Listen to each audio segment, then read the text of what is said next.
And we should be live. Good evening, makers. How are you all doing? So, how's the audio? How's the video?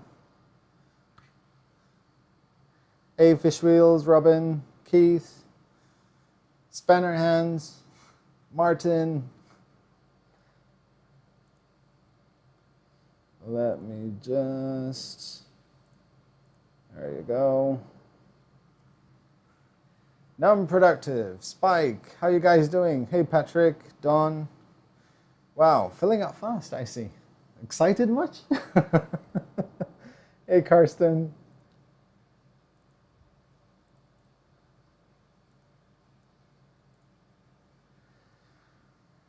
Gentleman Scoundrel, good evening. Hello from Denmark and Romania. Hello from Malta. We're finally here, so let me know if the audio is okay. And if you hear a little hum in the background, that is thanks to you guys. Thanks to you, all your donations in the last live stream. I actually bought myself a portable air conditioner so I don't have to sweat buckets while I do this.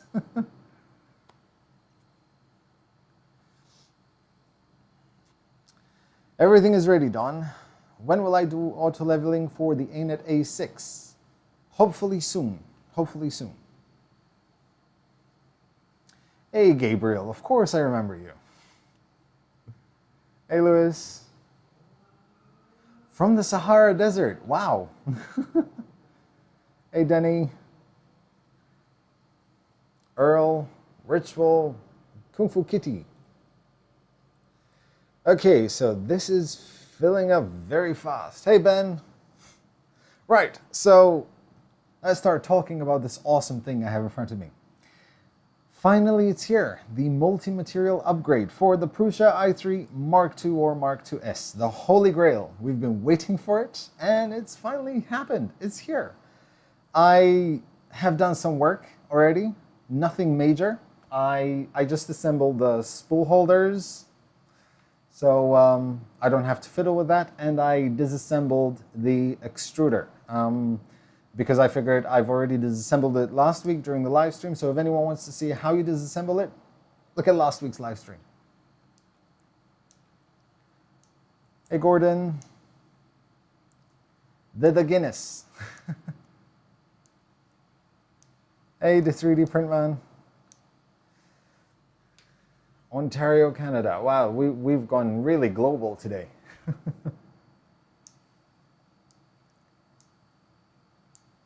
Hope you get this well done. Thanks, man. Thanks, Raku.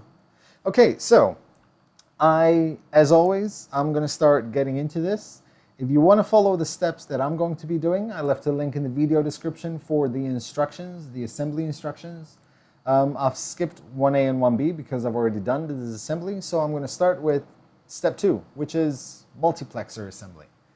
Hey, Victor.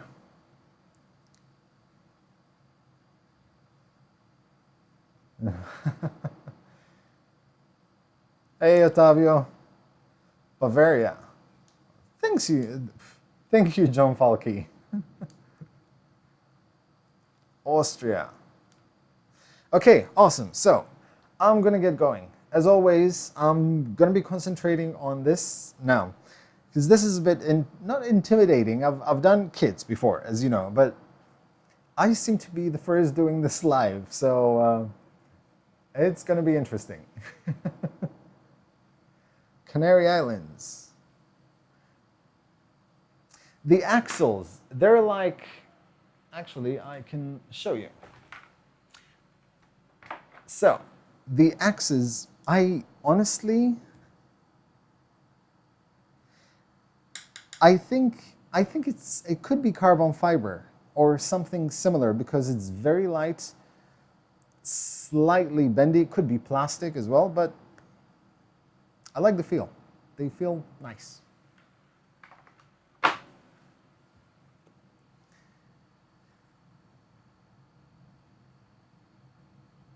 Okay, hey Frederick, thank you.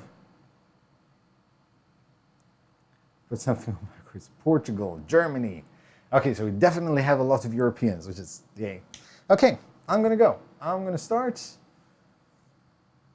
And I'm gonna start opening bags. Let's change it to this so you guys can see what I'm doing. Faizimran, hey, could you give me a shout out? I'm hosting a giveaway at faizimran.com.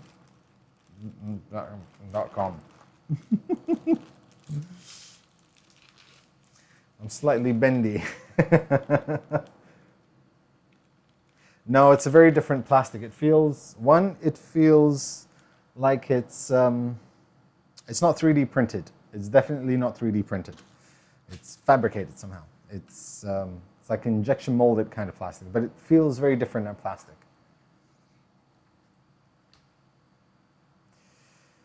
How come I stream on YouTube and not on Twitch? I will be moving to Twitch. I will be doing my first live stream on Twitch very shortly. Yeah, I got this from Vegas. It was very cheap. Hey, Chris. Okay, so I'm going to get to it. We need nuts.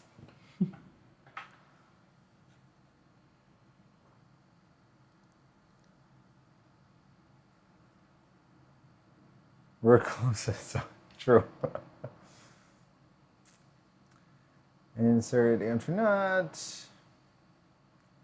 We need the other nut.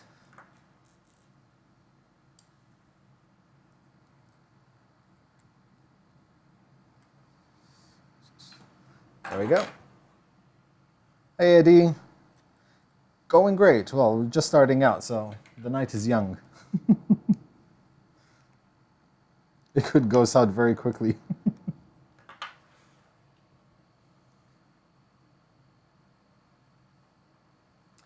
My spool holder for the Prusa was... No. This is the only spool holder I have, and I printed this. The rest were these parts, which are 3D printed.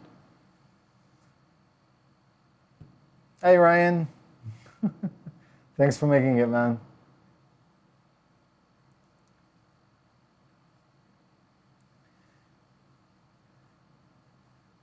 MK2 stands for Mark II, which is a second revision, or a Mark III, or a Mark IV.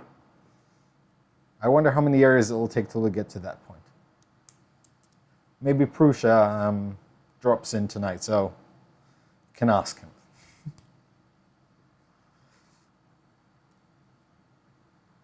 Yeah, man.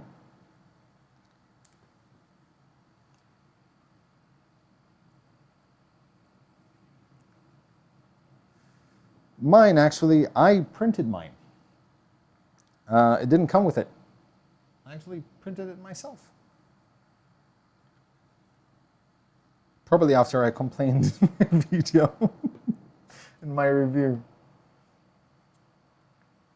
So those are done. Next, 2 more here for the Pinda probe.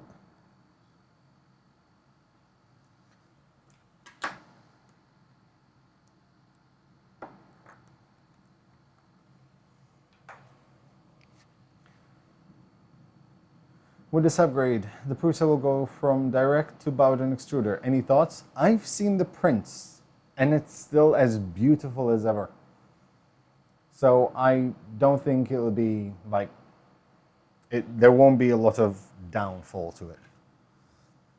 I may go back on those words, but I've seen the prints. Once it's calibrated properly, it prints beautifully. So now we have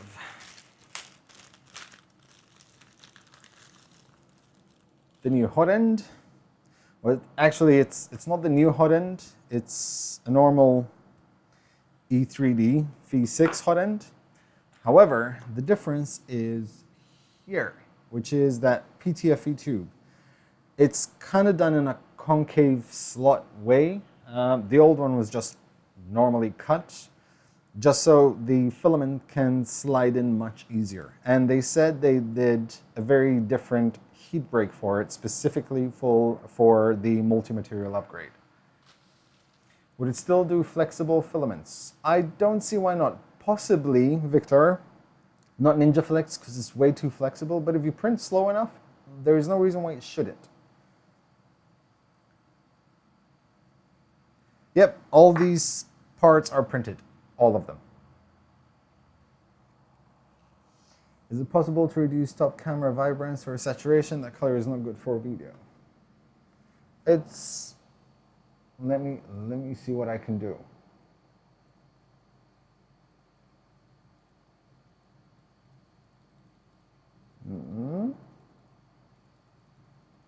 Yeah, now we're talking. There you go. That should make it better. Okay, now we're gonna put this here.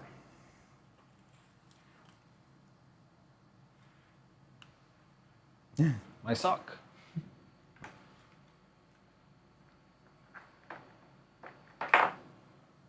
I'm a firm believer in socks. If I actually can get this through. There you go.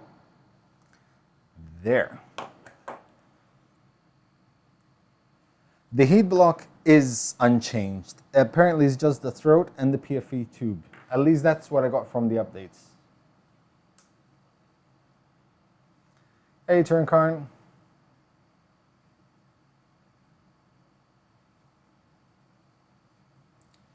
So, next up is this.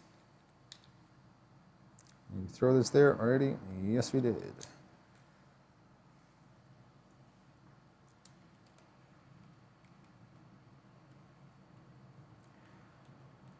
Can it mix the colors or just print one at a time? It can only print one color at a time.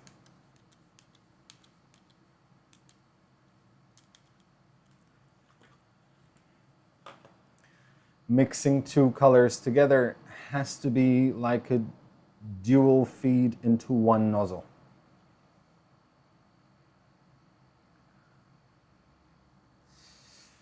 That goes there. And that goes there. Okay. Next up is the fan. So, I kind of left everything semi-attached to the printer and also put tape on the parts so I don't lose the screws and I know where all the screws go to.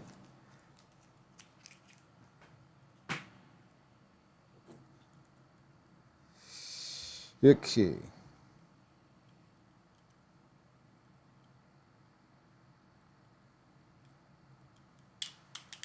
Let's see if I can do this without breaking anything. There you go.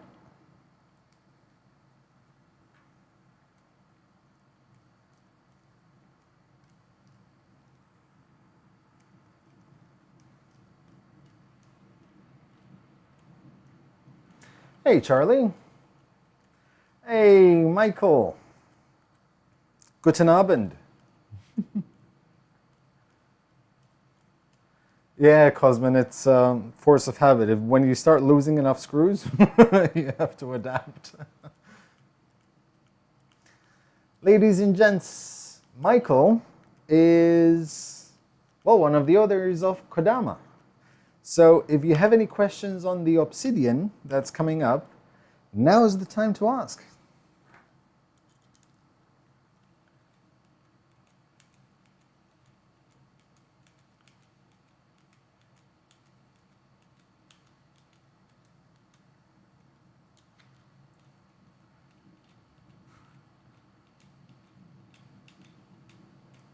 No. 13:13. Oh my God. 1:15. If only. It is 10:15 in the evening here. That's done. Next up, the other fan.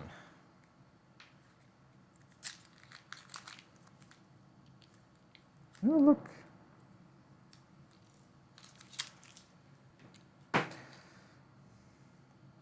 So, this goes here.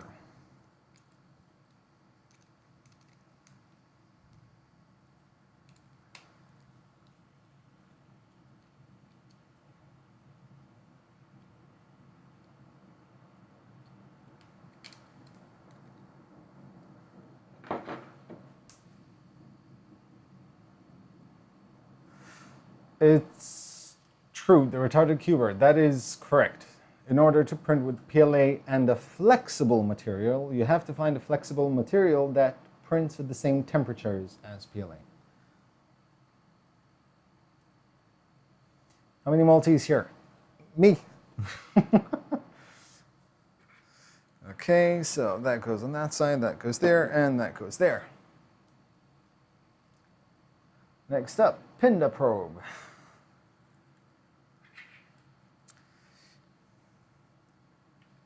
Da-da-da-da-dum.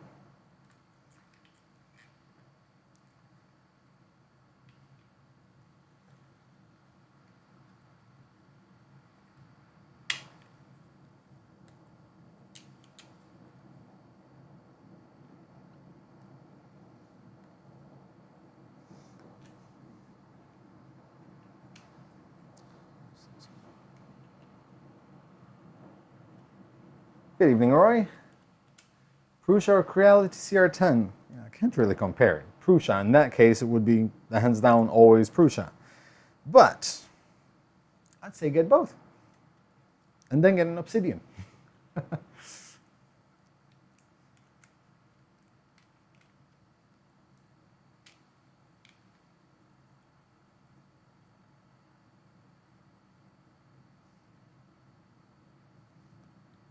Trying to find the closest visual height for the Pinda probe, so I don't have to mess about too much afterwards. Okay, that goes there. Pinda probe is in. Screws for the Pinda probes also in. Next, we have this one. It goes in there.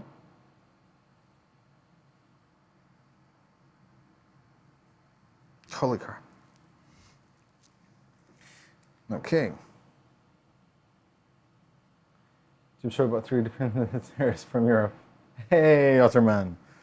Come on, these live shows have been coming out from Europe for months now.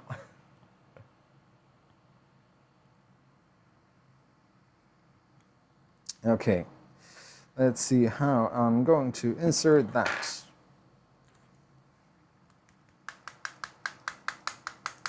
My makeshift hammer.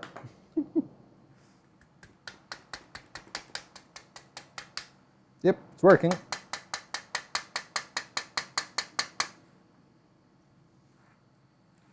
Needs to work better. There you go.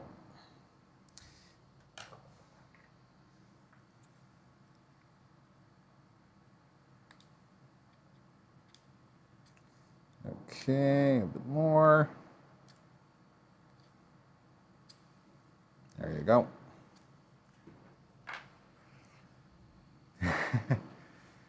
Hey, Saber Ledger.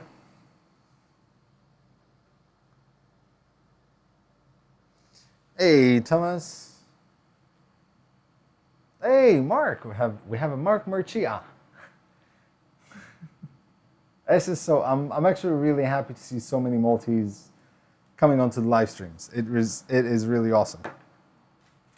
Okay, so I need some of these.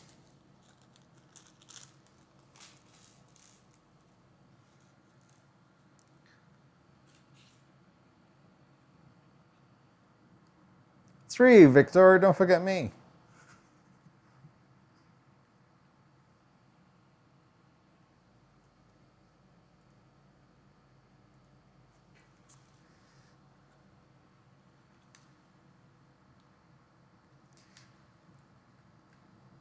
Man. I think this is the biggest pain you'll encounter on this, just putting these nuts in.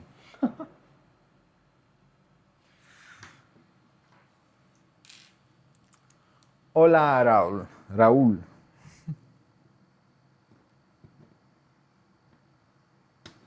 Uh-oh, that was too much.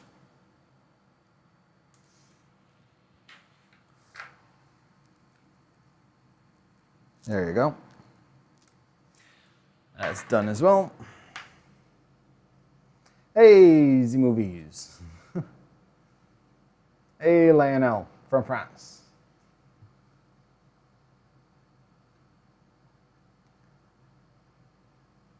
Okay, now we have so this is supposed to go there, like that.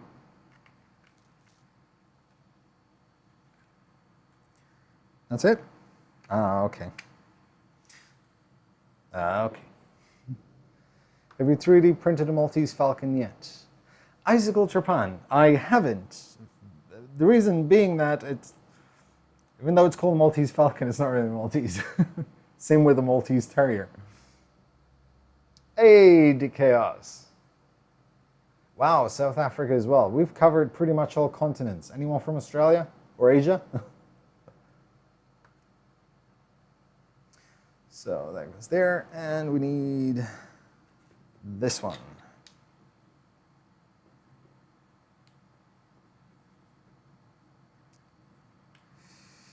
Okay. This might be a bit of pain.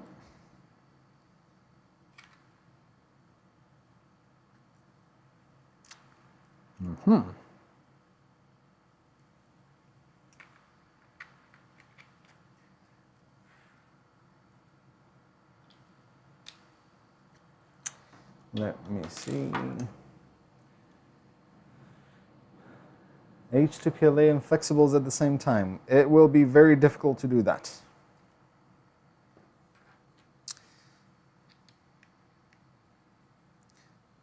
Okay, where's that?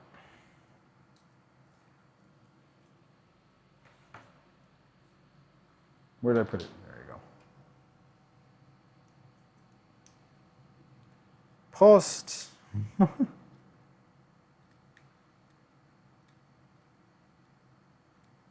Come on. There you go.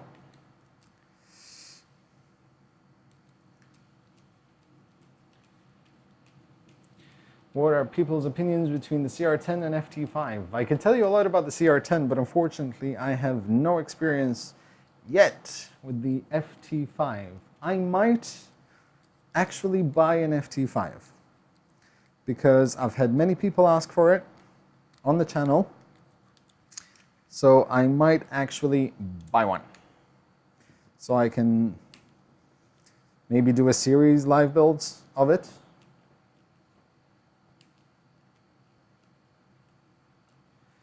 Is that kit open source too? Of course it is.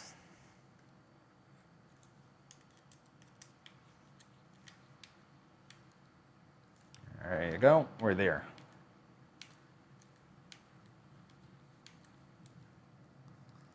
Yep. Okay, that's not going anywhere.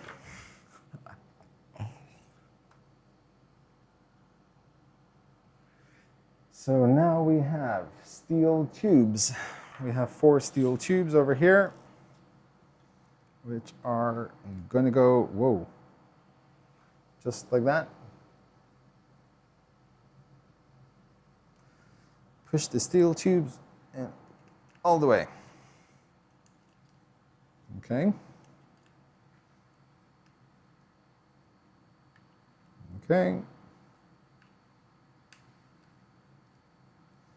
So as far as they go. Okay, we're about to mount the multiplexer. 196 viewers. Is that a record? Yes, it is. Hey, Ron.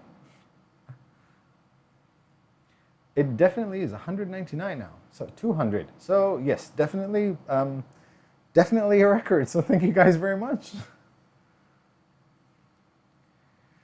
Okay, so now we're about to mount this. Sorry. I have a thing with jokes. Let me see if I can. There you go. So you guys can have a better view. Oh, almost a better view. It's slightly wonky. There you go. Now, this has to go in there. That goes in there, and that goes underneath that.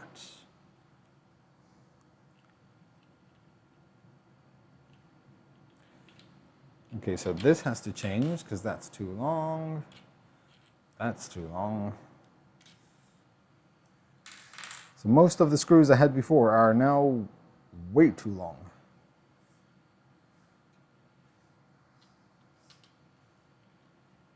So, yeah, those should fit.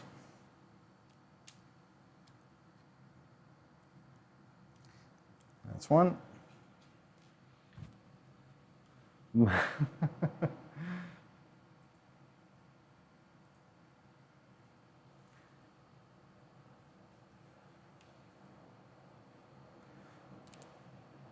5 times sigma hot end.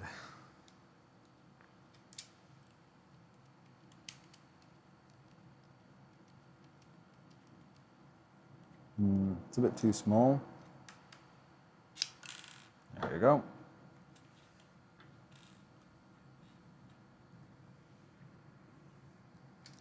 Try this one. That's also too short.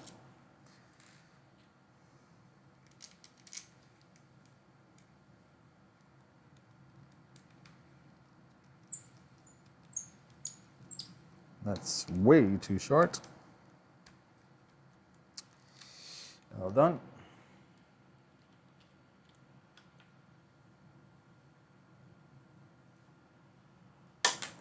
Nope. Stay. Okay.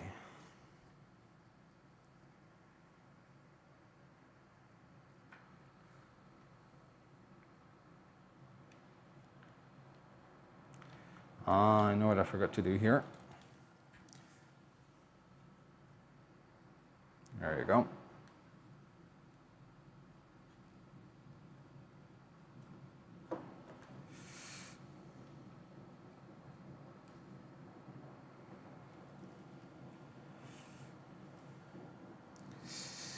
Now,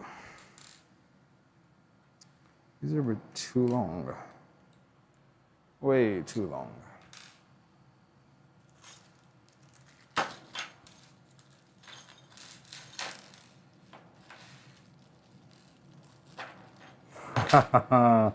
Funny Deacon.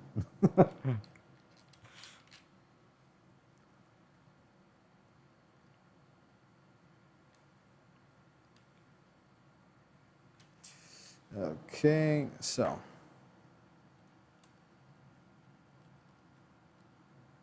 that's one. That's two.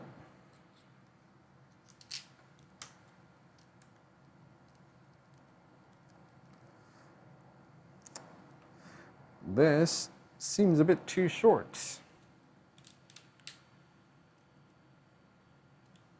So this will be interesting. Okay.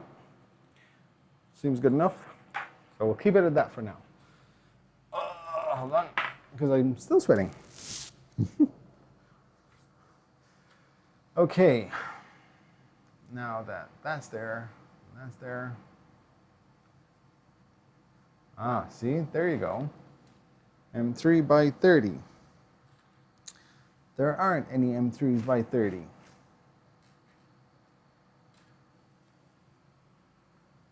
I definitely do not have M3 by 30. Or do I? Do I? No, I don't.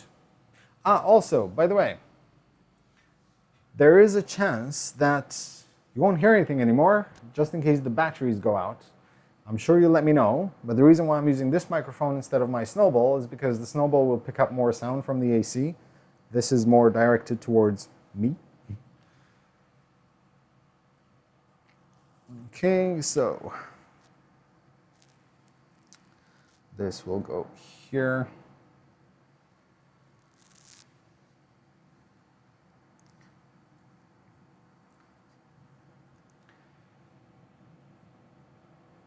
Tighten the screws to secure the extruder in place. Okay.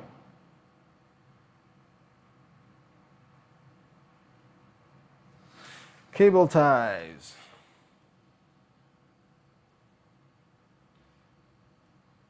I only have printers at home.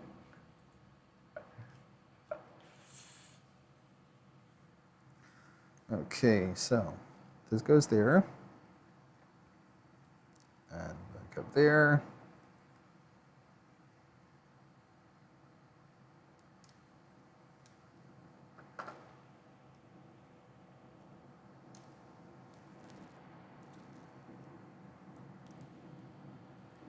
Jesus.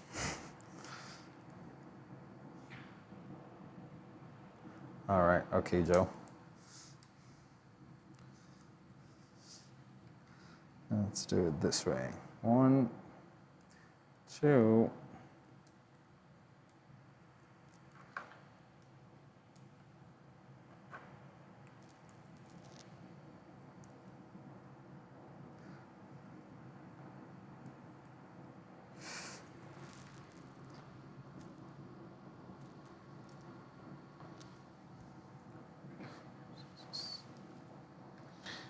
That goes in there.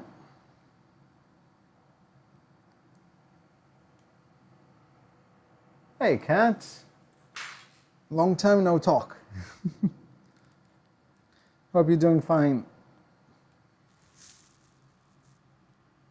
Okay, that looks all right. This is bugging me. I'm going to take this off.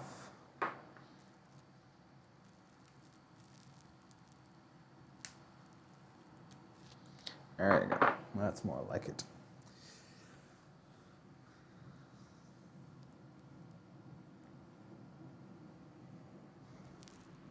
Okay. Everything seems in order over there. Just going to cut that bit short.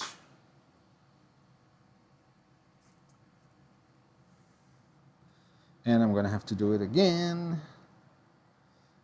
Wait, hold on. Can I? Ugh. No, I can't. I'm going to have to take this out.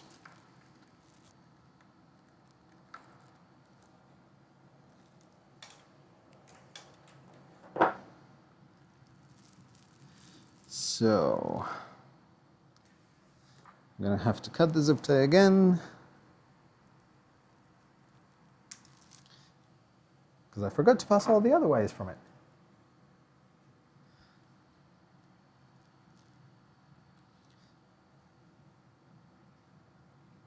That's one.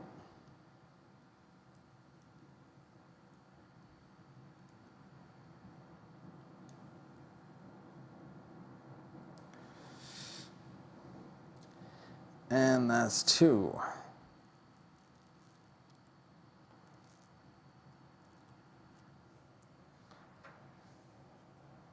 Hey, James. Hey, Ian.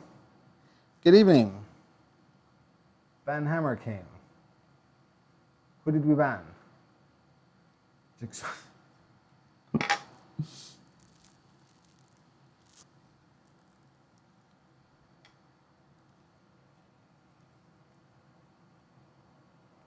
Lucio. How's Maradona doing?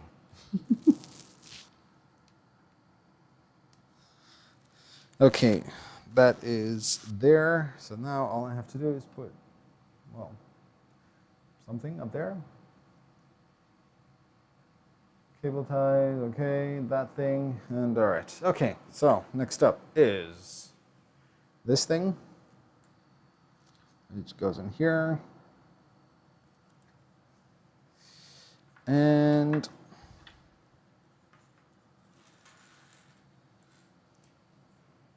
cable management.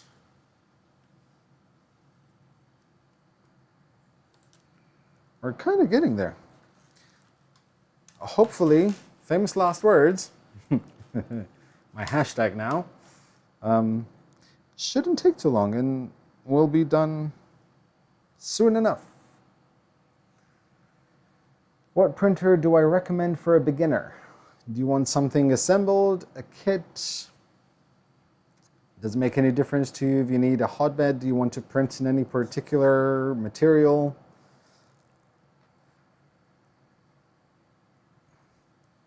There's quite a few questions actually to ask.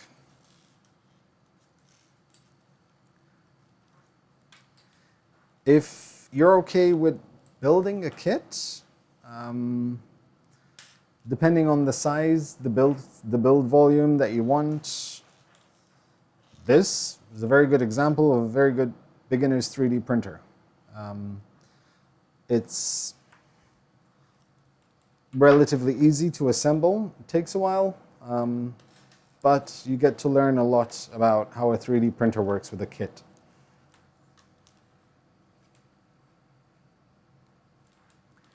Creality CR10 or Prusa i3 MK2? I'm getting that question quite a lot. It's very difficult to compare those two. I feel they are very different printers. Personally, I'd get both. But that's just me. And I put another one just for, there you go.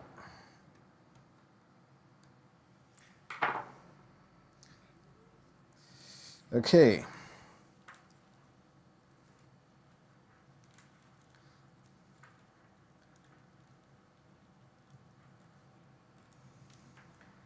What do I think about the ANET A8? I actually don't mind the ANET A8 at all, and I can explain why.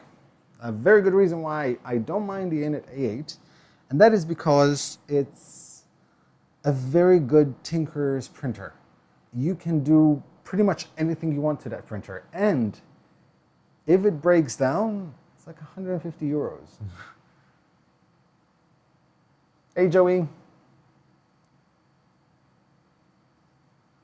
Agreed, Vincent. If you have the money, go for the Prusa. I'd get the CR10 as a second printer, to be honest. So much so, I might be buying another Prusa because it produces some of the best quality prints that I have. So, to give you an idea, this is printed in Elixir Gold from Polyalchemy, and it's very hard to see layers. It's really, really hard to see any layers on this thing. It prints it beautifully, and most of the prints are like that.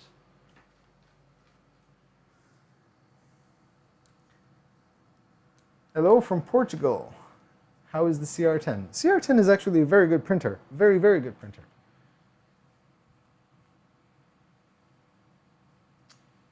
Okay, so I need to finish this.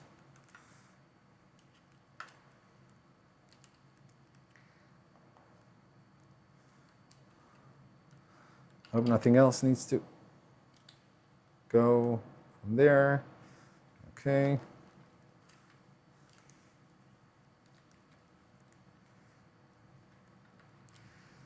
Okay, so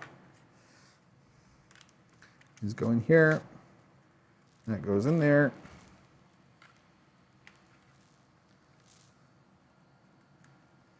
And I need a cable tie. These are all the same size. Yes, they are.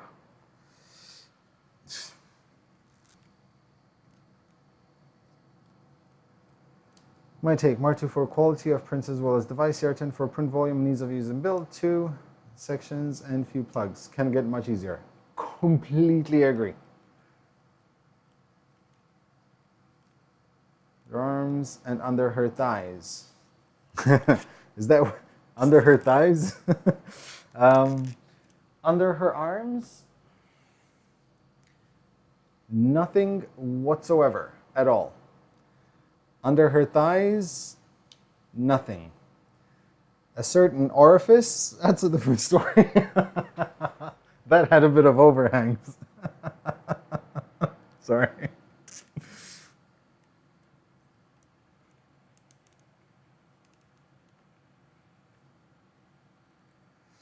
Okay, so this looks like it is in place.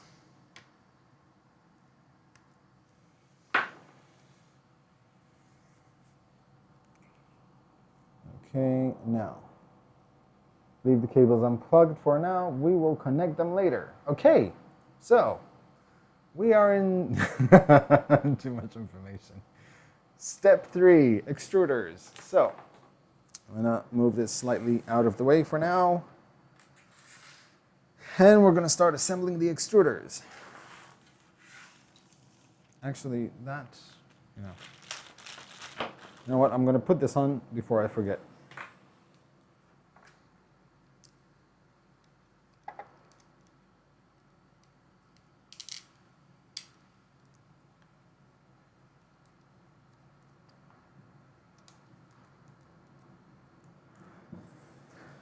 Spin our hands. How am I doing? Anything different than what you did?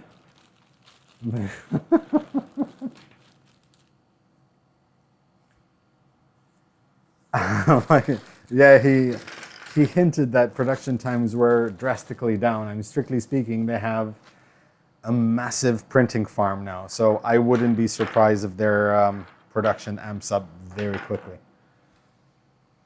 Okay, so removing the old pulley, which is this one. These we can remove because apparently we won't be using them.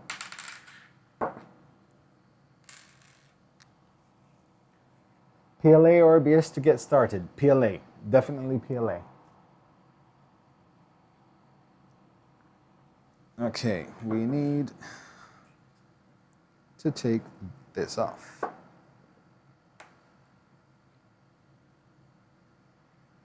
Nice and clean.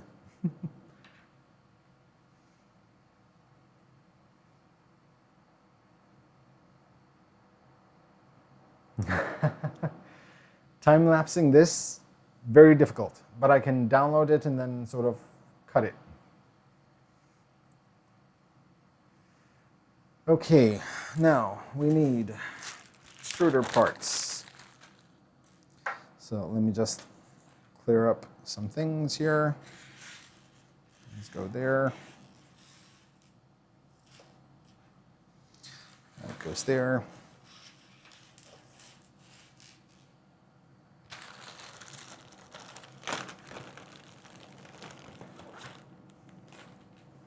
I agree on air. I missed since last time. Did you replace the linear bearing with the ball missing? No, not yet, to be completely honest. I'm going to be even more honest. I completely forgot. It's now that you're reminding me. I completely forgot. But it seems to be working fine. I have to say, now I know that it's been stated by Prusa himself that it will not make any difference in the printing quality.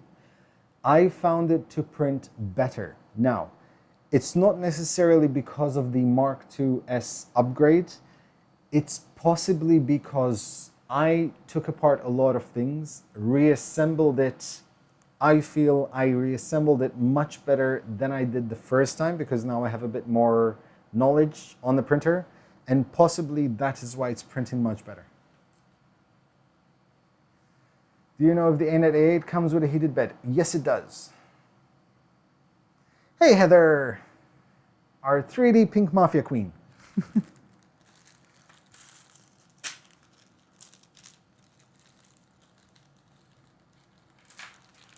We need, be careful before installing the pulleys for idlers, ensure each consists of casting bearings and the shaft. So we need a shaft. Let's do my knolling thing. So we have, so you guys can see, we have 4 shafts. Way too many innuendos tonight.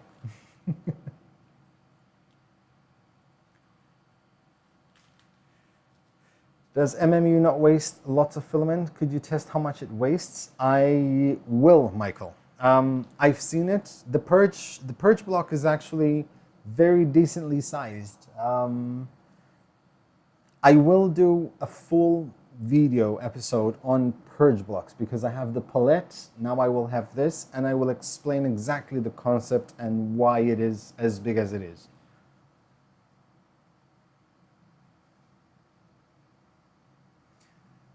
So each one has 2 of those, 1 of those, and 1 of those. 2, 3. Why are they 8 of those? 4, 6. Oh no. No, no, no, no. Why do I feel like... There it is. Whew. 4. There. And we have some grub screws over there.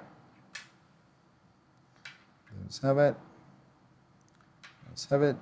And those have it. Okay. Seems to be 4 additional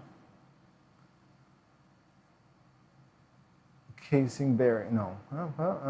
Pulleys. Okay. Okay. So, each of these go in here. Wow. Okay. But the bearing might fall out. Simply press them back in. Each pulley from the 2 bearings. Don't insert and shove inside. We'll do it later. That goes there.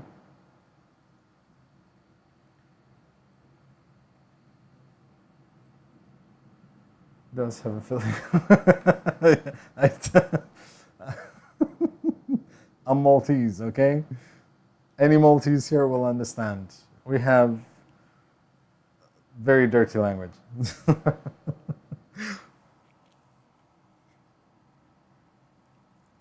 And check answer, yes, I do. I try really hard.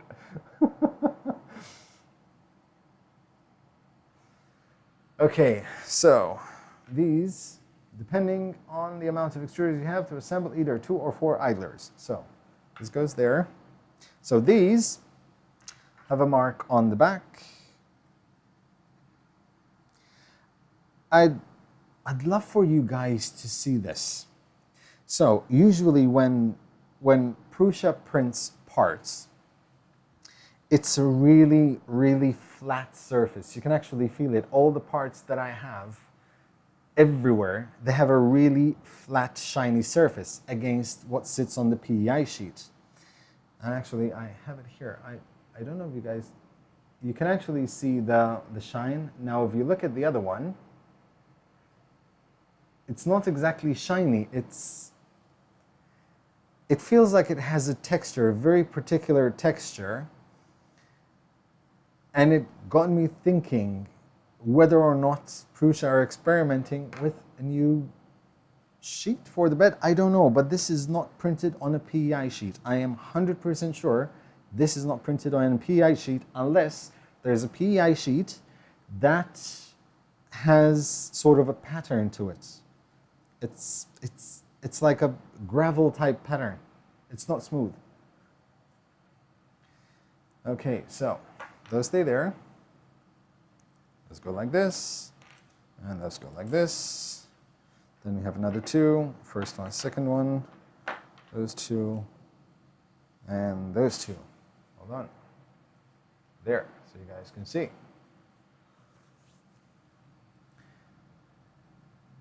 Now, okay, and okay.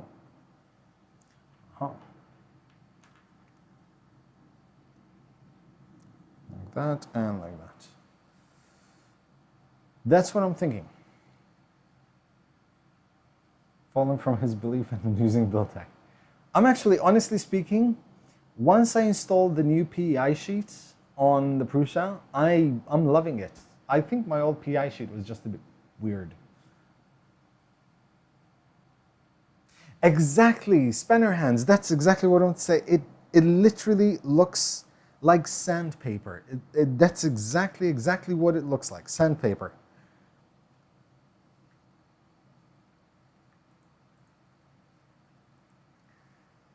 So, put an idler with 1 dot further away from you, put it out, rotate the printed parts towards the pulleys. We'll continue in the next step.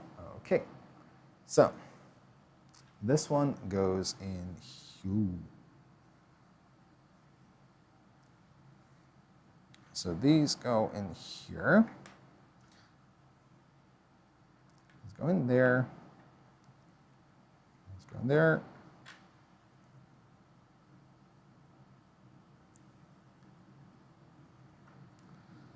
And that goes in there. Okay.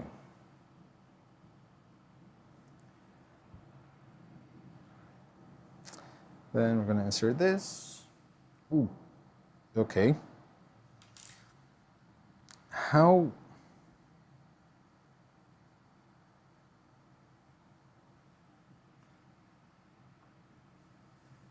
It's not blue painter's tape. It's really not. It literally, it's exactly like sandpaper. Okay, this will be interesting. Let me try another one. See that one and easy.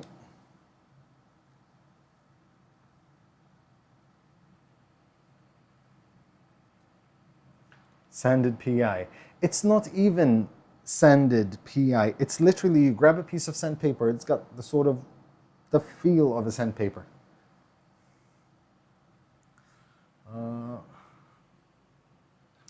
man, I don't know where I put my pliers. So I'll just, there you go. That goes there.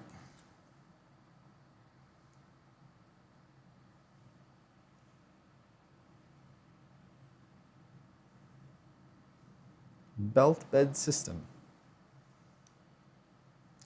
That could be interesting.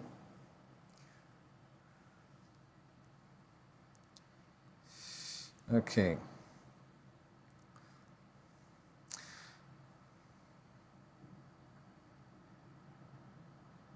I'm trying to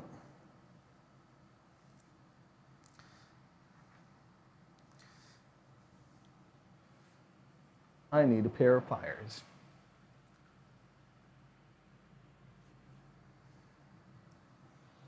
Excuse me.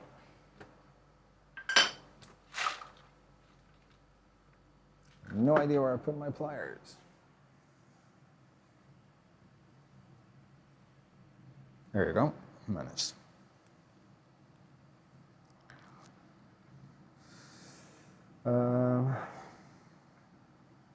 So that's the 2. That's the 1. And the 1 goes there.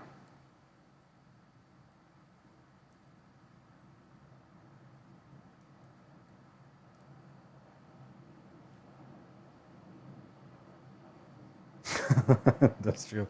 That could be it. Come on. There you go. Okay. That's in there. That's in there. Okay, that's 1 and that's 2.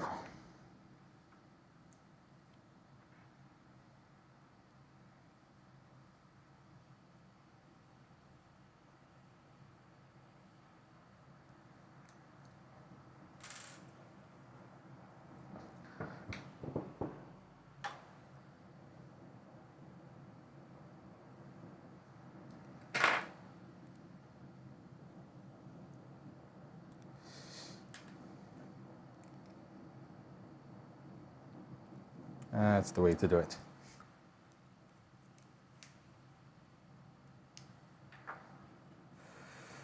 Is that not patented by MakerBot?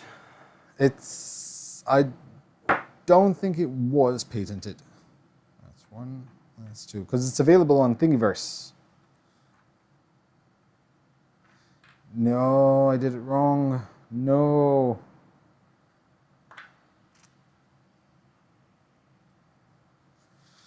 I did this wrong.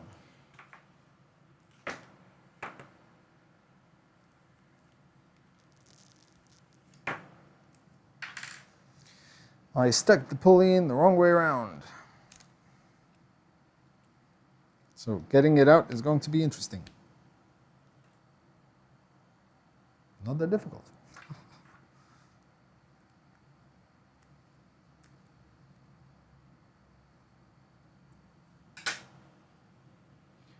Okay, I'm going to need to find my pliers because I need my pliers now.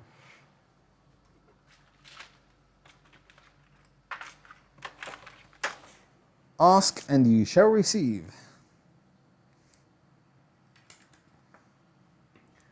Joba wants to know, when are you coming to the UK? They need to be super tight so they don't fall out. Okay. When am I coming to the UK? I don't know, to be honest, but I'm hoping sometime this year.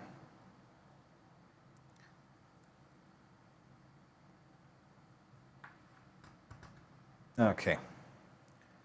Perfect. That's there. So we had them at... I did them wrong once again, didn't I? So that's 1, and that's 2. And I did them the complete opposite way.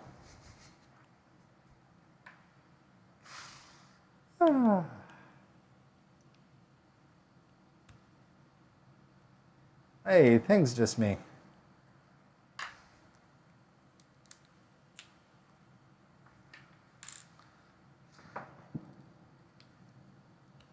When's the TCT show? What dates?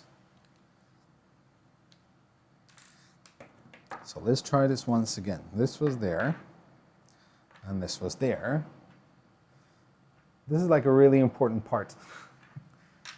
That goes there. This has to attach there.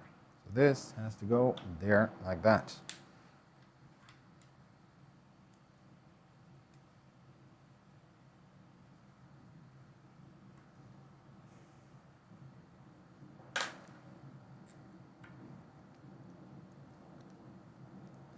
Because maybe I can come for a couple of days to UK for the TCT show. Hey, Paul. Doing good so far, thank you. Okay. Right, so next one is like that and like that. So this has to go in this way.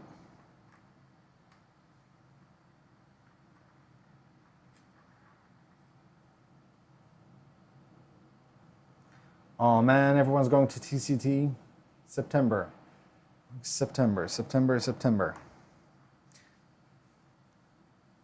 I can't promise, but I will try.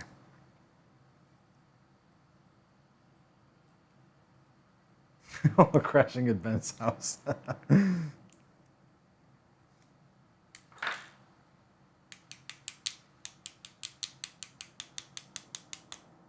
Just a little bit, come on. There you go.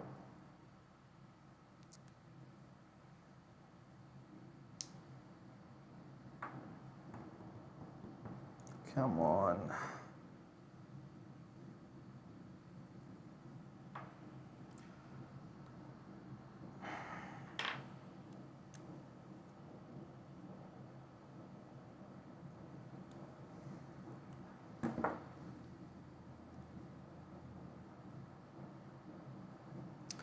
Okay, let's try. Because this is way too tight. Just gonna help it a little bit.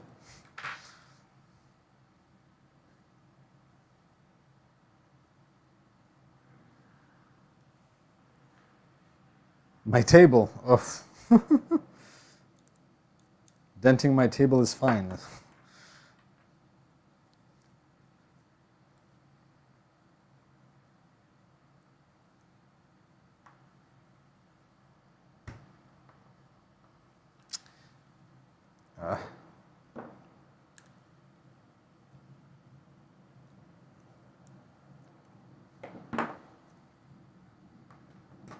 There you go. That's what I wanted.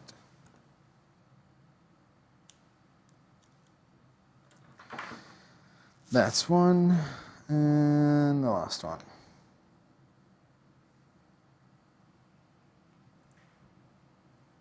Hey, Jeff. So far, so good. No blue smoke. Yet.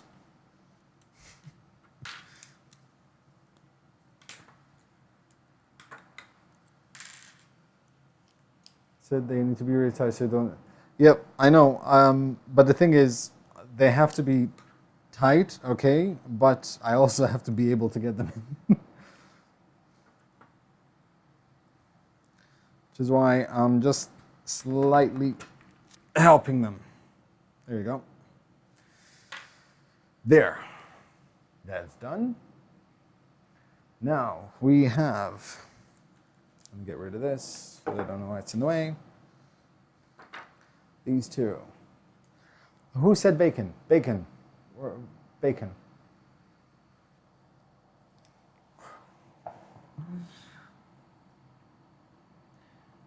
So M3 by 30. There they are.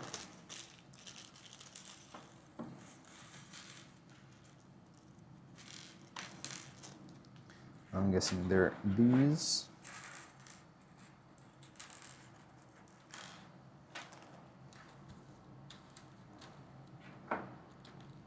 Yep. So we need M3 by 30 screws. Screw the body, place the screws. Okay, so 4 there, 2, 3, 4 there.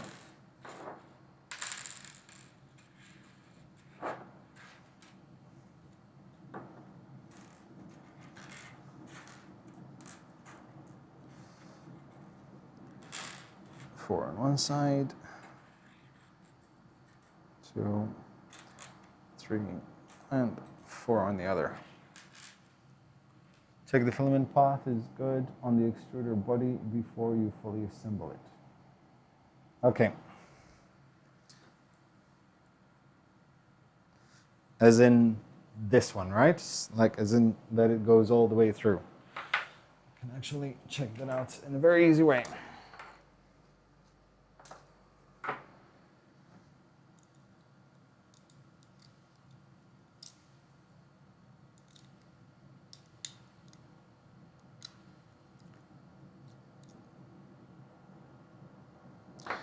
That's one.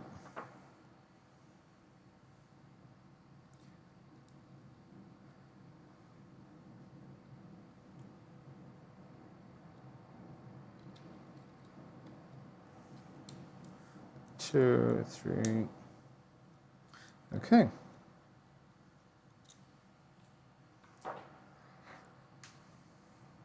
Now we need to grab these, put them there.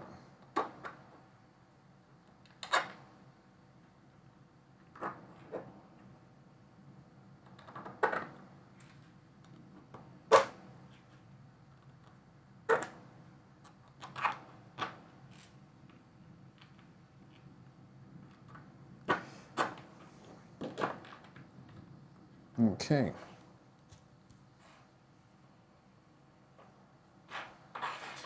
There.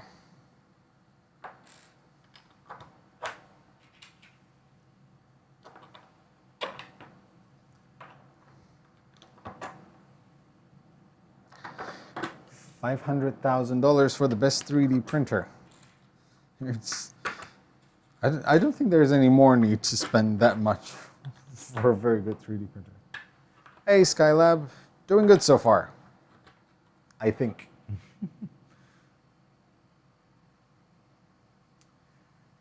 Prepare the extruded body idlers and washers as shown in the picture.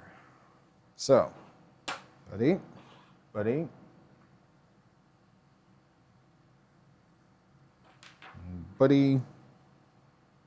no, wait, there. 2, 1, 2, and 1. You need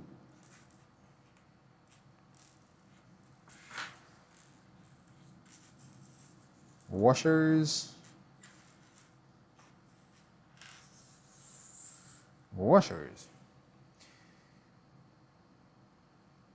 King Troll Keith. No trolling.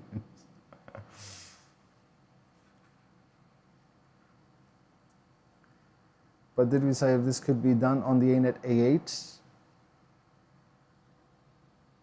It could be, but you'd need to change the board, most likely on the ANET A8 to a Rambo. You'd need to install the Prusa firmware on it.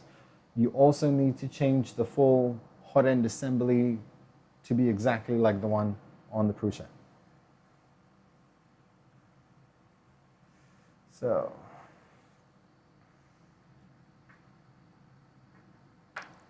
goes in there.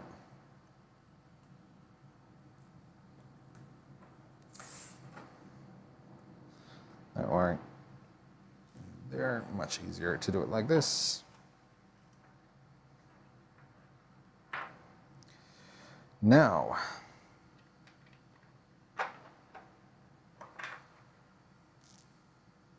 but this is what I like about Prusa kits. I'd love to show you the precision.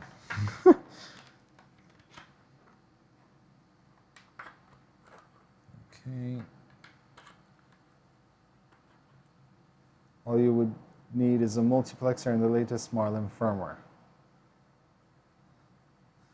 Possibly. I don't know if the ANET board would support it though. That's the only thing. So I have no idea. I really, really don't know. Okay, so that's done. Now, we need 2 of these. So just checking if they have numbers, which they don't. Getting some love and video time soon. Yes, it will. There are 2 things that are coming with the One-How Duplicator i3 Plus. First is the Titan Aero. Second is I got contacted by someone who does custom aluminum plates for under the bed, which are super light, super rigid, and they do not end up bending. And I'm going to be installing that. Does everyone know after getting past 50 millimeters and hide the extruder jams? In at 8, 20 ABS at 200 and if it's a specific height, interesting. Is it just one model or all the models? Okay, so now we're going to grab these. Wires at the top. But wait, hold on.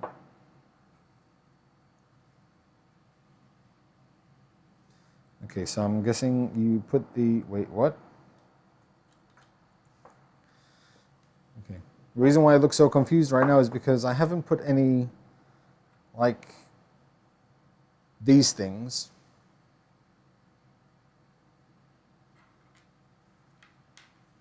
on the extruder motors. So I'm trying to figure out what actually moves them. How do they grab onto the filament?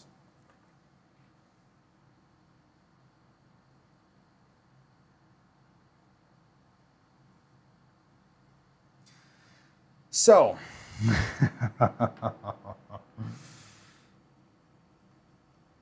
I will have to redo something.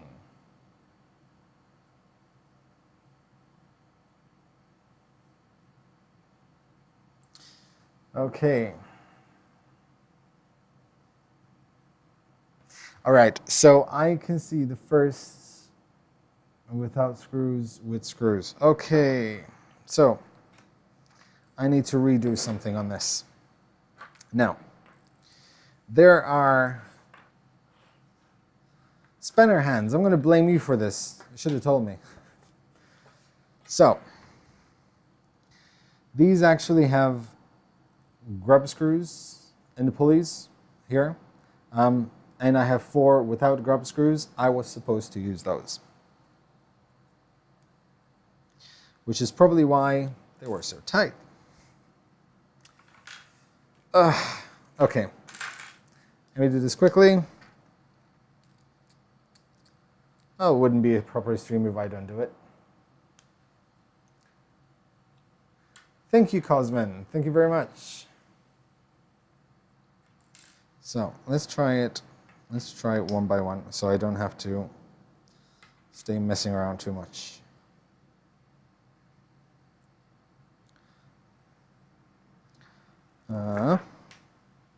This is the 2, and the 2 was that way.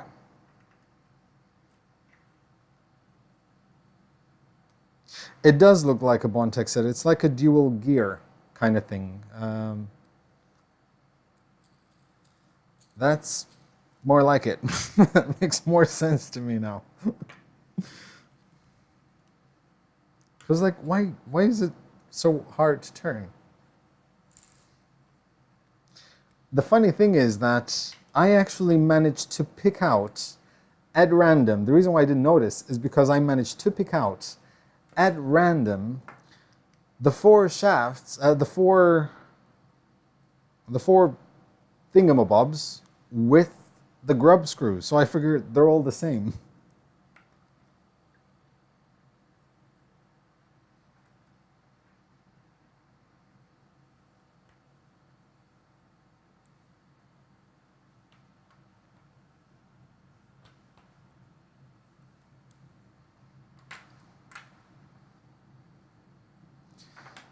Okay, almost done. See, now it's actually moving much quicker.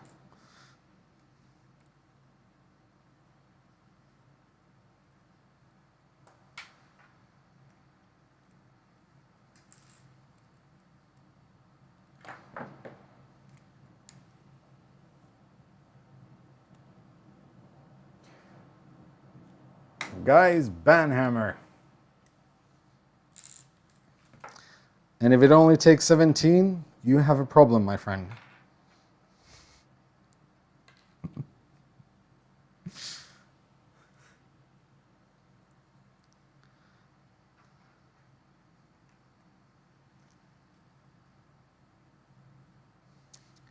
Okay, so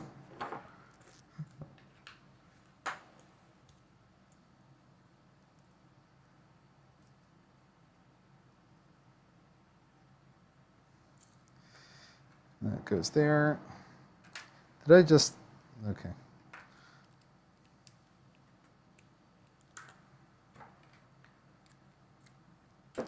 That goes in there. Okay, that's the last one. Almost there again.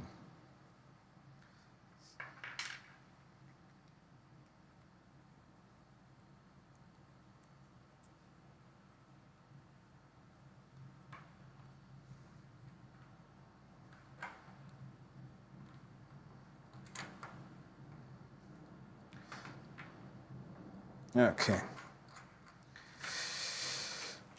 That is much more like it. So, let's go back down here and see where we are. So the 2 goes here, and the 1 goes here.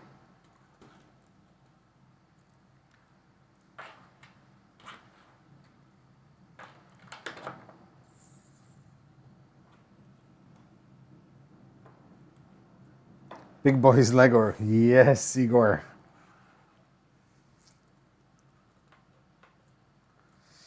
Okay, now we can continue where we left off. Okay, so the reason why before I got a bit kind of like baffled is because I think you have to put these on afterwards rather than before on the shaft of the stepper motor.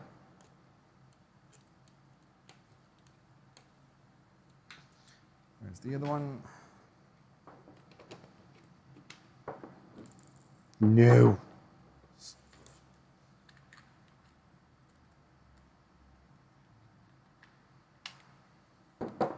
Stay.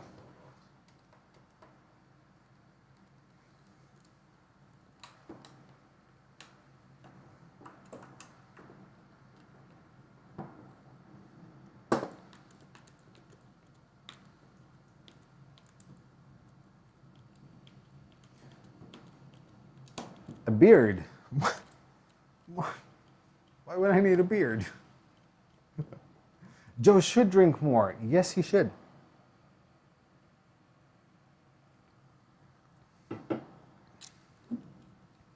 It's really weird because when I'm doing live streams or when I'm doing anything that relates to 3D printing, I forget everything else. I forget to drink, I forget to eat, I forget to do many things.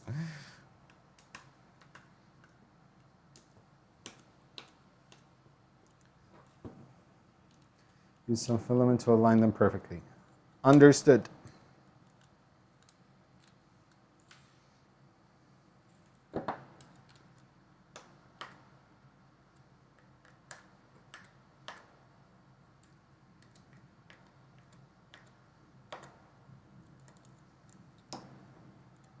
Oh, it's a bit too tight. There's no need to tighten that too much.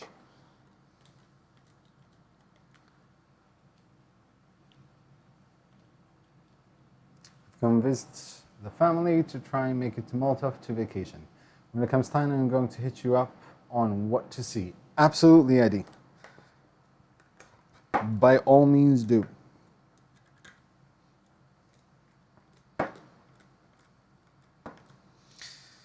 Okay. So that's one set. I did do it right?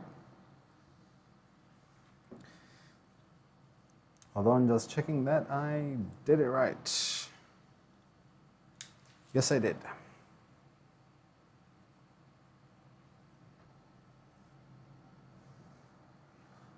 Okay, now.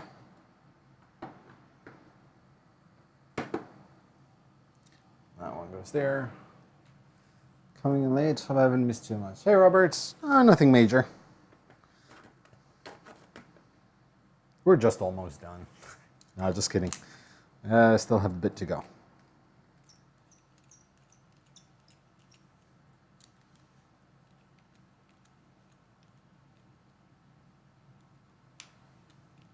Visiting Legoland tomorrow, but I really think the 3D printing Lego building is more interesting. Actually, we have a Legoland in Malta. Did you guys know that... No, not Legoland. We have Playmobil. Do you guys know what Playmobil is? And also, did you know that most of the Playmobil of the world is made in Malta?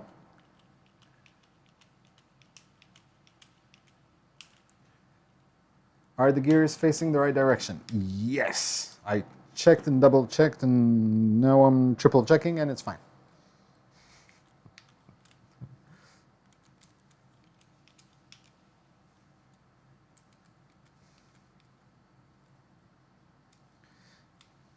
However, I did drop a washer, which I can easily put back up here. Hey, have a good evening, Ben. Thanks, as always, for coming by, man.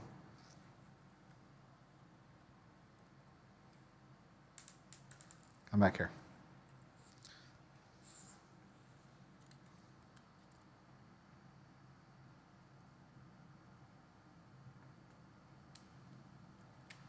There you go.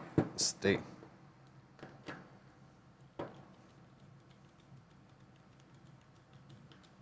Oh no, far from being as popular as Lego.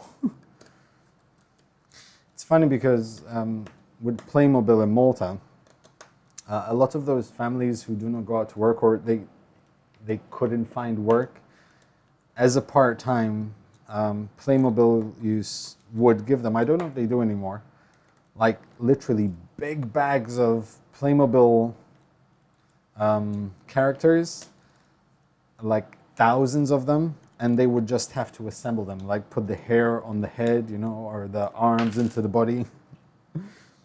And people would treat that as a part-time from home. It wasn't a lot of money, but it was something to do. Oh, good. Well done, Ryan. Ryan's on point tonight.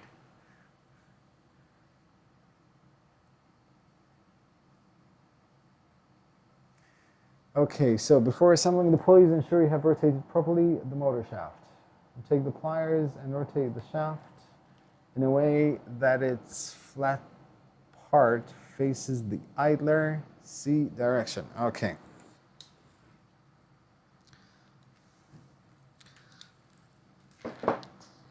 Okay.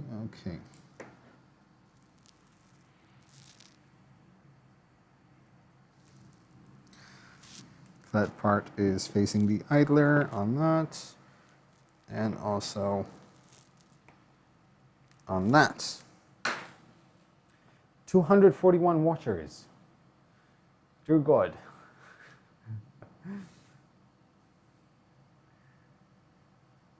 Now, take the pliers out, repeat the steps for all motor shafts. Okay, done. Assembling the pulleys. So I had the piece of filament, there it is. So now we are going to grab this, put it there. Okay, so now it's time to make sure that the adhesive, just going to align it properly.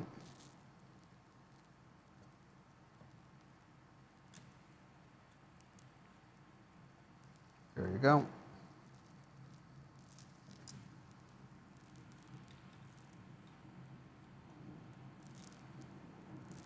That's one. It's actually, wow, okay. That is impressive because even without the second shaft or the second pulley, it's still actually quite smooth and the filament won't move.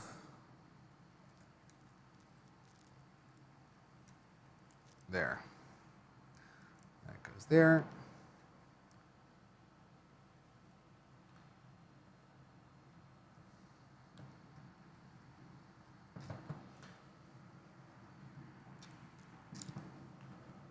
This needs.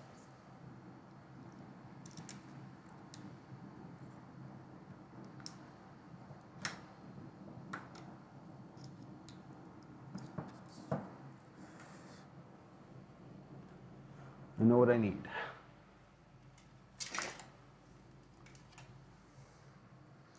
I need my shepherd staff.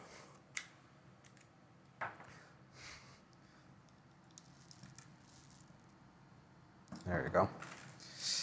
Okay. There you go. That's there. I had a jammed nozzle. Ouch.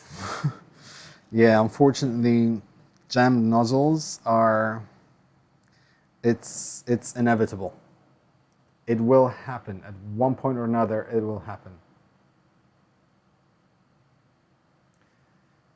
Kevin Tech, I saw Mechanic Things review. That is why I brought it up. Wait, what was the question? Sorry, I didn't see it.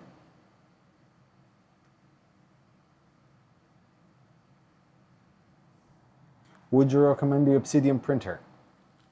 So, I would recommend even of a Chinese $100 printer, let alone the Obsidian. If the production model will be half as good as the pre-production model, it'll be very worth it. Trust me.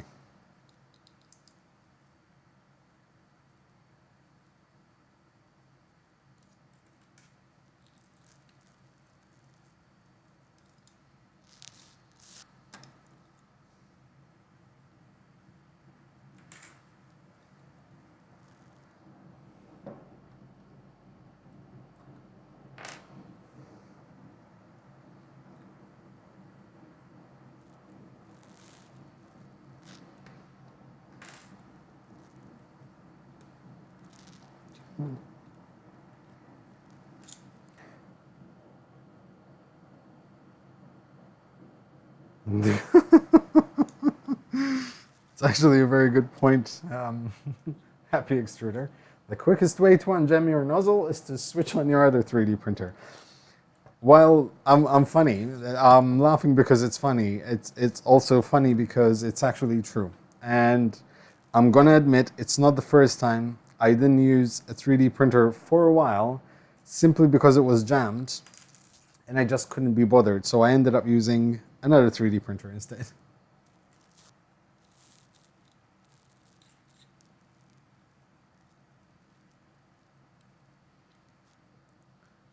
Yet another reason why one 3D printer is just not enough. Okay, so that is done as well. Now we need for these with springs.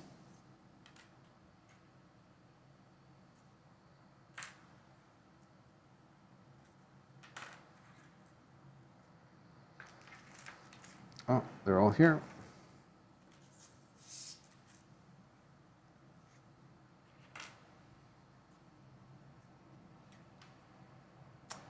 Ugh.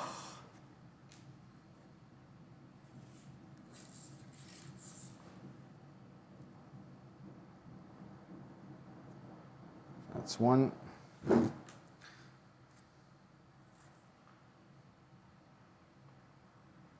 That's two.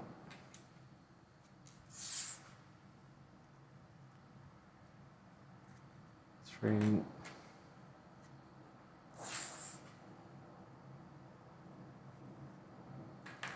Four.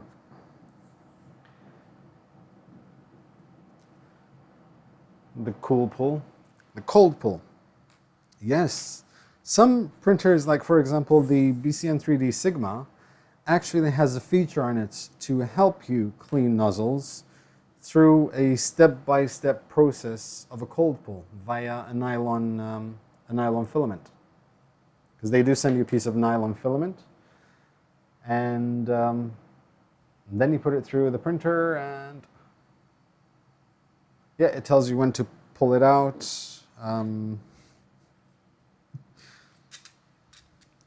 It tells you everything, basically.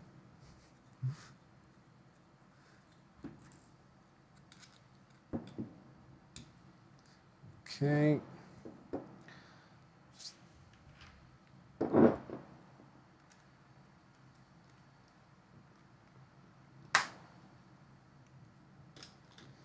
Okay, so that is weird.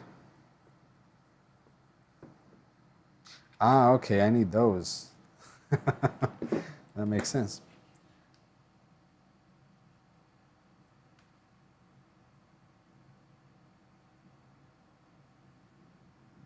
Where does it show? Ah, okay, yes, it does show.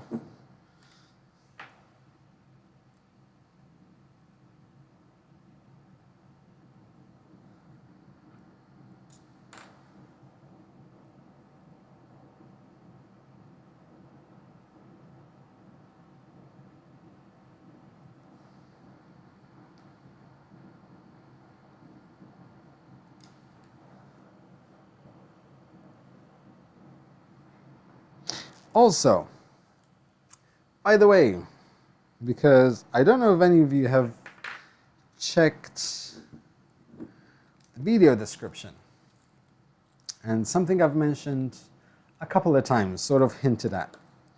I mentioned that I will probably get sponsored.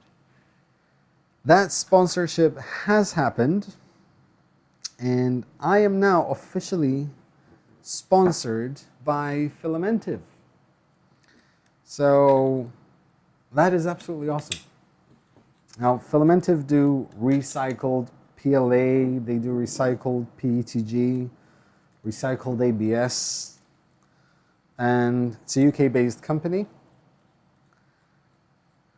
And if you guys are interested, there is a 15% discount code which you can use to get a cheaper price. And for those in the US, it is available through Amazon. And I will also get you guys a discount code.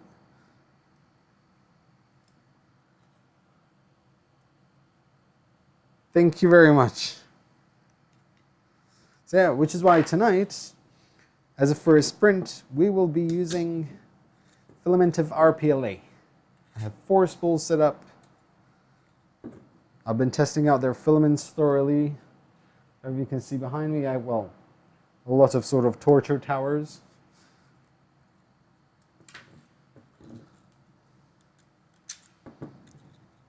Oh, I missed one. Thank you, Paul. Thank you, everyone.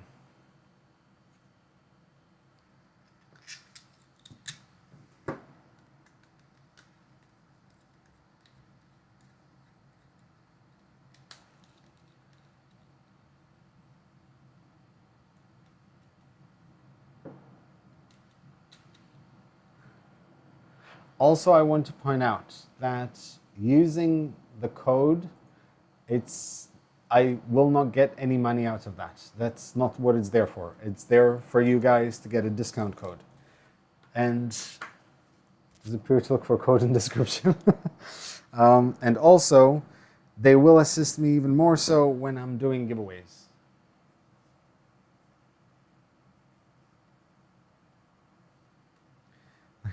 I was off looking at Filament's website. Okay, so that is done. Now, we need these two things over here. We're actually, we're almost there.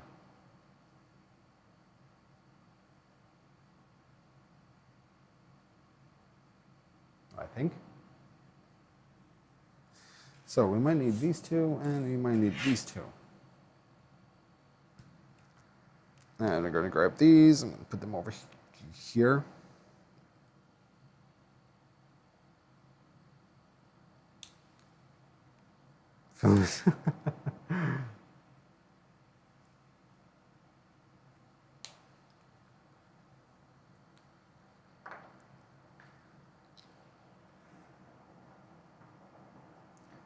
Exactly. So might as well. It's still the same sponsor. It makes no difference whether you buy them through my code or Spanner Hands code. It's still Filamentive. So by all means, go ahead.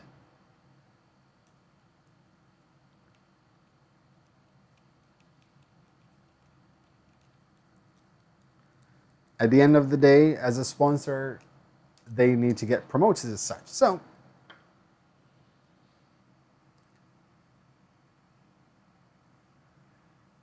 now, oh wow, okay. This is interesting. So, there are a couple of slots hidden away.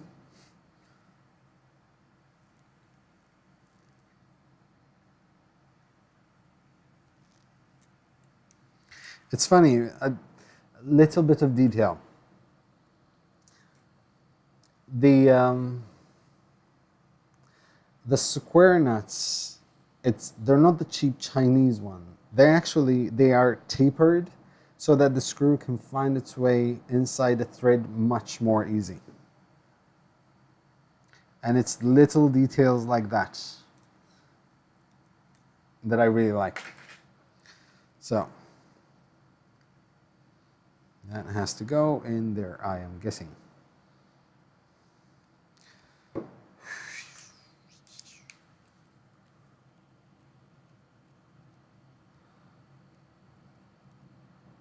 That's why Joe is great. No, it's just that they're my sponsors. So whether or not they sell through my channel or someone else's channel, it's not like I don't make money off their sales. It's the sponsorship that matters to me. So as long as they sell and they are successful, I am happy. And they are happy.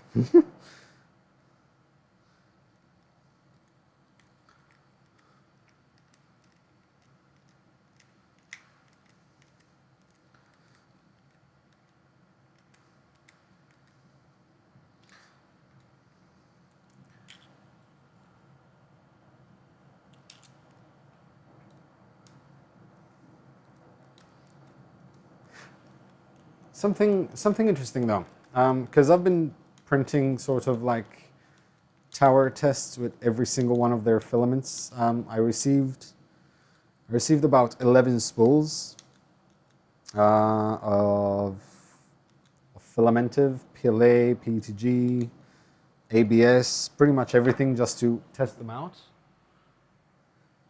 I printed all of these, and the ABS. I actually had to print with a fan on, which was really interesting because I've never printed ABS with a fan. So that's something I will be looking more into. Has Joe knocked all the nuts and bolts on the floor yet? Not yet, actually. I haven't dropped anything yet today.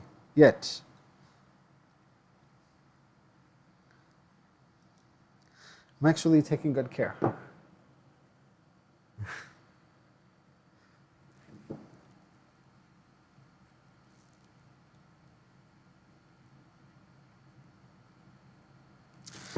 Yeah, man.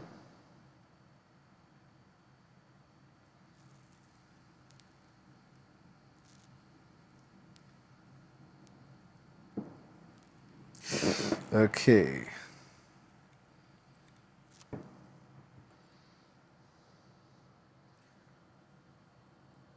Any expectation for Neva or Neva? So I'm guessing that's the Dagoma Delta. I really, really, really would love to try it out. I really would. It's a printer I've spoken to them about quite a few months ago, as I was doing research on 3D printing companies in Europe. Because seeing as I'm European, and I sometimes feel like the Americans have all the fun. They have the nice printers. But then I realized that actually a lot of printers are made in Europe. A lot of famous printers or popular printers. This one being one of them.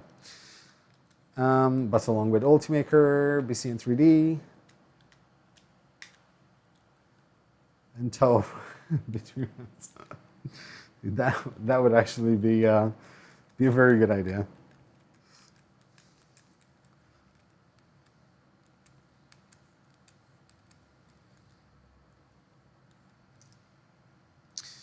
Okay, I think we're almost there. So let me just there, because even though I have the AC, I still have the lights and it's still hot. In your Obsidian review, you said the 99 version wouldn't have a heat bed. However, the 99 version will have a heat bed just in case you want to change it. Okay, as I said, I have pretty much all the details, as in specific details, because they were sent to me today by Michael. So, the $99 says one printer with cable, so it will be tether printing only. The $149 will have the printer, the basic LCD screen with USB SD card slot, and a spool of Obsidian filament. Then you have the deluxe version, which is $249, and it pretty much has everything, including camera, the iOS app, and it will have one Obsidian filament and one Polyplus PLA. That's why I didn't mention the heat bed. So I'm guessing that if they will include it, then yes, I will correct it during the review.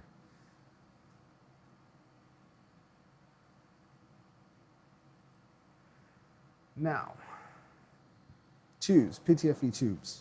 I saw them here.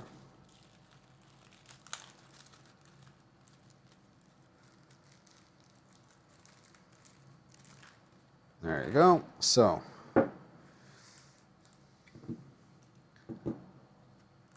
finally I get to get rid of this. The old spool holder. Drink.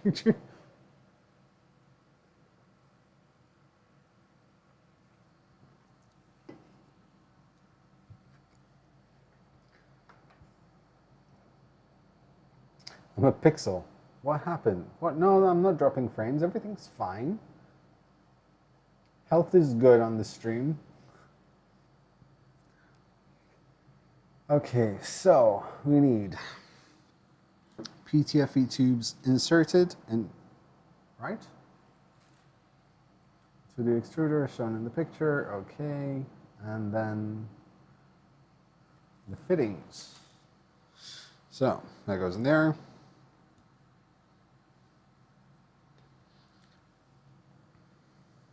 Okay.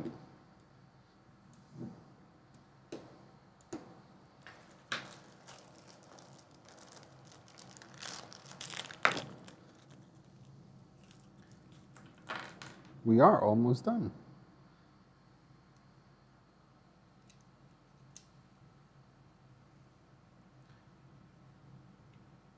I forgot the step when you finish building yours. As in the PTFE tubes.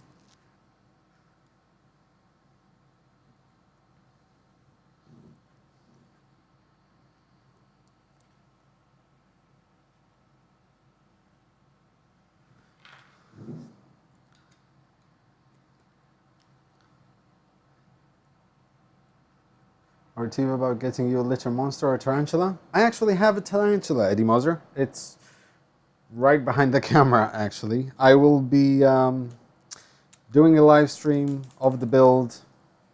Where did that fall from? Ooh, okay. I will be doing a live stream of the build on Twitch, most likely. Just to test the waters on Twitch. I know that many of you have requested it, many of you are against it. So, but yeah, I want to try it out. I want to see how it goes.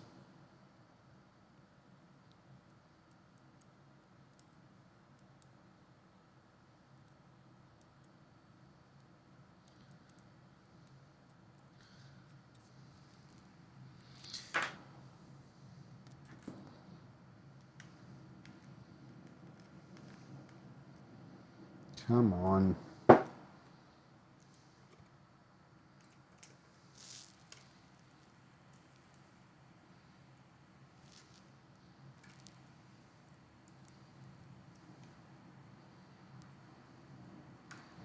There you go. Ugh.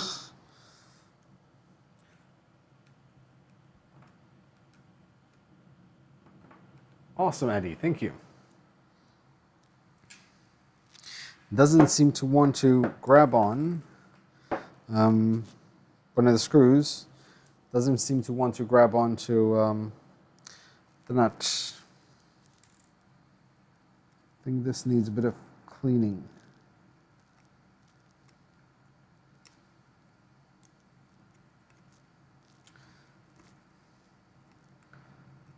Yeah, there's just a bit of ABS in there, in the way.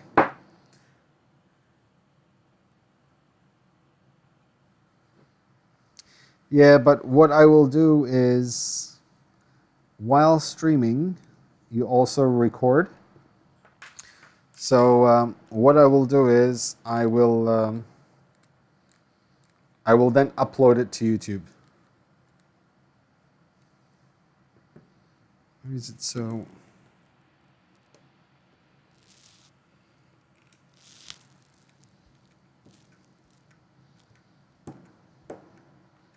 There you go.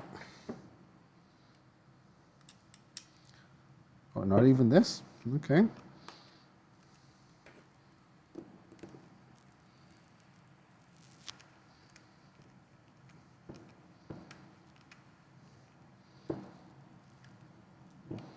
That's more like it. So let me just recheck these while I'm at it.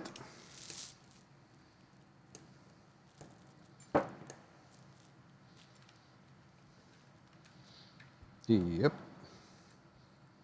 There you go.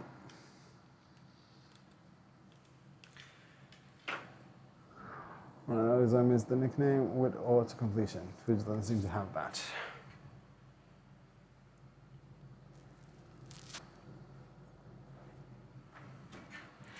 My towel. Okay, so I think we're set from here. Let me just tighten these. Okay. Okay. We're getting there. I'm just going to put these over here for now. What's next? I'm going to turn this around. And we're going to throw these here.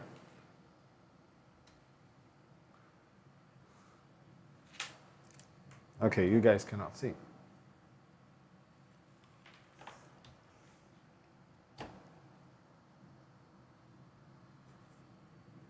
There. Hey, it looks just about right. Cable ties.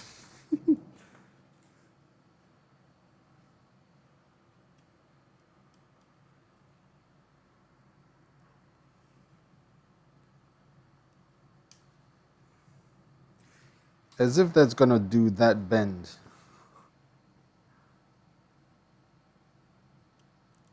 The Kojo might get some sponsor. Code Screwdriver. Clyde, man, how you doing? Where have you been?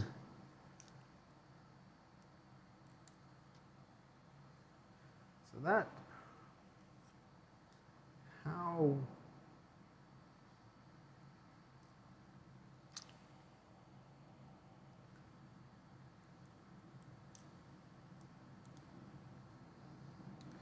Okay, so that should go there. Okay. Now that goes up here.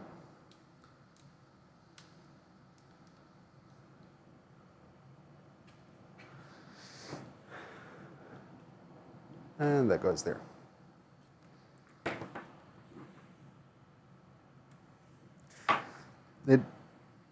It really impresses me, the thought that goes into how they put this together or how they design it. It's so well thought out. Busy with new jobs, sorry. No, don't apologize, man. I'm just happy you're okay, because I haven't seen you in a while. And I actually went on your channel, I think about 3 days ago, just to see if you have any uploads maybe that I missed.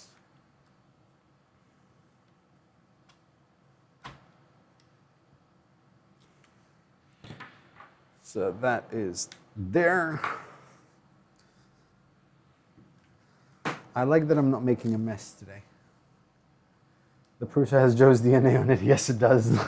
At least it's not blood. Wouldn't be the first printer.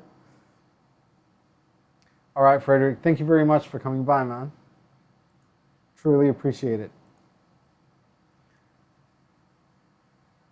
Now, we have these 4 things.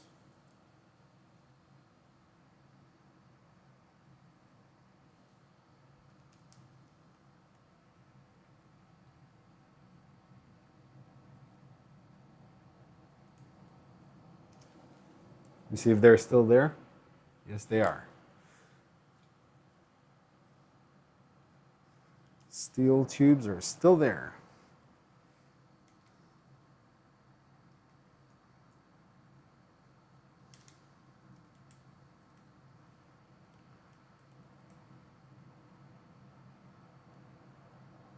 Don't worry, man. As I said, as long as you're okay, take your time. We'll all still be here, man.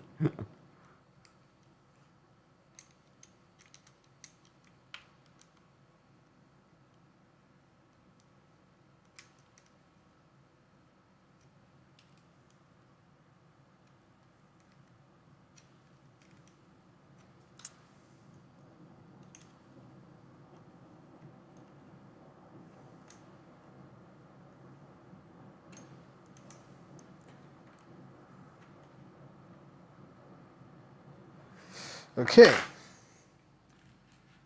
Looks like you store 4 turbos. Oh man, if only.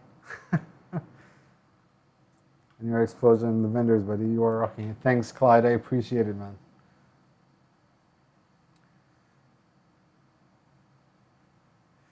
Now, we have the blue. Hold on. So, I'm just going to get a larger photo of this to make sure I get it right. So, this is the first one, which is blue. And the blue goes there. Second one is green, and that goes there.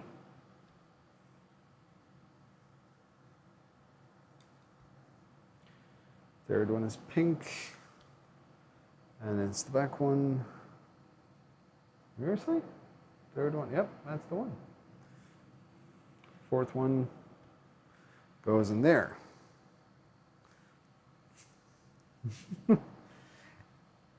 These movies.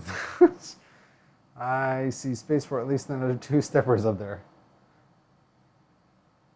3. Are the tubes colored? No, but I'm looking at the instructions of which color goes where.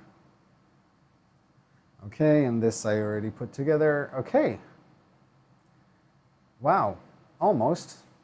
we're in the final step, and that took about 2 hours. Let's say 2 hours. So now I'm just gonna turn this around. These we actually don't need. Okay. I need these. So I'm going to turn this all around here.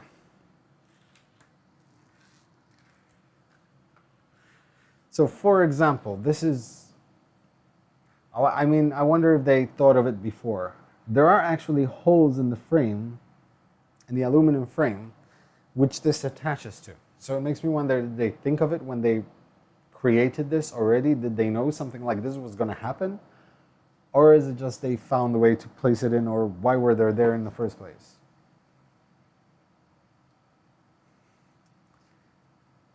Yes, I do, Ryan. I really do.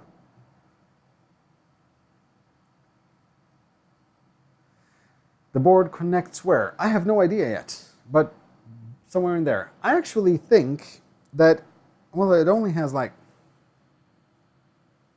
2. So there's only one place where it to stick, so I have no idea. I really don't know, but it will tell me. So we are going to the Prusa Super Switch. That is a really awesome name, by the way. All right, so that is blue, green, pink, red. Blue, green, pink, red. So blue. This is blue. Okay, so this goes here. It's like that. Okay, so blue. Green. Why do you suppose you have to decide on a 4-color multiplexing? Crazy growth. I know, man. It's it's insane. I'm not complaining. I'm humbled and I'm grateful. It's insane. It's really insane. Mark the name of connectors with 4 different colors, make wiring easier. Those are speed holes. They make the printer go faster. No, man, it's the orange that makes it go faster. Yeah. So. Wiring goes later. Okay, that would make sense. Because it's sort of. But okay. Okay. This is why I have you guys here. So.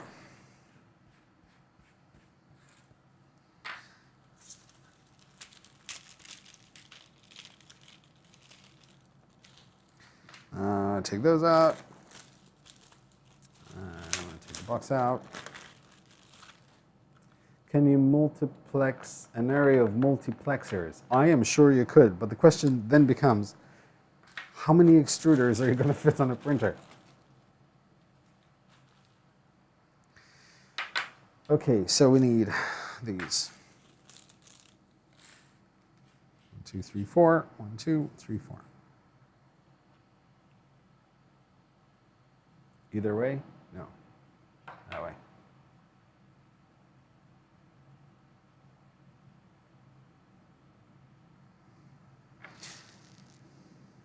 Okay, so these go here.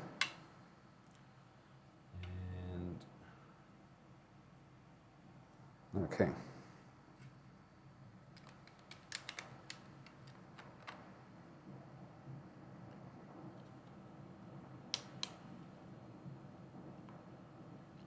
No more 11 extruders.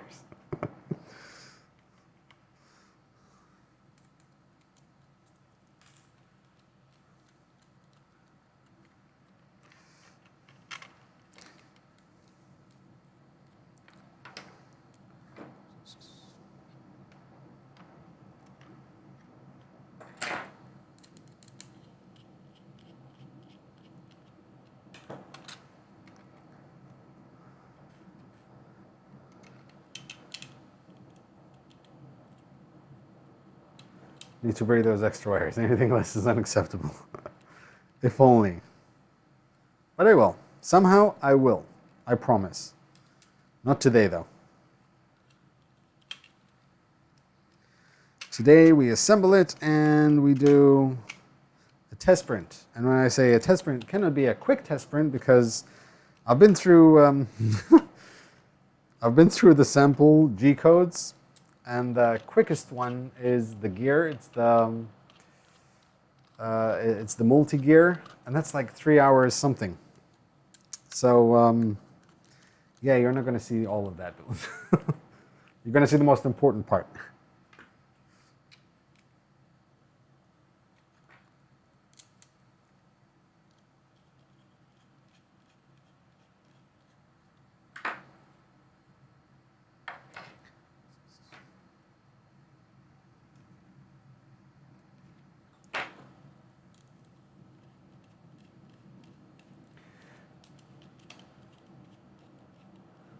Braided paracord. Ryan knows his paracords, man. If anyone wants to ever pimp his 3D printer, speak to Ryan, 3D Printed Aspie. Trust me. He knows how to pimp up a 3D printer. Kind of the same way people pimp up their PCs, the desktops, he can pimp up a 3D printer. Print away bin for the waste filaments. I could, and then I'd just recycle everything, including the bin itself. Okay, that's there. So then we have this, which goes in here.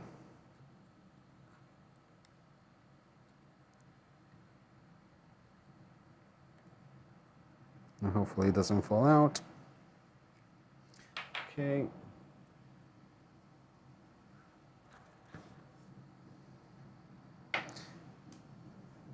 Find the drilled holes on the frame. Place the case in a way that the 5-pin connector is facing downwards.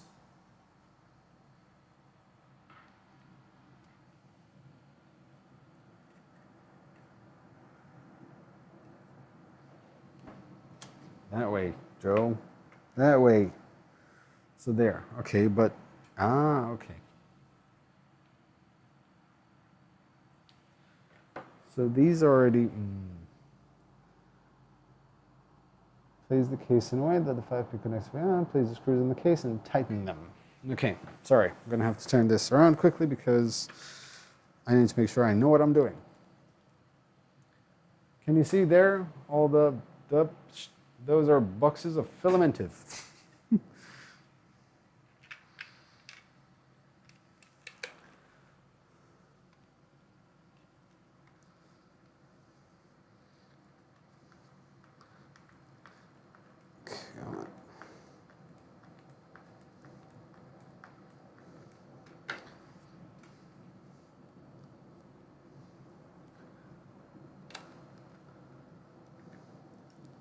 See, everything fits in place perfectly. Victor, Pelot or Prusa? I had a lot of people. Now, I will do a kind of a comparison video, and I will try to explain why you cannot really compare the two side by side exclusively for one particular reason. This right here, this is a closed loop system. The printer knows what each extruder is doing. It knows when it's retracting one filament. It knows when it's pushing the other. It knows where the nozzle is at any point in time, which is why it can retract and so on. The palette doesn't. The palette has no idea what the printer itself is doing.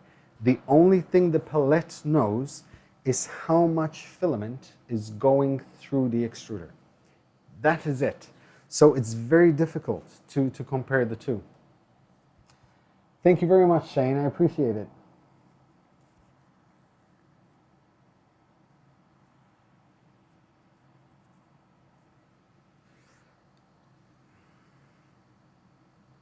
Paul, you mean the palette? It should work. It should have enough space to work.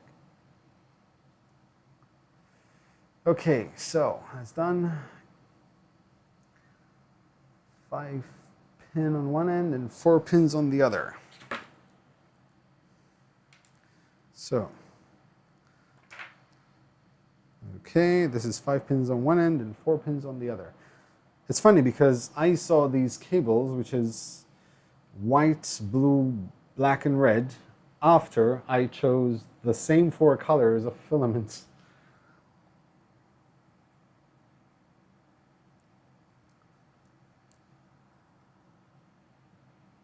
Exactly, extra weight. It will always use more filament because it has to overcompensate the fact that it's not connected to the printer.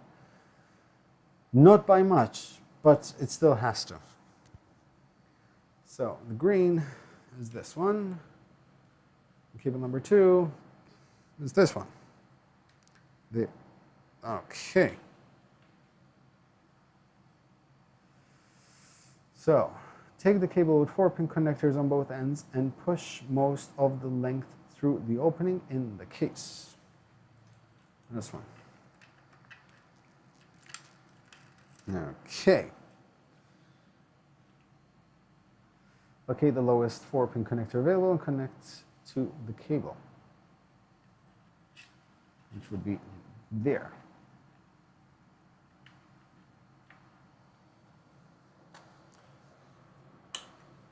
Okay.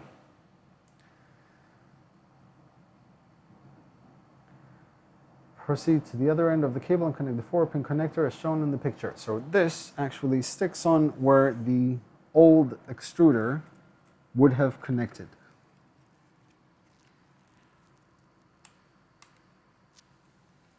I can't see. Torch. Then there was light.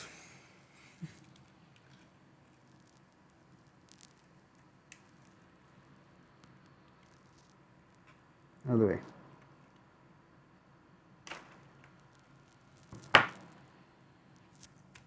There you go.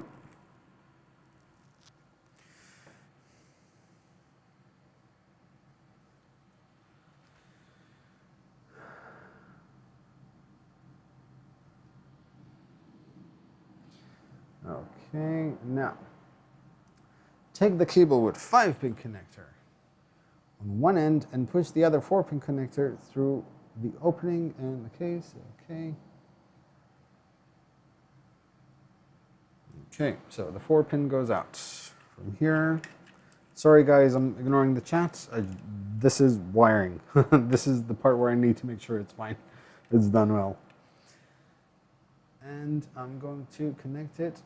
Okay. So,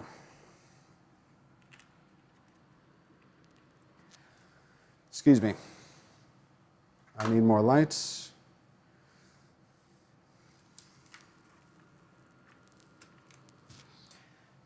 Okay, that goes there, and the red side outwards, and it's just on top of that on the second one.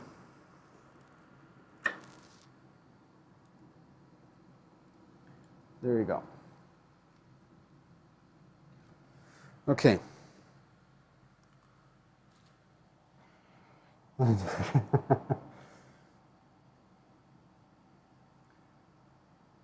On the Mini Rambo to P3 is tricky. No, it seems fine. Okay, now. So the top one right at the end, red on the outside, and that is done. Okay. Now we need to make sure everything else is connected. Once again, I need my... Let's get rid of those so I don't get confused, because I can get confused very easily.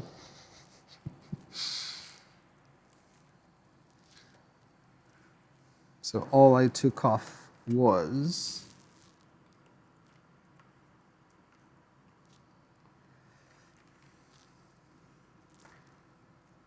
the hot end.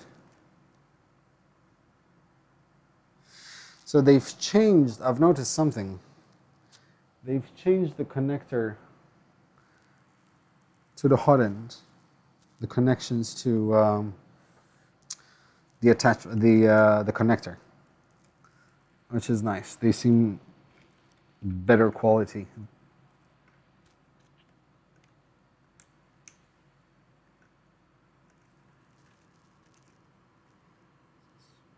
Come on.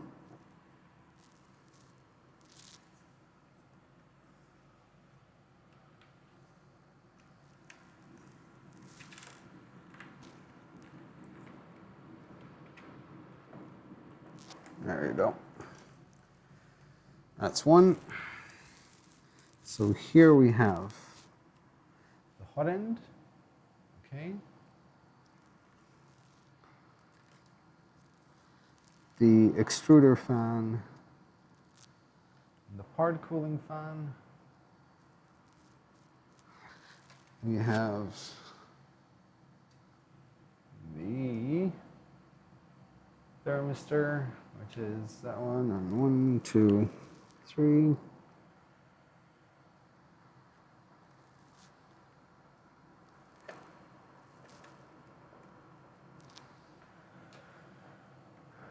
And that's it.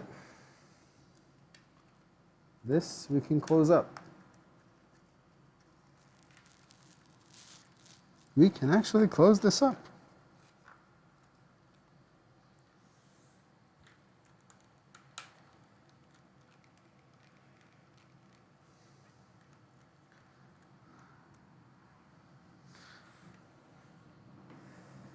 Okay, next, wires.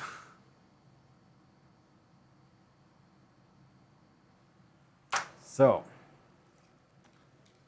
now I got to remember the way they were. So this was blue, green, pink, red.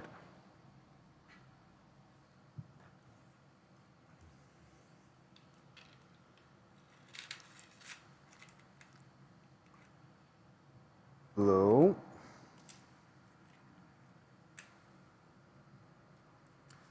Let me just reconfirm.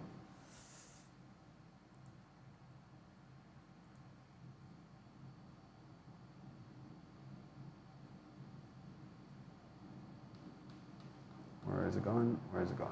There you go.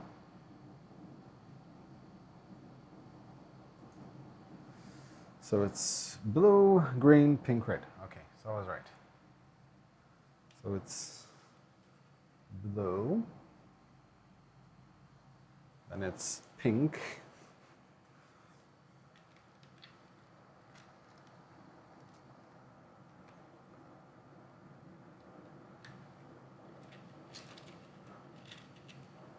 and it's green,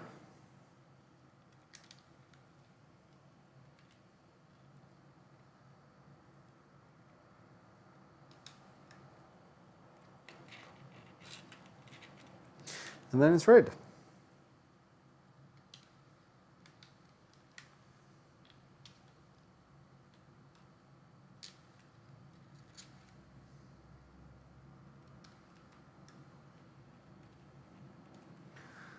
Okay, so I'm gonna need to tidy that up. Mark the connectors with 4 colors.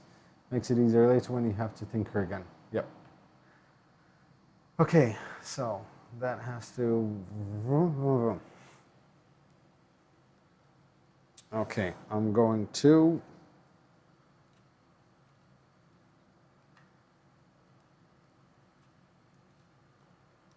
this.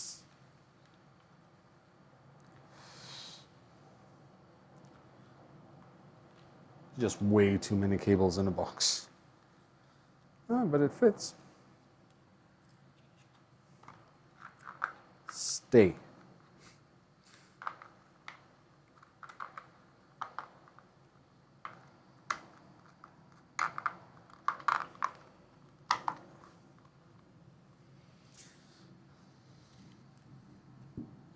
Need one of these. In there. Which I already put in, and this one.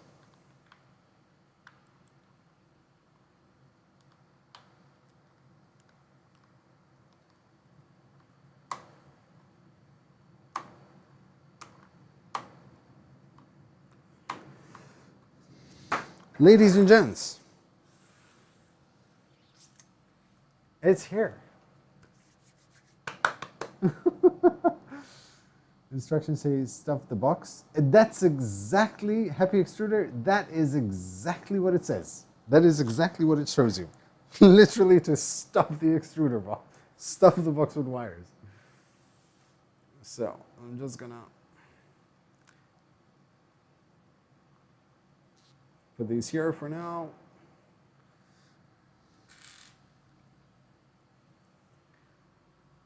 And these here.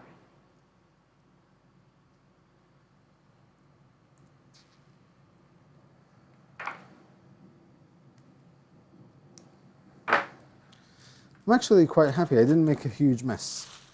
Actually, get rid of these.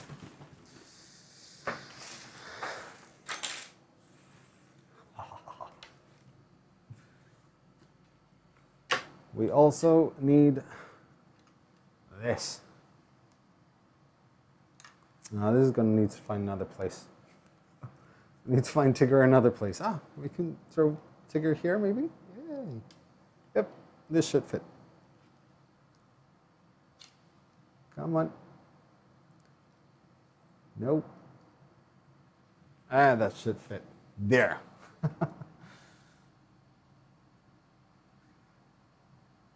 Okay, so we've done the spool holder.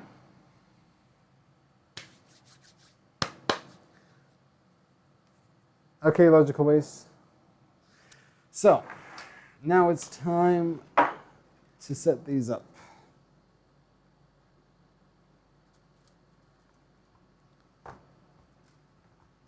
These, for those of you who cannot see, wait, hold on. These are the spool holders. There's this, and there's another one here. They're awesome because they're on roller bearings and they're acrylic, but they're good quality and printed parts and bearings and awesome.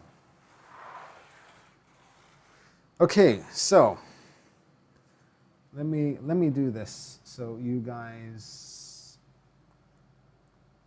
hold on, so you guys can see better. There you go.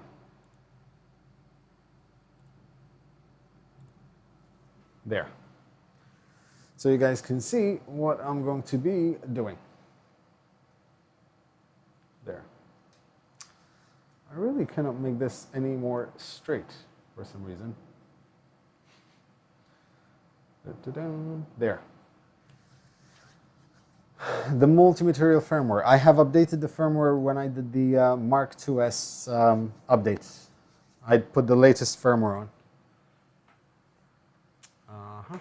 Okay, that goes there. Okay, so I need power.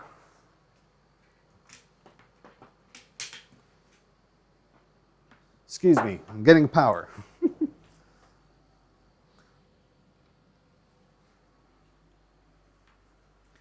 And I have power. Kind of. So, moment of truth. Blue smoke? Anyone?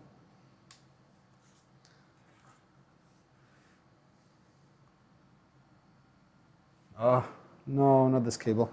Okay, I think it's the cable. Hold on.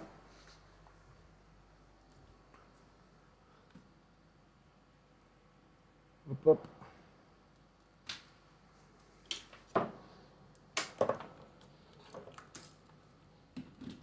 Okay. I think I used the same cable as I did for the last live stream, which also didn't work. There you go. Now we're there.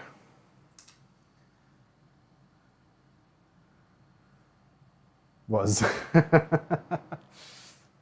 Okay. It's not its own firmware, it's the latest firmware, which supports multi-material.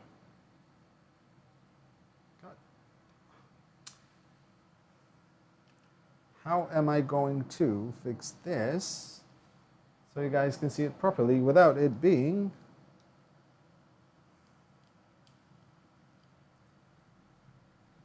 there? Stay there. Wait, there. Stay. Okay, so first things first. I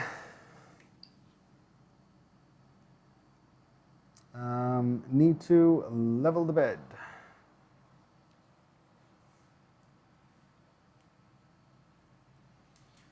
Thumbnail under the chat, please. Put the thumbnail under the chat. Okay, hold on. There. There you go. Good morning from Australia. There's the Australian. Now we have all continents.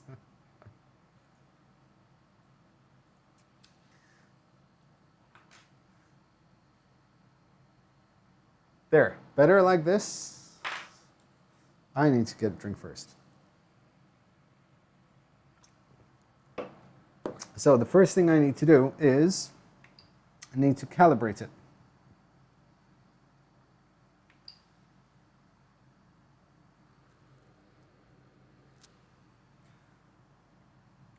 Hold on. Actually,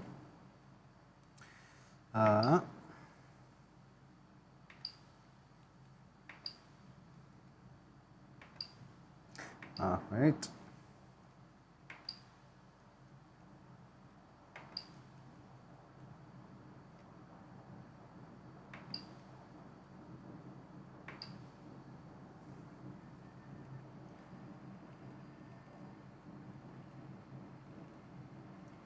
Yep. Let me just see how this. Oh no, he's in the way. We'll find a way for him later. Okay. Actually, wait, hold on.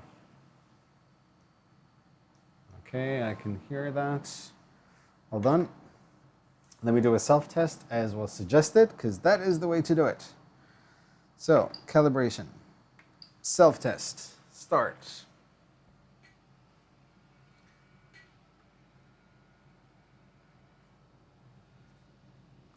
So, hot end fan spinning. Spinning. Front to spin. Spinning. Spinning.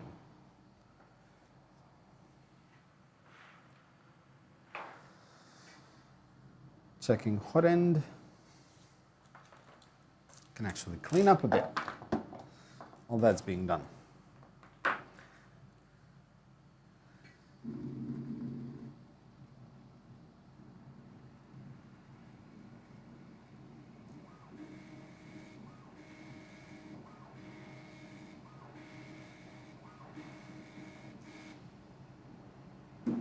Okay. It always freaks me out, the self-test. It moves very differently than it would move normally.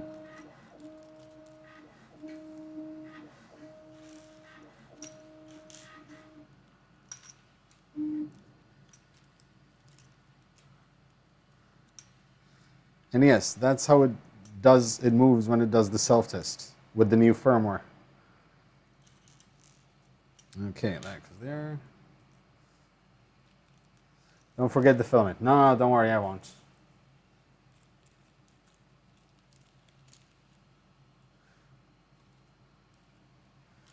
Checking bed.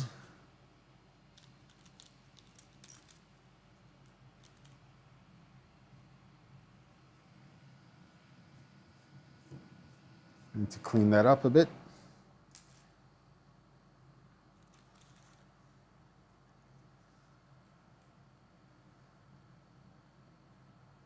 Finnegan pin for death. Finnegan pin.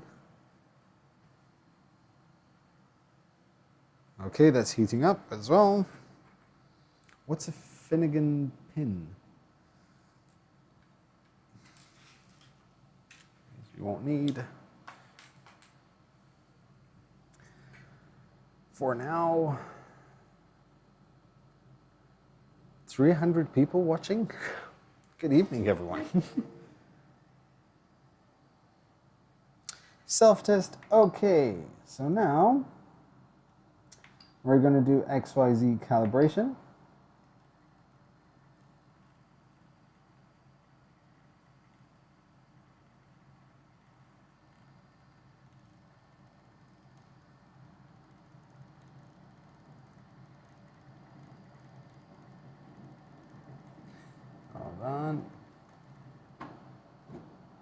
Okay. Please clean the nozzle for calibration. Click when done. Nozzle is clean. R left and right carriage. Yes. Place a sheet of paper under the nozzle during the calibration of first 4 points. If the nozzle catches the paper, power off the printer. Immediately. Piece of paper.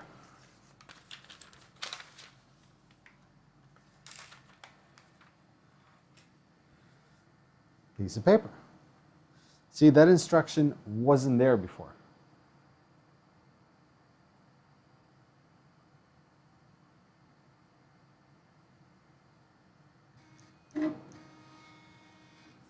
I'll find out.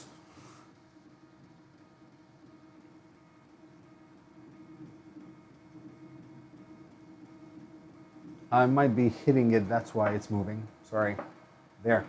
Not going to be moving anymore. I have firmware 3.11. I'll check exactly. But I updated it last week. So it is definitely the latest firmware. I'll confirm. Actually, I can confirm. So, install our latest multi-material drivers. It's the driver, sorry, not the firmware, it's the drivers that are different. Those are installed on my laptop, but the firmware is the latest firmware is 3.0.11. Oh, okay, no, there is another one. Okay, so, yeah, I need to download that quickly and update. My apologies. Actually, I can do that right now. While that's calibrating, I can download. Hold on.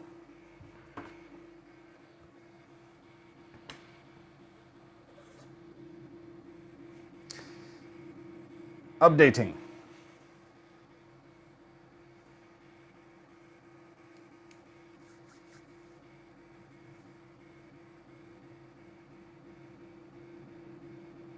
Oh, this is not catching.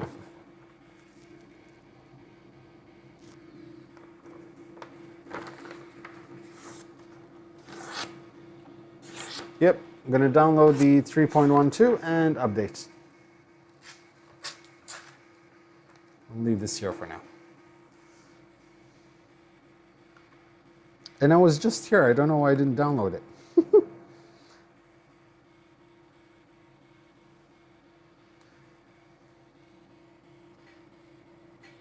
You all set for Father's Day by you? Yes, I am. All set.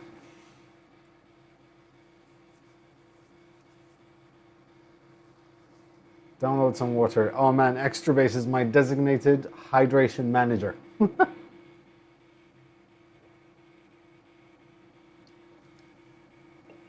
Now, I haven't done the proper adjustment just yet. That's why.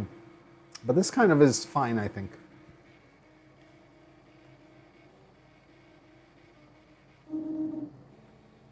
I think I got it perfectly, to be honest. I think I've done it so many times that I've done it perfectly.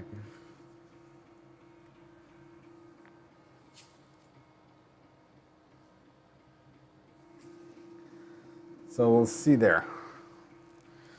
Okay, so firmware is downloaded.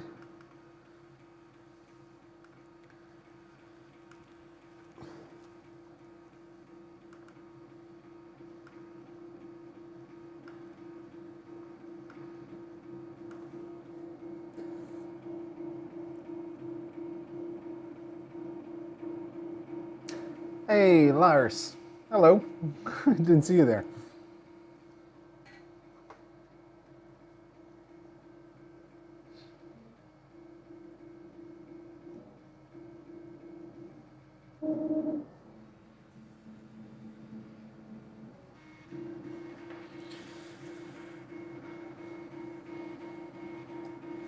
Okay, so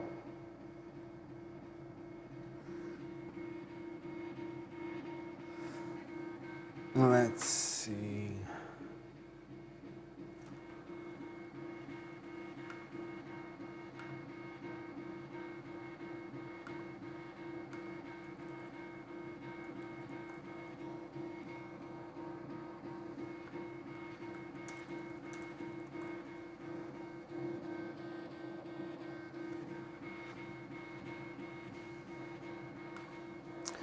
Is that just a t-shirt or do you play polo? I do not play polo. Do I look like someone who plays polo?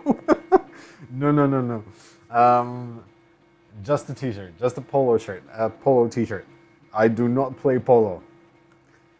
It's gonna take a very big horse to actually play polo with me. Horses that big do not exist. Perfect. So.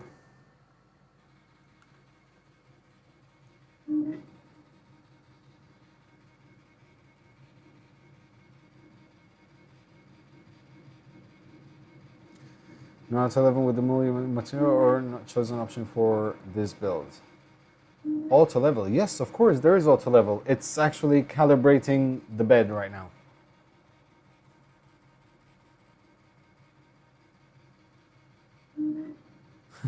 Thank you, Repcord.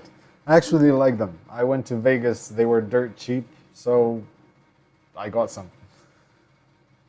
Thank you, Paul.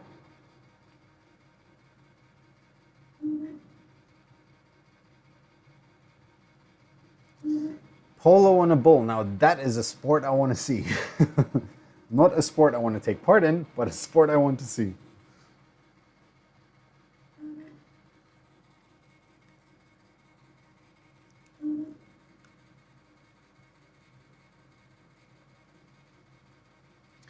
Okay, so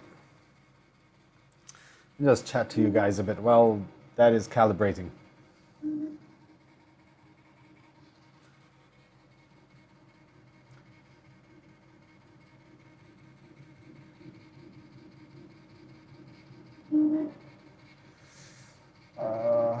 What is my favorite 3D printer?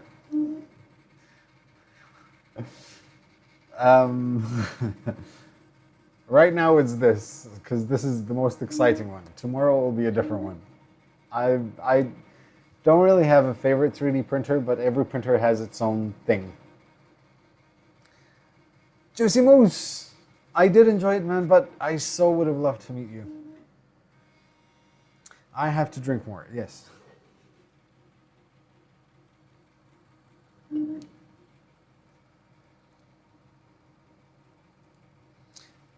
Would you recommend the One How Duplicator 6 or the Prusa I3 MK2S? One How Duplicator 6. I don't know if Prusa i3 Mark II, this one, or the Duplicator 6. I've never tried the Duplicator 6, but I would possibly recommend this. I don't know. I haven't tried both of them, so I can't really be sure. I see one in my future. Zimmy, you won't regret it.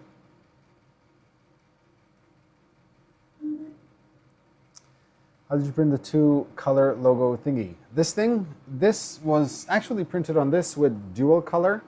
So it starts, I printed it this way, and as soon as it reached a certain place, I just swapped filament to red.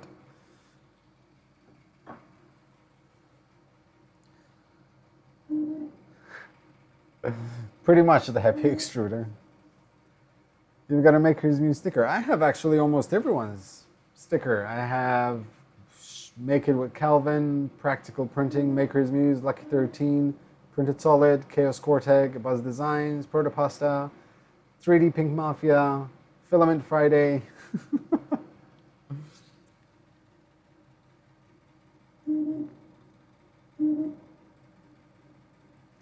Can't see the display. It's basically there.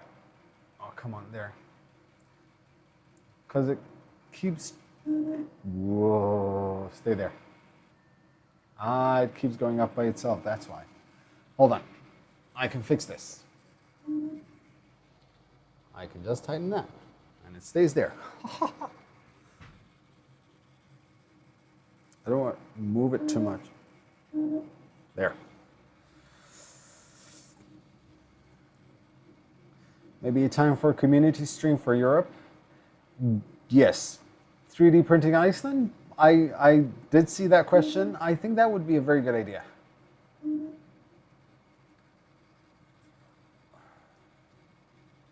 I do have a little bit of space left. It's my first time watching one. Keep up the good work. Looking forward to a tour next stream. Thank you very much, the Retarded Cuber. I appreciate it. You have a lot of 3D printers. I do.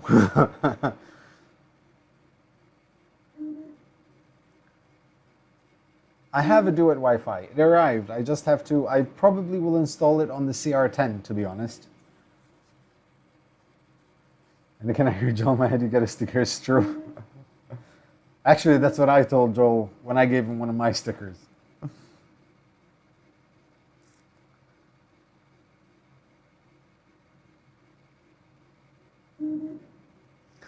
Sorry, Happy Extruder.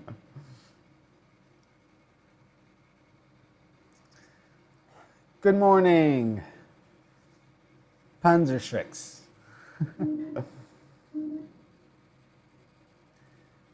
Did I get a sticker from Joel? No, I didn't actually. Or else it would have, trust me, that would have been the biggest sticker stuck on here. Do you have an ANET A8? Yes, I also have the ANET A6. Is there a point in calibrating since you are going to upgrade the software? Don't have the Prusa? That's what I'm asking. It should be fine. It should still be fine. Is it? Oh man. We'll see, but now that it's here, I might as well.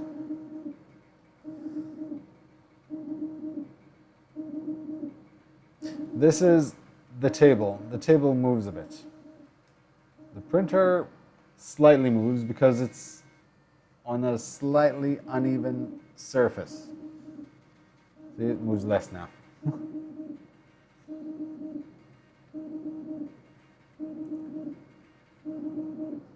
You probably could find an STL for something similar. Oh, hold on, hold on, hold on, hold on, hold on.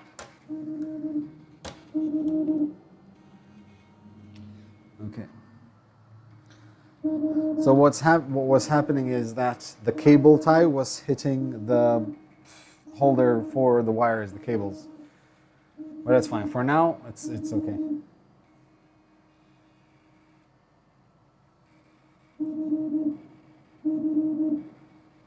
For my ANET, any tips? I will actually be doing a video on installing the 3D V6 on the ANET. So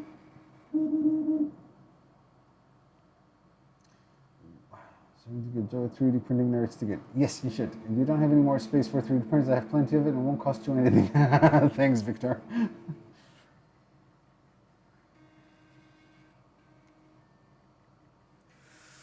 Okay, almost there now. So,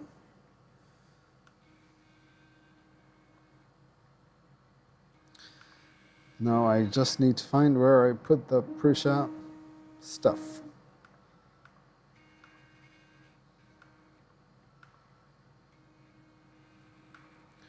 Prusa 3D.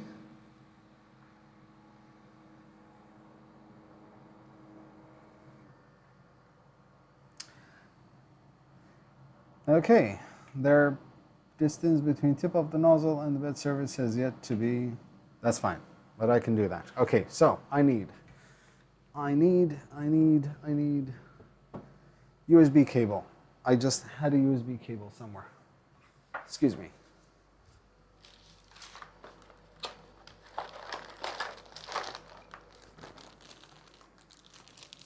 So,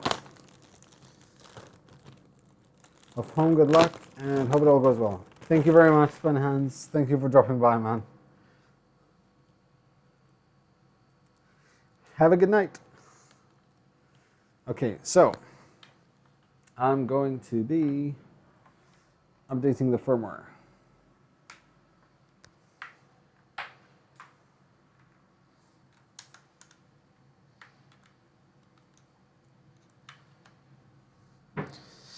So, choose file, desktop. It's actually very, very easy to update the firmware on the Prusa. It really is.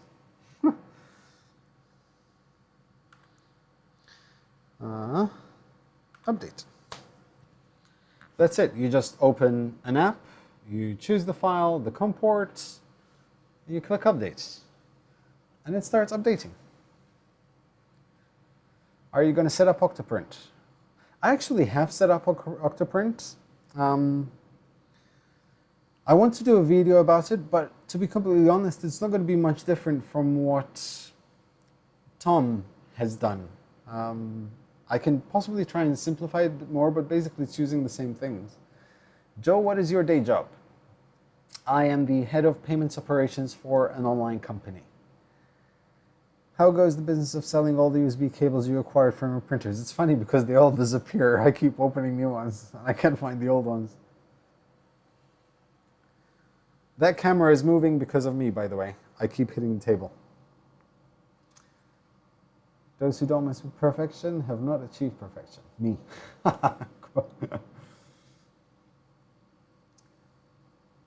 The SCAD and STL files for the Mark IIs and Multimaterial available on Prusa GitHub, but the Prusa Super Switch is not published yet. Well, at least I noticed that you used my MOSFET illustration in your latest video. Yes, I have. Do you use the Arduino IDE software to update the firmware? That's it. Firmware updated. First steps. So, I'm gonna do this. So that has been updated. I'm just gonna check something quickly. Support. So I don't know if you guys can see it. It's 3.0.1.2.12. And I'm gonna do the calibration again. Sorry guys, but at least you get to chat to me for a bit. I'm just gonna do the calibration again. I'm gonna actually fix this cable tie while I'm at it because it was in the way. So that should be fine.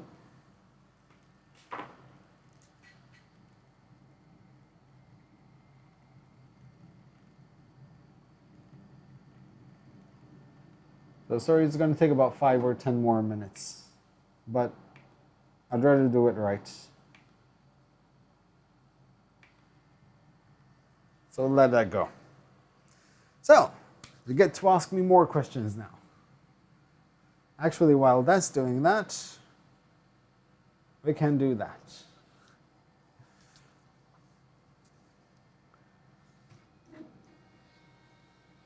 It's only going to stay calibrating anyway.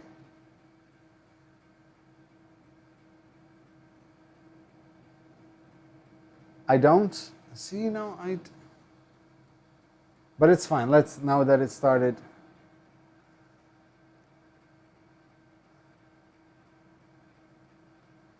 Does this printer mean we'll see a new Tigger? Yes, yes, we can update the Tigger. What is the next 3D printer you are gonna get? Well, down here I have the Start 3D printer, I have the Tivo Tarantula, I have Ender, it's a 3D printer from GearBest. I have just assembled the Anycubic. I've been playing around with the Collida Compact as well. I just finished a review of the Anti-Carry, which I will publish next week. I have the Most Fun Pro 3D printer on the way, which I'm really excited about. I have the Odin coming from the US. I have the Obsidian coming as well. I don't know, I have so many.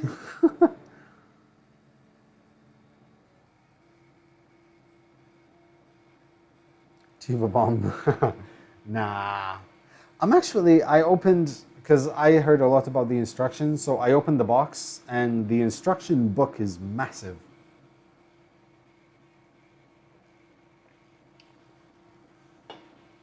Let me check the batteries. Batteries for the mic look okay. Printer still. Yes. It never gets old for me. It really, really never gets old. every printer I open, I'm as excited as I was when I first opened this printer.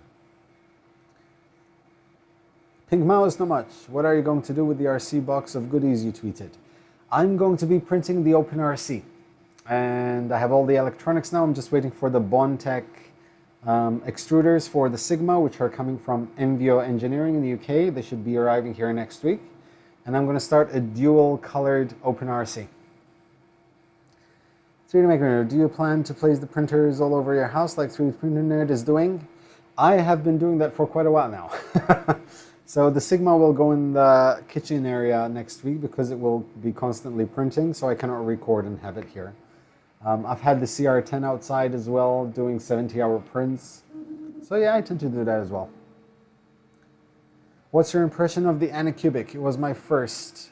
Do I have a soft spot for it? I was very surprised at how good the instructions were of the Anycubic Cosel Delta. At how quickly I assembled it. Took me about 2.5 hours or 3 hours. I was impressed at how organized everything was packaged, the screws. It was by far the most enjoyable assembly experience I've ever had on a Delta. Hands down, by far. And the prints are actually not that bad. I don't have them here. Actually, I do have them here. This was the first test print on the Anycubic Cosel, which actually looks not bad at all, and I still haven't set up anything on it yet, just the Z height. You need a bigger office. I will be getting a bigger office as soon as I move to a new place. Will you review the TiVo Little Monster anytime soon? Love your videos and they're so user-friendly since you don't make yourself look like an expert, but really reach out to reviewers.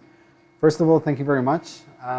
Once I do the TiVo Tarantula, TiVo have told me that if it all goes well, if they like the review, as in if they like how I produce the review, because I will do an unbiased review, it doesn't really make any difference to me, they might send me a TiVo Little Monster to review. But that is up to them. You have the start as well, right? Yes, I do. What's the next video you are going to do? Wait. Next video. Initial thoughts on the Collider Compacts. Then I have the ANET, the Ant E-Carry review. And then I have a couple surprises, which I can't talk about.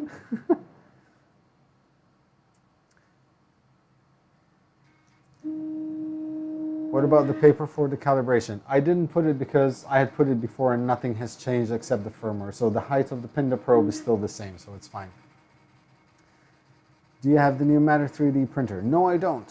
Robo R2 review maybe? It seems good. It does seem good. Unfortunately, they haven't reached out to me to review the printer. To be completely honest, at the moment, I am not asking for printers for reviews, simply because I feel like I'm still catching up and I don't want to just do reviews.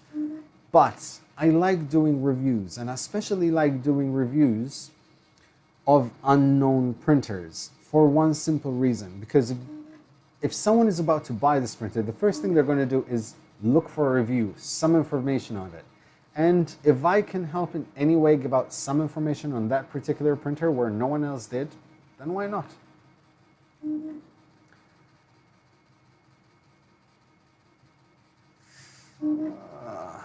How many subs did you have when you got the first chance to get a free printer for review?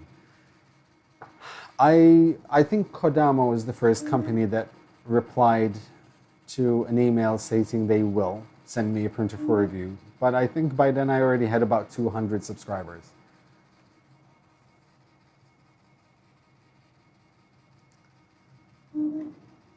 How many? How feels your wife about it? My wife is awesome. She sees me happy, she's happy.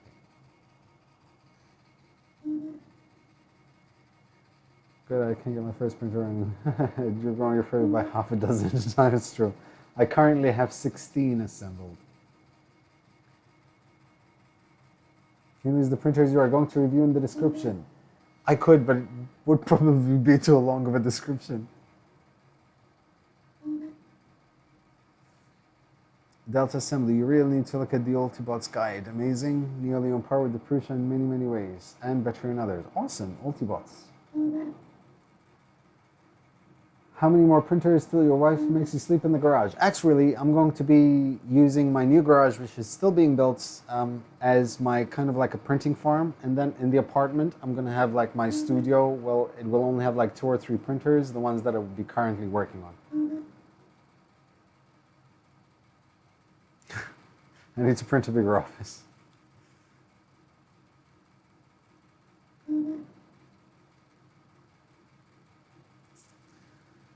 Shout out to Yosef Prusa to get a useful purge print option instead of the purge tower.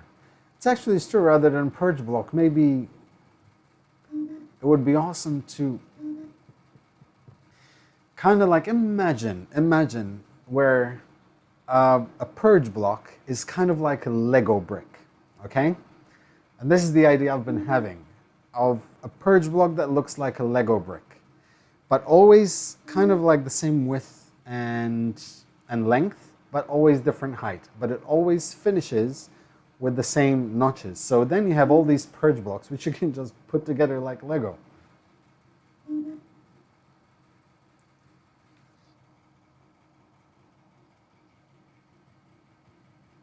Maybe wonder where to the corner are empty. Those filaments around the corner. Oh no, I actually don't have enough filament boxes to put all my spools, which is why some behind me are in bags. Print the RC Benchy.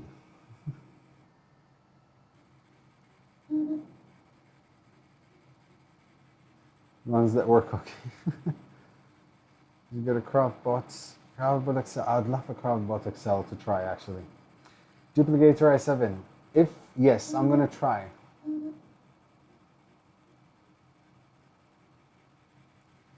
Good night, Play.com. Thank you very much, son.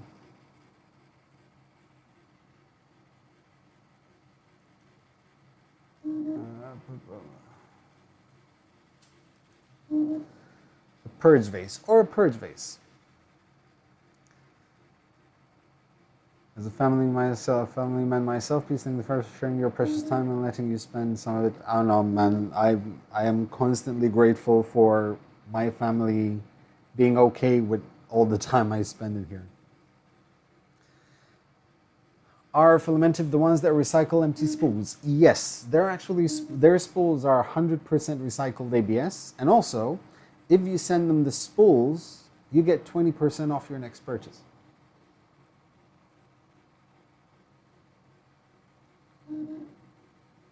Why not purge and infill? Would be a great idea. That actually is also a very good idea. If you have to take guess, Joe, how many spools do you have right now? I have 100. I think I have about 186 or 87 because I tried counting them last time. And I have more coming actually because Form Futura are sending me some filament to try out. Ciao Ludovico, buonasera.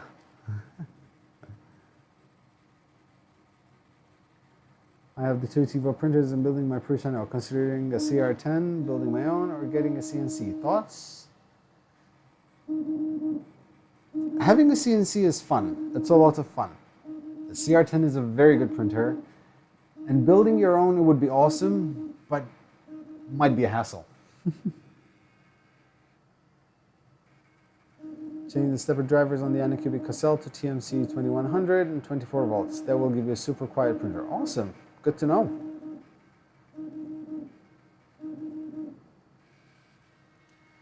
It's true. The amount of time it takes, the amount of work this channel takes. Now, this is a small channel, and I upload maybe 2, maximum 3 videos a week. The amount of work that takes is insane. And even sometimes you have an idea for an episode, and you work on it for 3 or 4 days, and then you realize it's not working out. So you have to think of something else to do.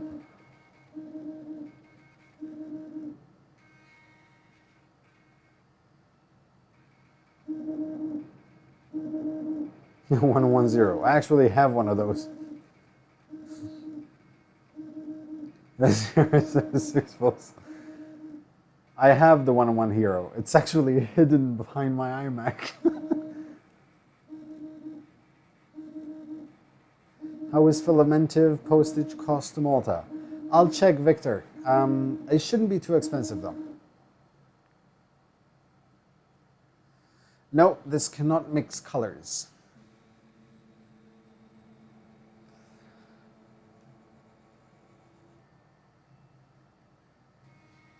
Okay.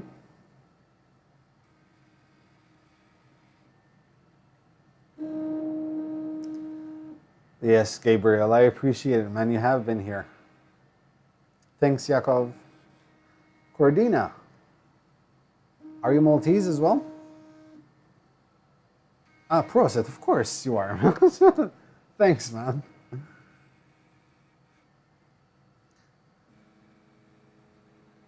Building an SLA printer like DIY? It'll be a bit difficult for me because I have no idea about those. So, now let's change to that. So, XYZ calibration okay. X's are perpendicular. Congratulations. Distances between tip of the nozzle and the bed surface has not been set yet. So, I need to preheat because I need to throw in some PLA. But before that, I need to clean the bed. So I'm just going to grab some. So I use Surgical Spirit because getting your hands here on some isopropyl alcohol is damn near impossible. And this is pretty much the same thing. It's alcohol. Now we are for 3D Malta Mafia, yeah. The spool holder printed parts you can find under GitHub. You just need to make the acrylic parts. I'm actually thinking of buying a laser cutter now. Time to heat up. Someone posted in the phaser of plug and play silicone heater. Yes, that is actually the best way you can do it, and that is AC heat beds. This is Bridge Printers Pool. That's actually a very good idea. What are your final thoughts on the Trunk CX3? I will get out a full review of the Trunk CX3 soon. I have to admit I haven't been using it much, but I do use it because it prints really well.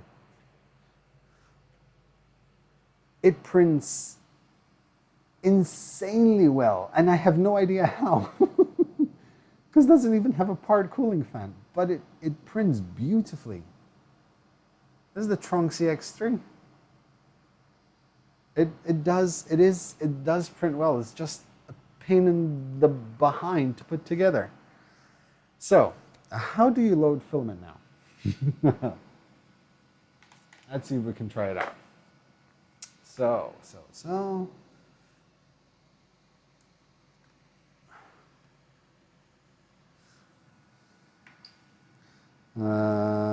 Load filament. Ooh, okay. Load filament 1.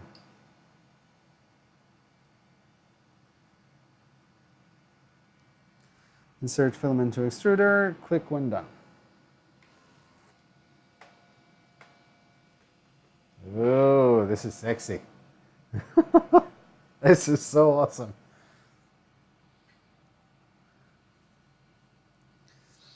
Friday, God bless you and your friend Joe. Take care. Thank you very much, Paul. Same goes to you, man.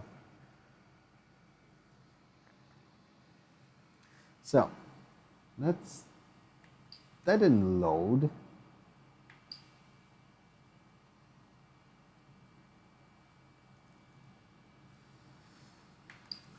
So, let me see if I can extruder. There you go.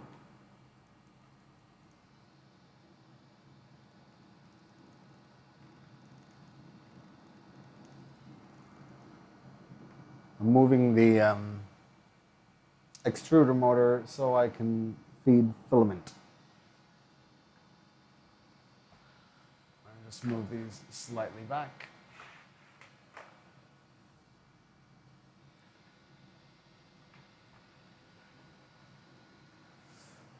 Until something comes out.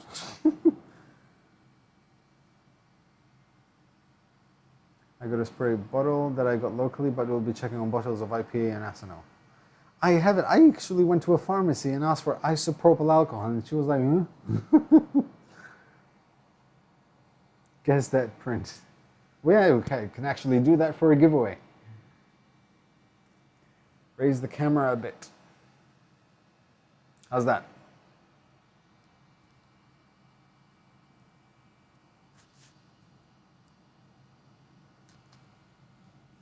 It's preheated already.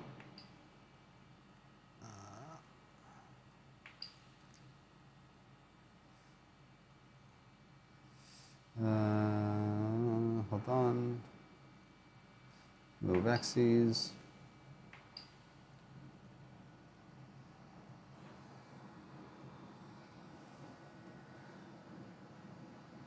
Just making sure it's still pulling filament through.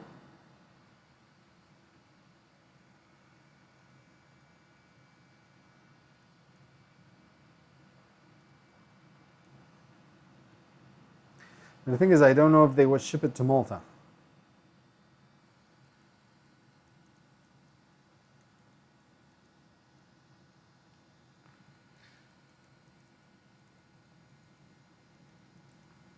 Well, this filament has a long way to go through to get to the extruder, to get to the hot end. Every pharmacy here in Canada sells IPA. You would think so in Malta as well. Okay, all right, okay, it's extruding.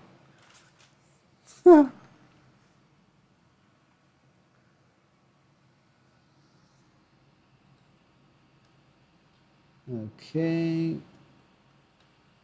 still extruding. Just let it extrude a bit more.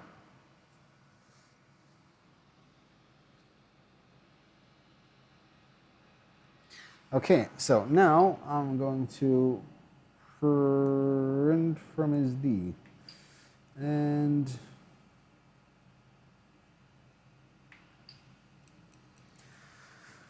so I'm just going to print the calibration line.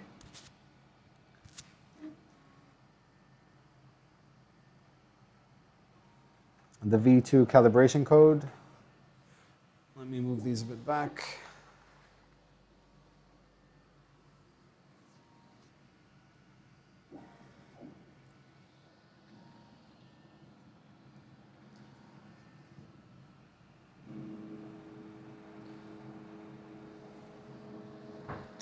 So,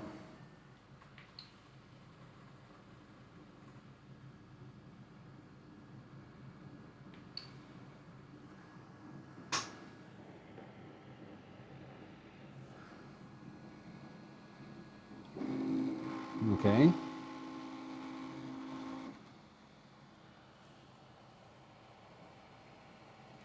I'm waiting for I'm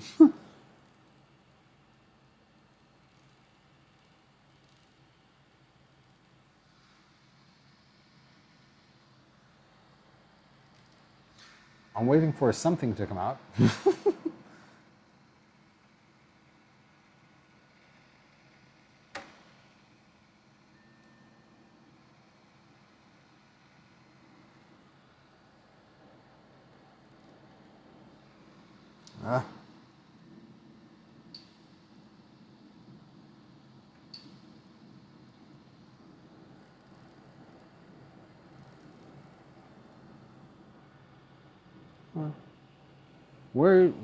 Where's the filament going?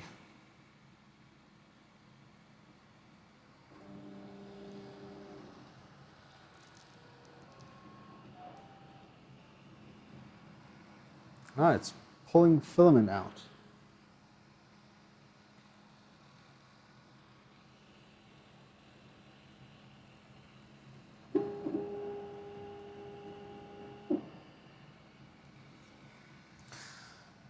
That was weird.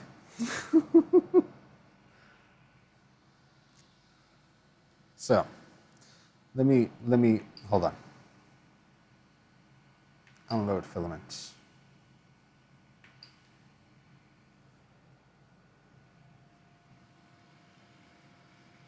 So, let me see how this works.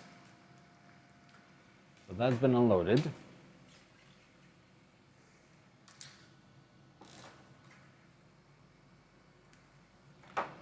And now I'm going to load.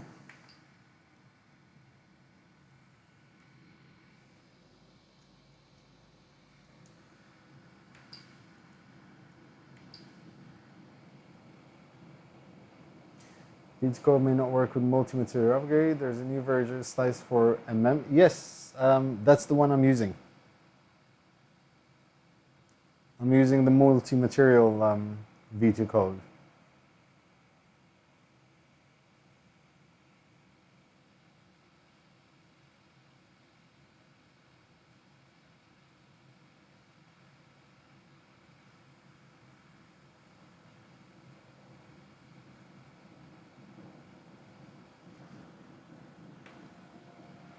Okay, so let's see, because it stops there.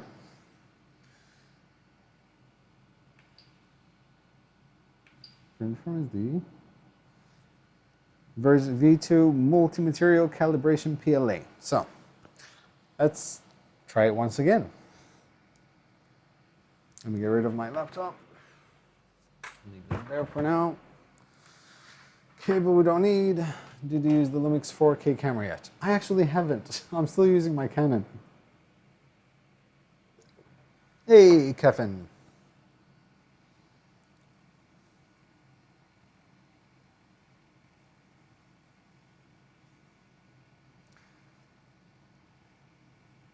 Disassemble and reassemble, yeah, sure.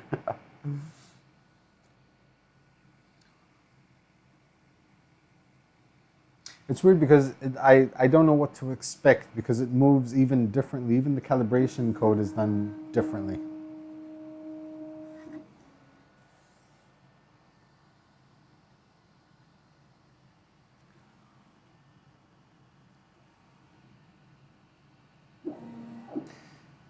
Hey, Stephen.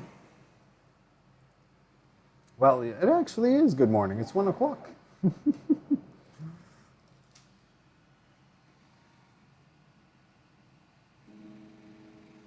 So,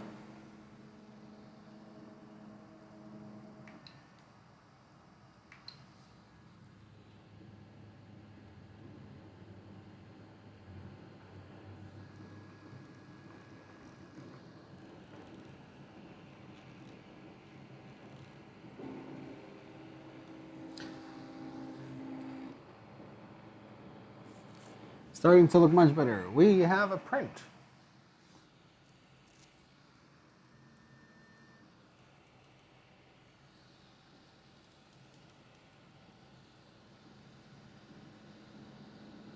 Just checking the height.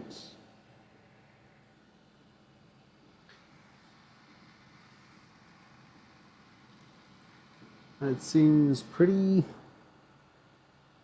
That's actually not bad. All done.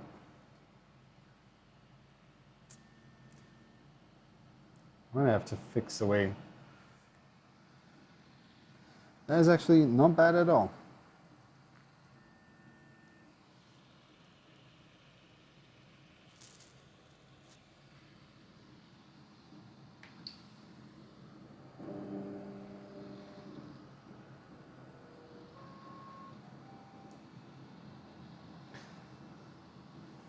Success once again.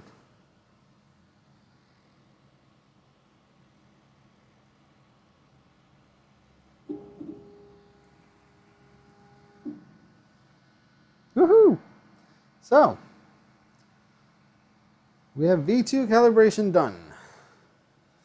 Z offset is done. Yes, I am actually. I will be getting the Kodama Obsidian when it's done. When it's out. Let me just check the battery quickly. So, Give me guys a second because the batteries of one of them is about to die, and is this one. So give me 1 second.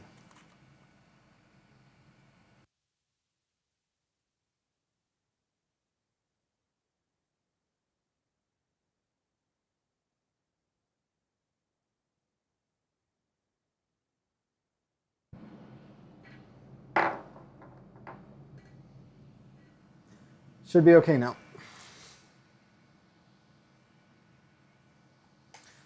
And now that that's done, we can load filaments. Number 2.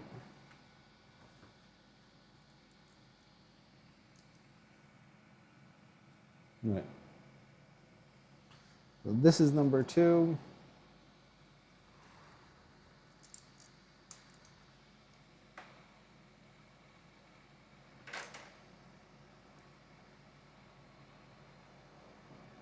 Oh, this is number 2.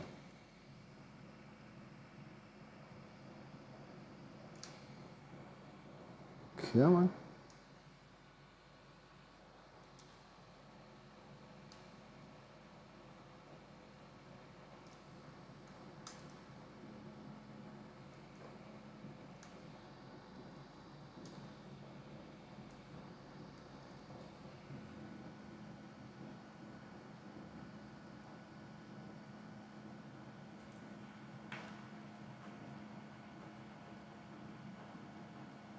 Okay. I must have done a boo-boo somewhere.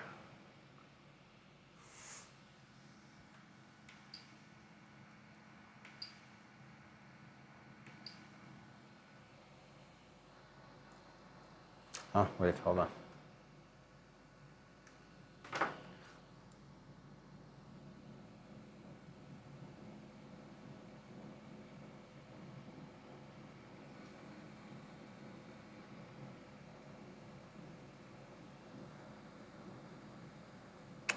Why can't I? What do I think of the delta flux? I think it looks, sorry, I think it looks awesome, but I have yet to actually try it out. So this is actually, okay, something is weird here because this is pushing outwards. It's not pushing inwards. So,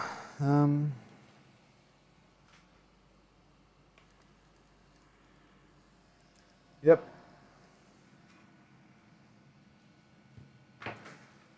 So this is not extruder 2. Hold on.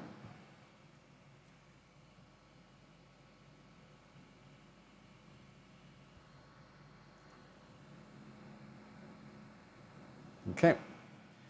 So I did the wrong selection of cables. So, but that's fine. I'll figure it out. Not really a huge issue.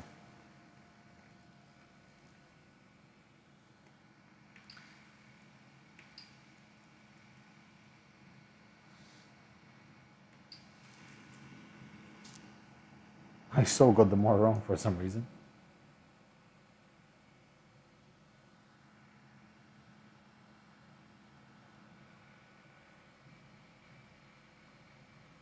Okay, that is weird.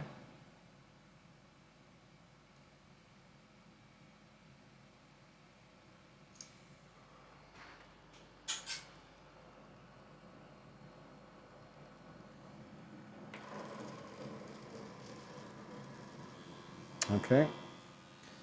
So something, I either wired something wrong.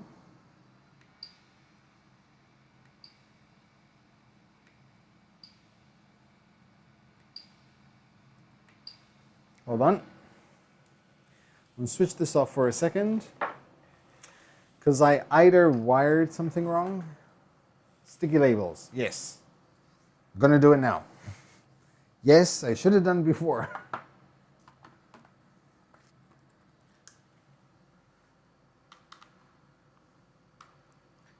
So, Let me just check. Because I could swear, but something really weird happened. That is, the same extruder is on 2 different numbers. And that's just way too weird. So, we'll do this quickly.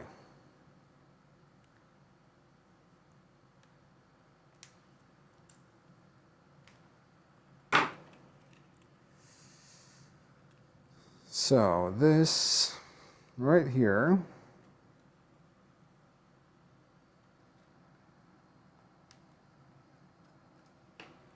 is one. Let's do this. You loaded extruder 4 twice in a row. I did?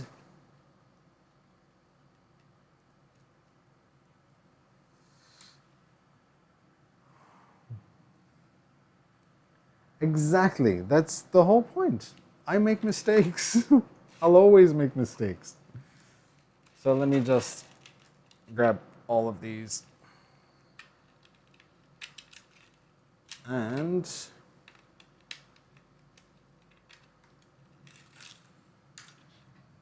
wait.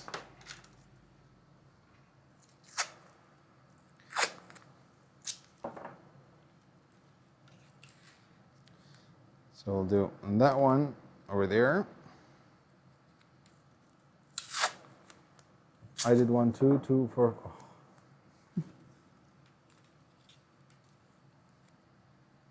No, but the thing is, even when I loaded the filament, it was unloading, and I did extruder 2, and it was doing 3 instead.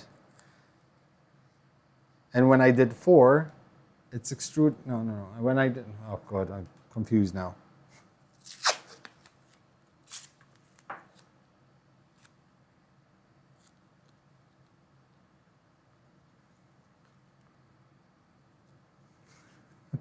I'll drink in a minute.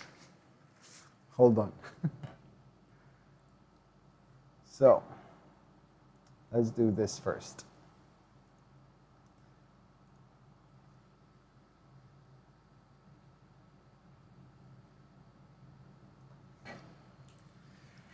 So, looking at it on the front, this is blue.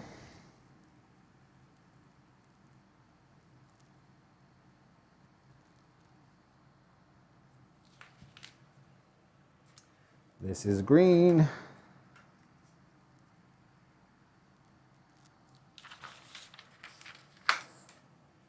Then we have pink.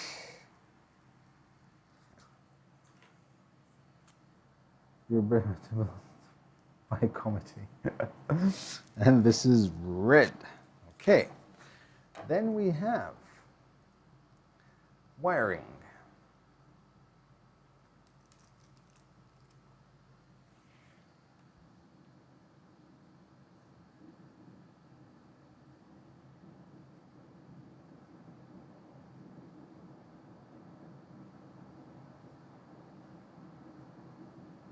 See, this is what's bugging me, because that is M0, 1, 2, 3, and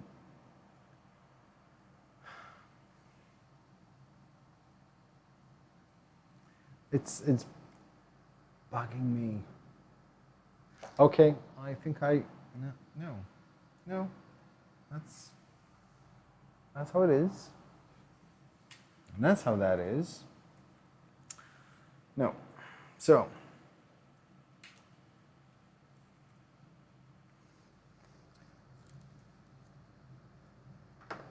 Zoom in the super switch.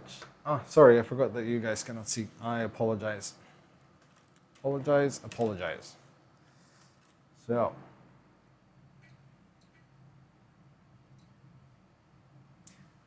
Stay. This is going to keep on moving.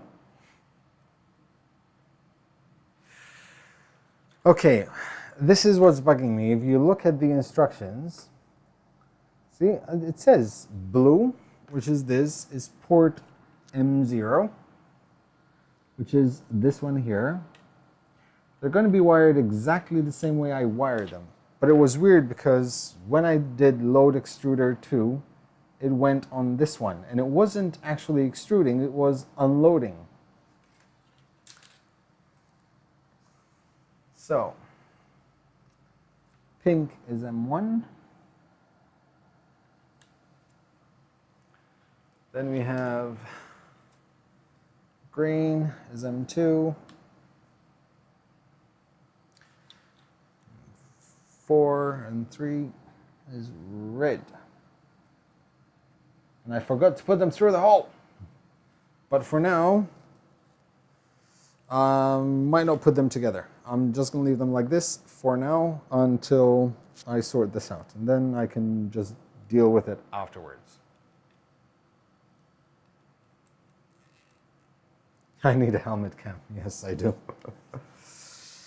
Okay, so just in case, I'm going to recheck this.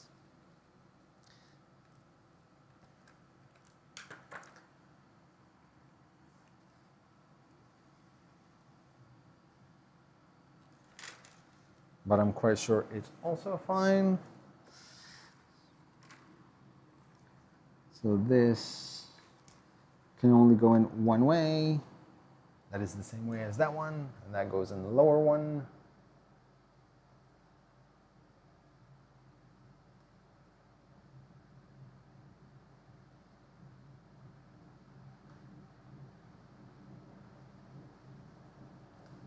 Lower one, right over there.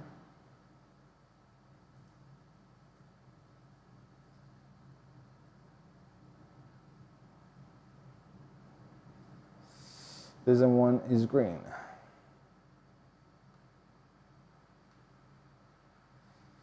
Nope, M1 is pink.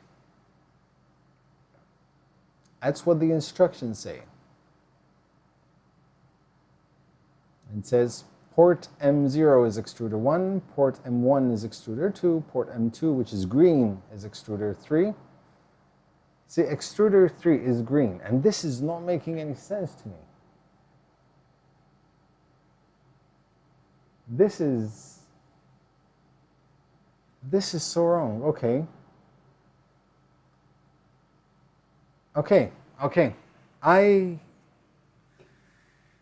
All right. So, I think there is a mistake in... Okay, there is a mistake in the instructions. Prusa, I found a mistake in the instructions. Okay, so if you go on step 1, it says number 4, electronics, step 1. It says proper order of the extruders. It says port M0 extruder 1, port M1 extruder 2, and it's blue, green, pink, red.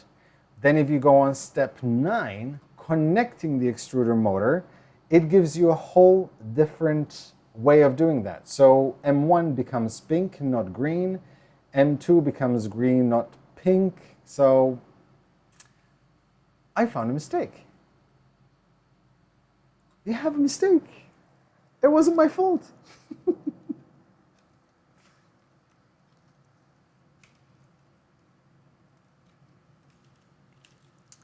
So, but just in case, let me go back up.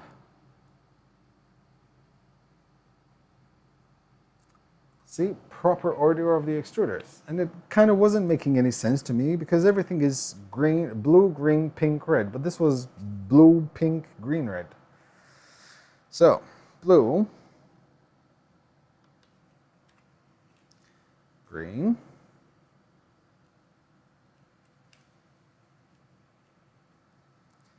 pink. Oh, damn it.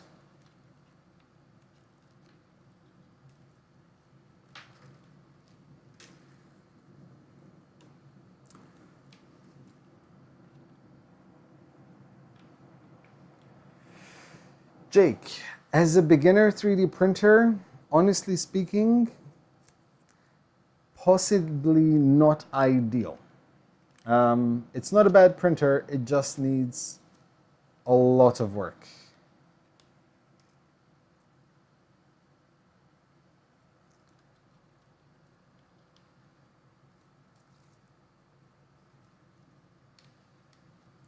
So I'm going to leave those there for now. I'm going to close this up first and foremost.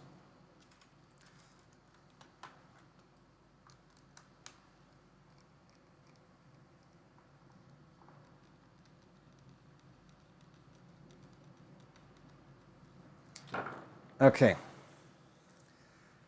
Let's try once again.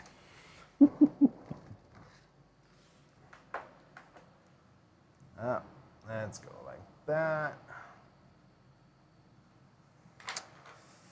This goes in here. That goes on. Wrong cable. There. Okay.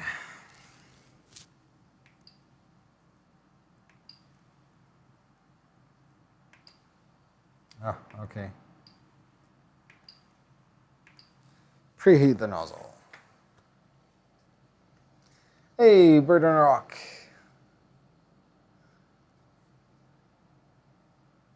Free Haribo for everyone.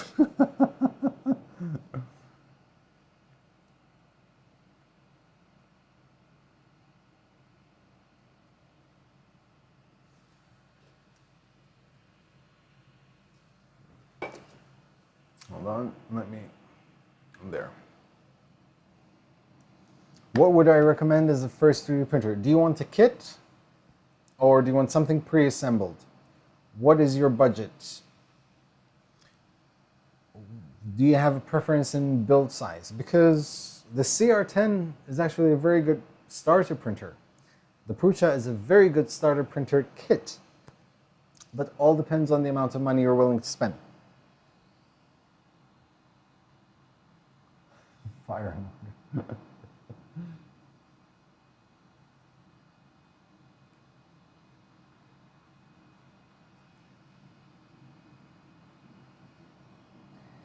Okay.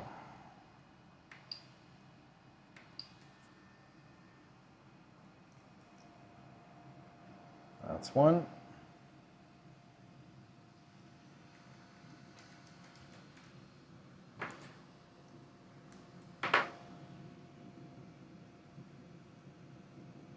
That's two.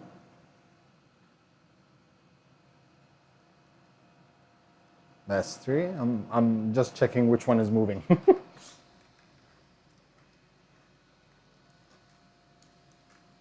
And that's four. Okay. Now we're going to load them.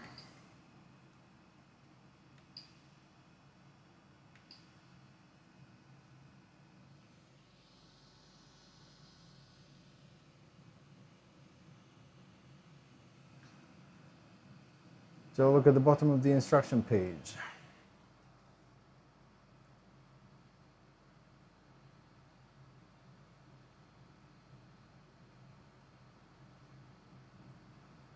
Yep. Should have read the comments. So, red is going in.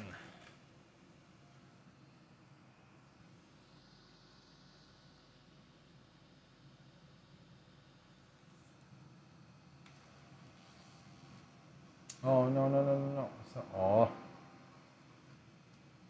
I did a boo-boo.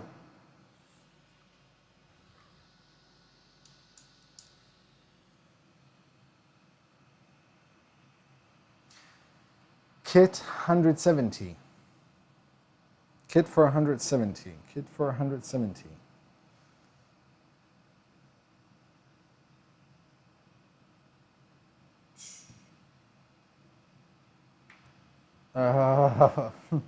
Okay, I mean, in that case, you're a bit restricted. Or go for the A6. Although the A8 has a much bigger community, the A6 is actually a very good printer.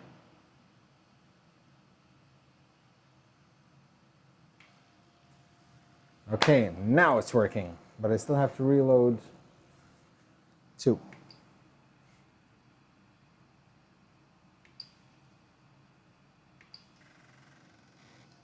Because I did a boo-boo here. Uh-oh. Hold on.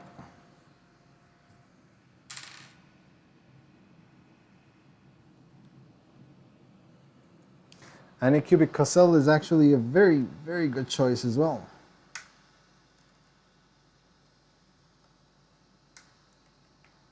Oh, I can't. Is it possible I have my first jam and I haven't even started printing yet?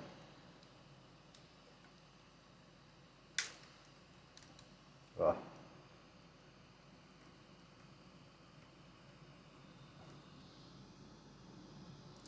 One of my filaments is jammed and I don't know where. There's nowhere to jam. Hold on.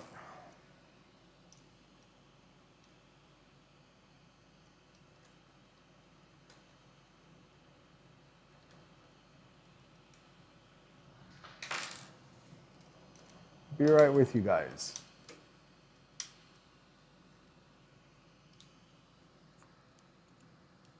Just need a minute.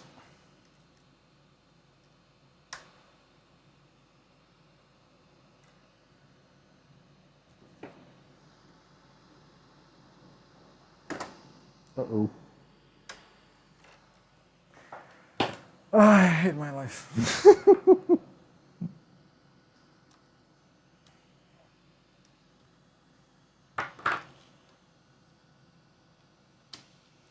So for some reason, the filament got stuck just into the extruder here. I have no idea why. So I'm gonna have to figure it out.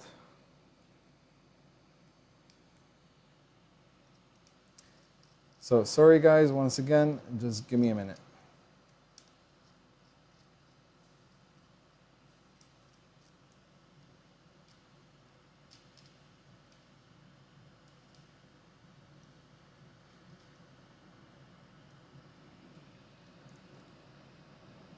There you go. What the?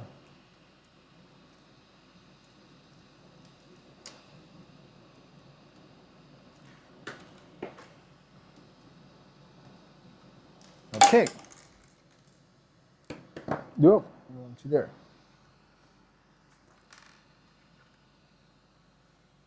Okay.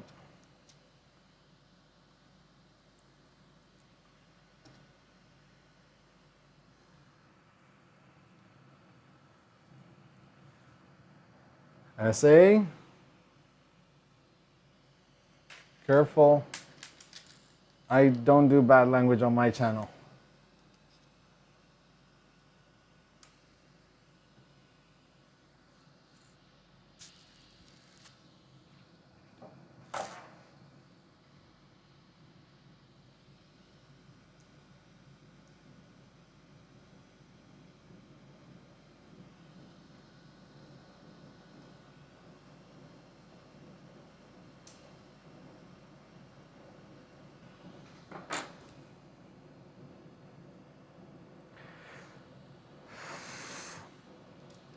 If it has to be a kit, but that's the thing, because while the ANET A8 can be a very good printer, it needs a lot of work. You have to do all the safety steps for it, which I highly recommend. So please promise me you will. So let's try again.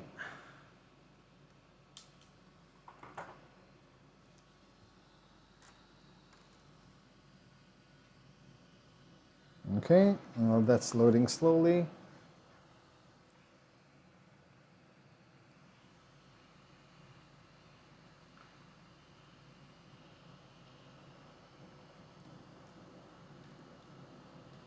See?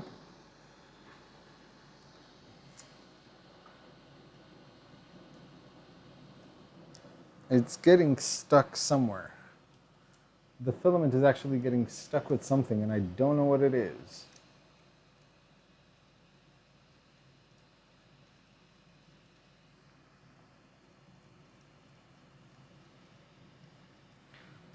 So actually, hold on, so you guys can see what I'm doing. I apologize, sorry. I need to see what the printer is doing, what the extruder is doing. Why is it keeps clicking?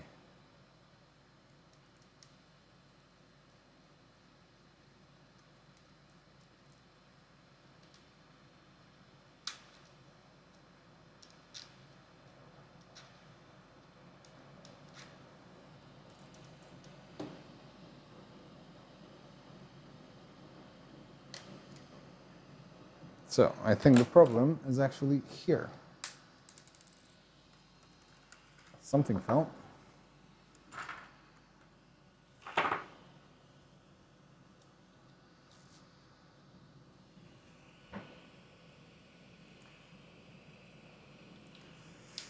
Okay.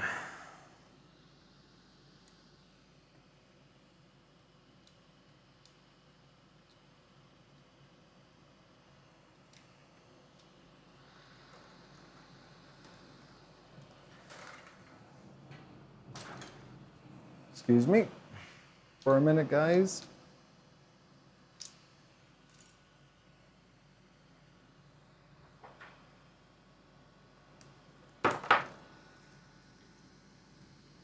Troubleshooting. DSCB, yes, I do giveaways. I just did a giveaway for 5,000 subscribers.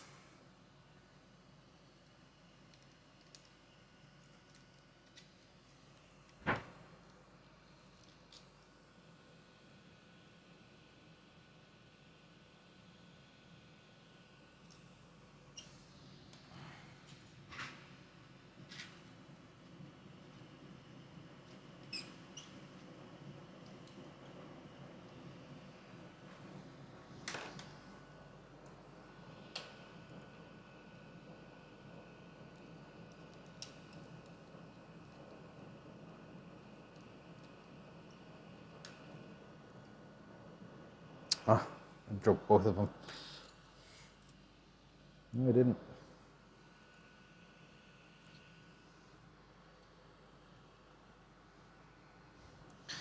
Sorry, guys. Technical issue.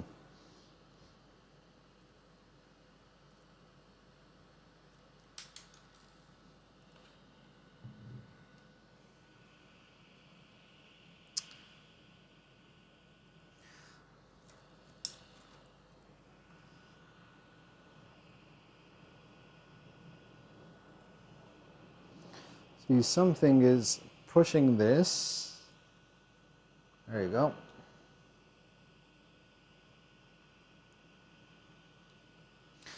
Now it's gonna work.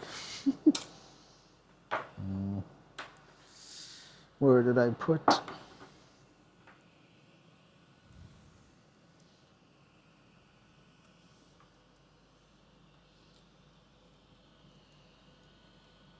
There it is.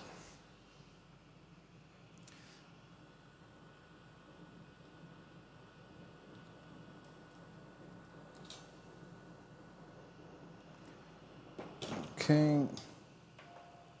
Now it's working.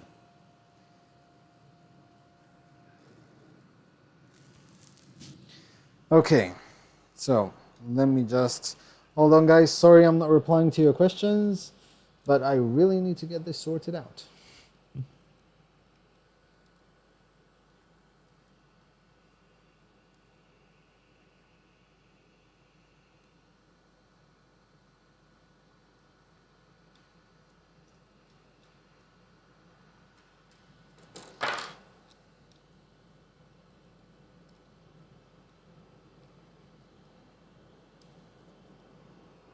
Okay.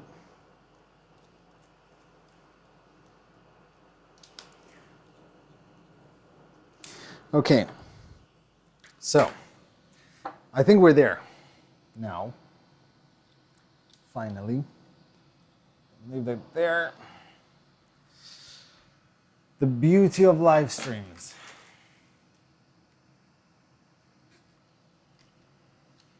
I've yet to see the day where print from his day, Marvin.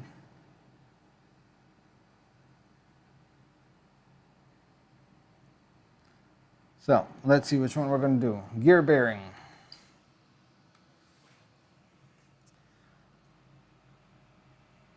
There.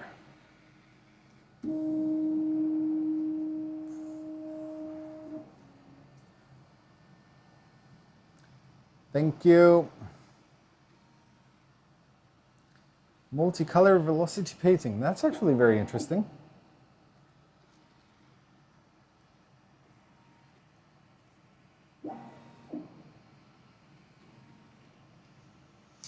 So, sorry guys if I missed anything.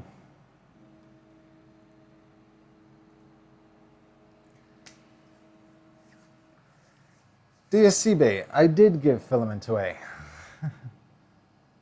Sorry, have you thought of getting the Attn A3? I will try to speak to Gearbest, see if they can send me the Attn A3.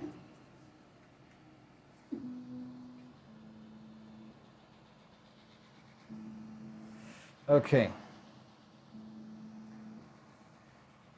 Robert Norris, here come the jams. Why?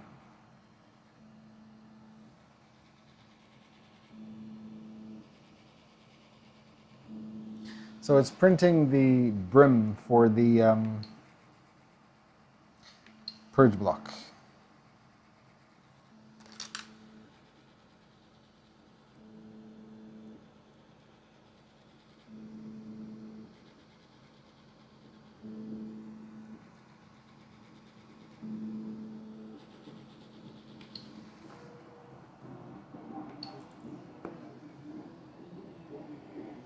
Okay, it's printing. Stuff happening. I predict a perfect purge print. So, let me see if I can actually get this closer so you guys can see. Actually, you know what? Hold on. Hold on. Hold on. I move this very slowly so I don't ruin the print.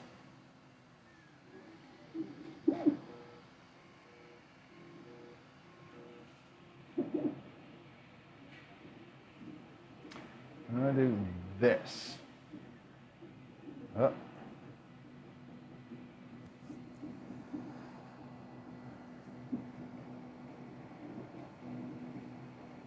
Showing PIT to your routine. The temperature is bouncing a lot. It is, but I will do it after this print. It is bouncing quite a lot, actually. It's going from 213 to 217. That's a lot. But first, I want to see if this works.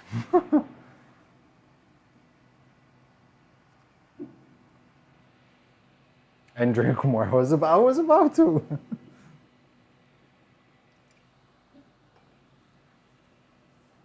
Do a video on the one-on-one hero. It's funny because I had started recording a review, but then I thought to myself, is it even worth it? Can you do a multicolor upgrade on the Attn A8? Actually, I have ordered the dual extruder upgrade for the Attn A8. Sorry, I have to see what's going on.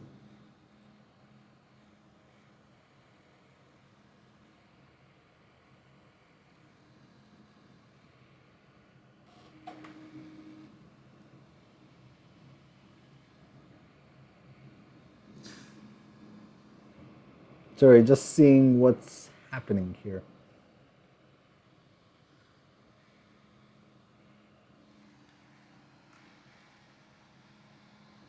White should be coming out shortly.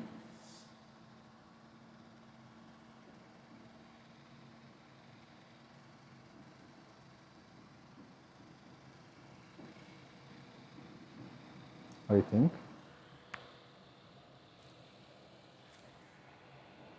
But nothing is coming out.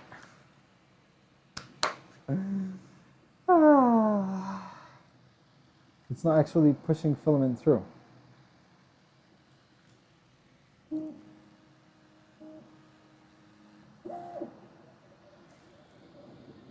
So, hold on.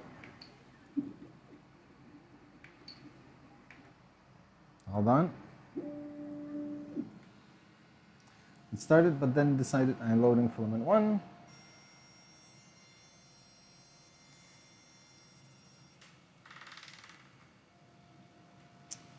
Okay.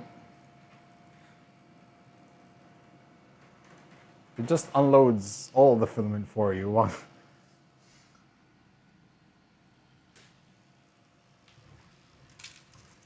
So, I'm going to attribute that fail to my possible stuck thingy here. So we'll try again. It's not a problem. Unless you guys are very busy and you have to leave, and then it becomes a problem. Where's my... there. It's okay. Yeah, the white was the one that was giving me trouble. So, let's try again.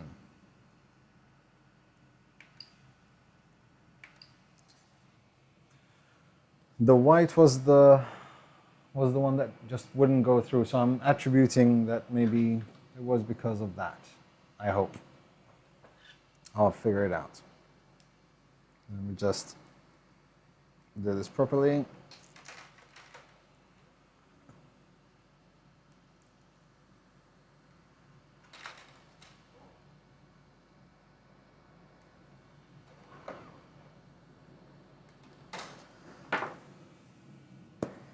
I see lots of filament rat's nests in my future Windows holders. I do not give up. As most of you know, and even if I tell you guys I'm going to stop, I'm going to end the live stream, what's going to happen is I'm just going to switch off the live stream and I'm going to keep on trying because I will not go to sleep unless I get it to work.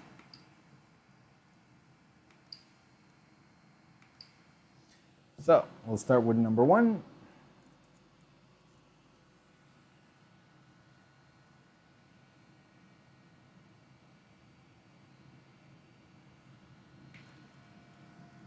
That's number 1.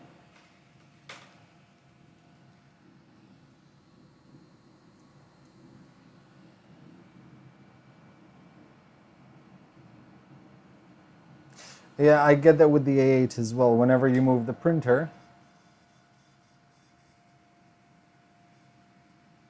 so something is definitely wrong here. There's something wrong with this one.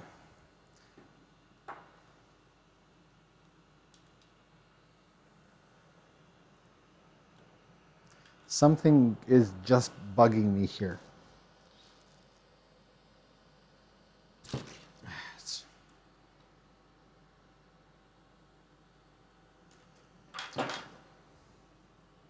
I have no idea what it is. I don't know why he's doing it.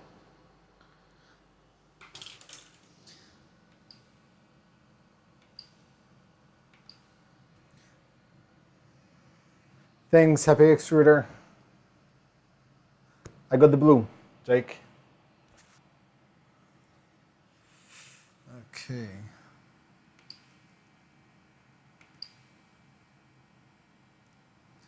So.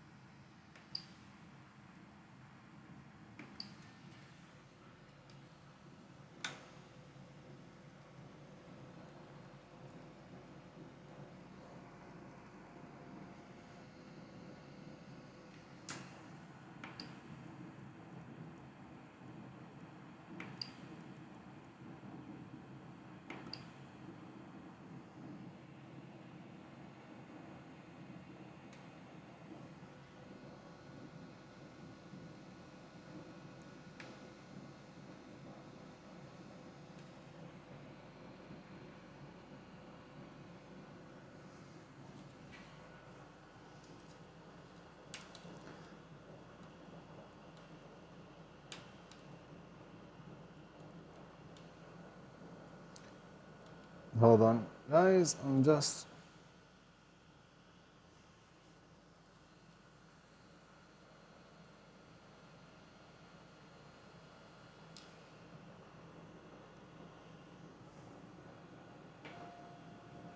Okay, now it seems to be fine. Fix it with a hammer.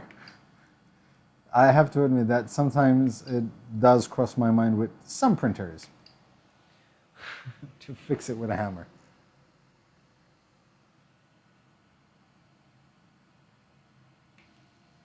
No, it's not the fixed grab screw. It keeps hitting something on the inside. So I'll see if I just want to get a print working. And then what I'll do is tomorrow I'll take it apart and we'll see from there.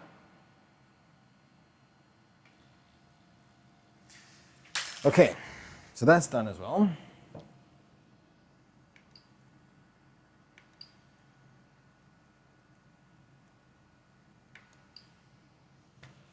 Okay, let's see.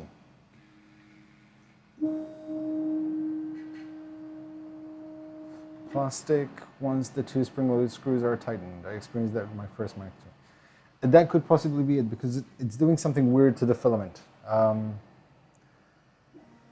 To fit in the bearing, yeah, that would help.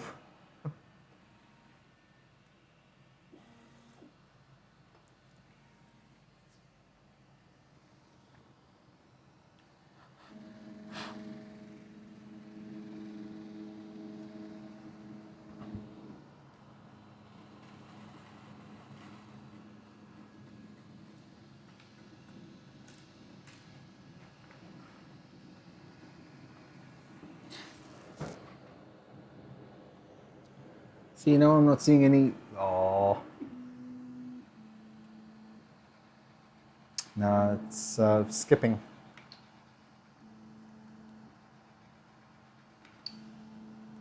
Hold on.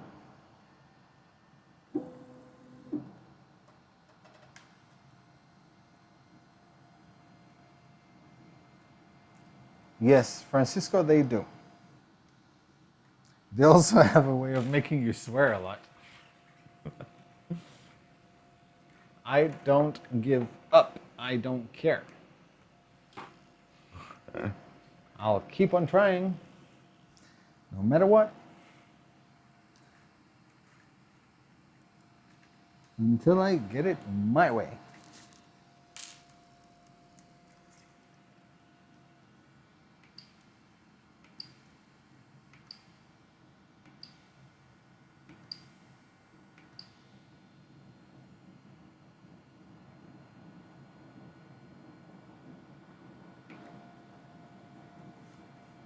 Hey Robert, how did you figure out it was going to jam?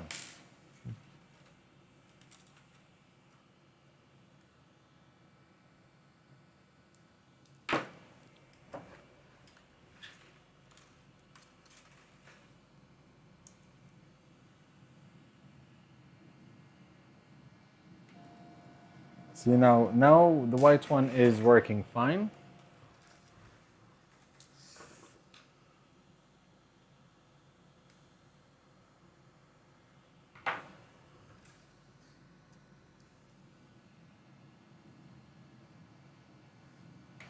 Which printer would I get? Ultimaker 1, 2, or 3? I'd probably get the 2, to be honest, if it's a very good price.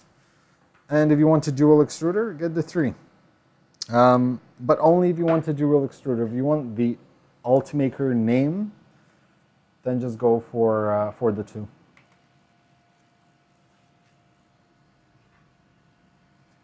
I built one 4 days ago. Okay.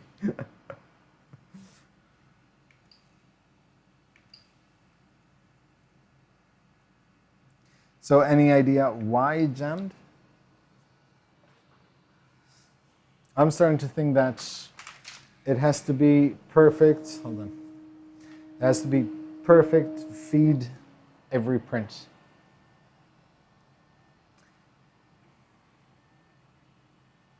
The issue about an extruder is those blue entry. It's stuck in the tube margins. Check the entry to hot end of the tube.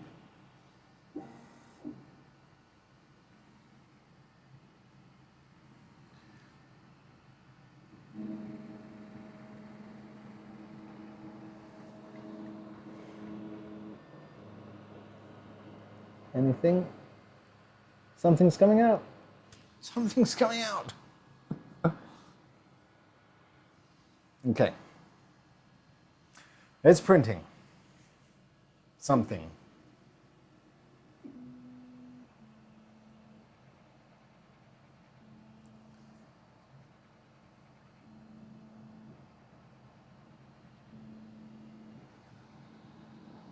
So let's see. It's looking good.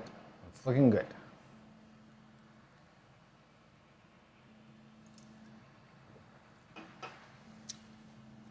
Famous last words. What could possibly go wrong? Joe, have you noticed much difference since the Mark IIs upgrade? I was telling everyone that I've seen an improvement in prints, but it's not necessarily because of the Mark IIs upgrade. I'm more thinking that I built it better than I did the first time I built it, simply because I've learned much more about it.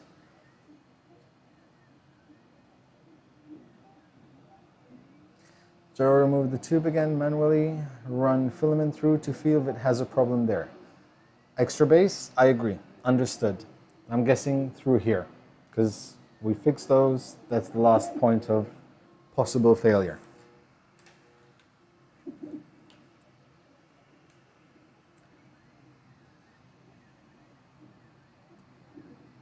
Deacon, check the voltage. Did you just multiply the risk of extruder issues 4 times, anxiety level times 8? Any difference in sound? Yes, it is actually lower. I have to admit that the sound is lower.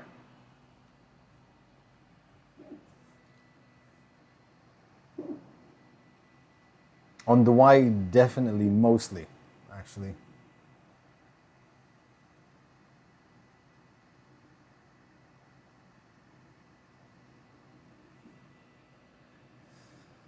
Did you make a slight chamfer in the end of the tubes where the filament first enters it? Otherwise, it might get stuck there.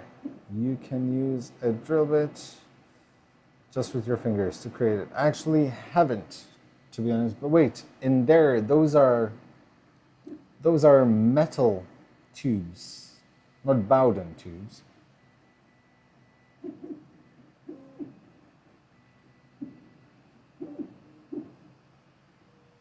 On the Bowden tube of the hot end, that's how it is already.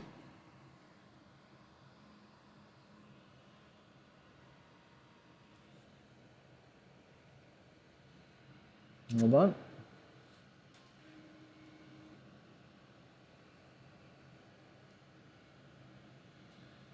I'm seeing something.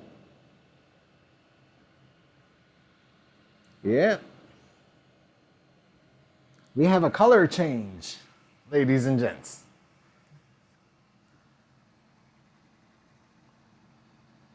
We have a color change. Yes, it would. PVA and PLA would work as long as they use the same temperature, well, same temperatures. Do you have any PT pets? PT. Pets. No, I don't, unfortunately.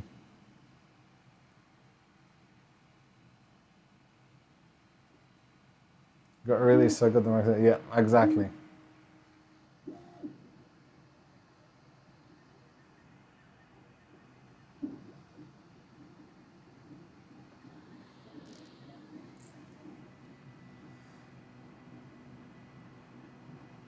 Never want a color change.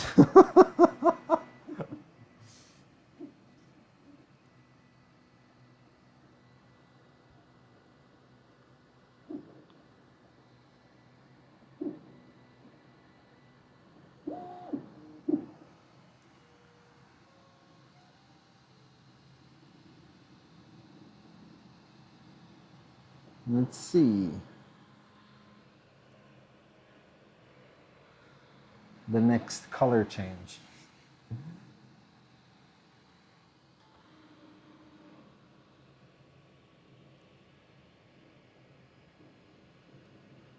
Sorry, I'm really concentrated in looking at this now.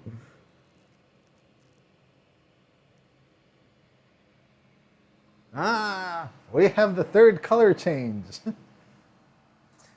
Does it use all 4 colors in the sprint? Yes.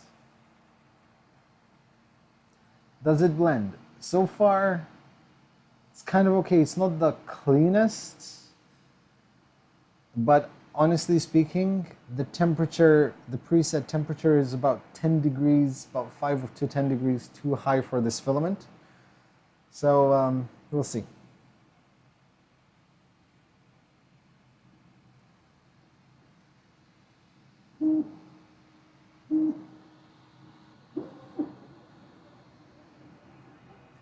Now it's doing black. Mike.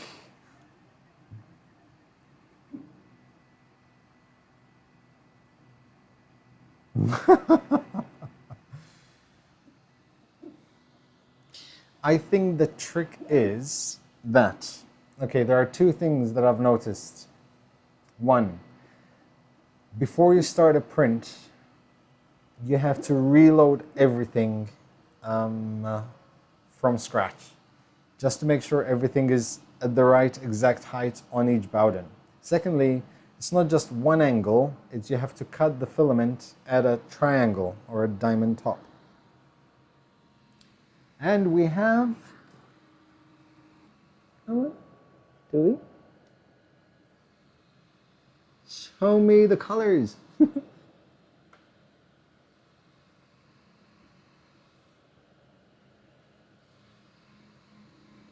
I think we have blue.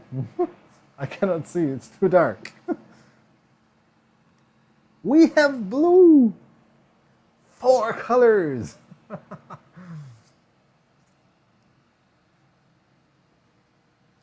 I'm using my sponsor's filaments, which is Filamentive. I'm using our PLA, which is recycled PLA.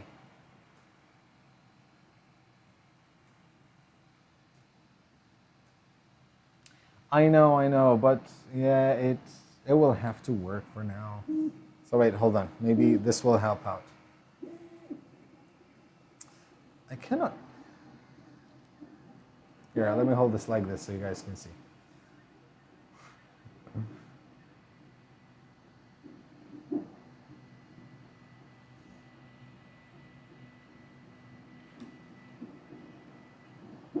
Actually, you know what? There.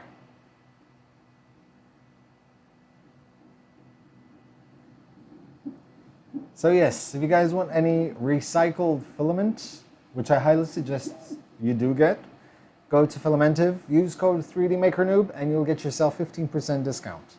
And if you send your empty spools to them, on the next order, you'll get 20% discount. It's not productive. There you go. Let me see if I can do it this way so you guys can actually see better. But yeah, it's there. 4 colors. You've seen it here first.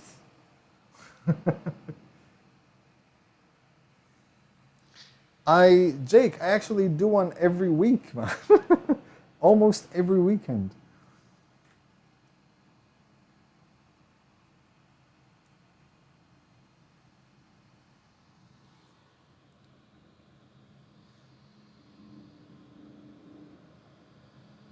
So, red.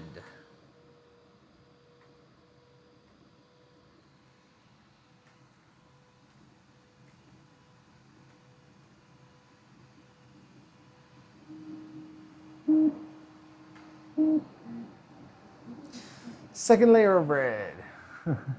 Like 1 hour, but I need to see success. Thank you very much, Eyal. Thank you for sticking around, man.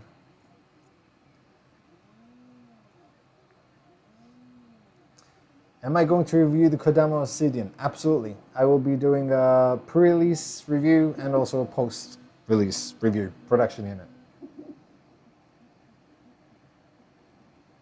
Can you give the website for recycled filament? Yes, Filamentive. It's in the video description along with the code. There is a link for Europeans, and there's also a link to Amazon for US. However, for the US, I still don't have the codes yet for the discount, but I will be getting them shortly.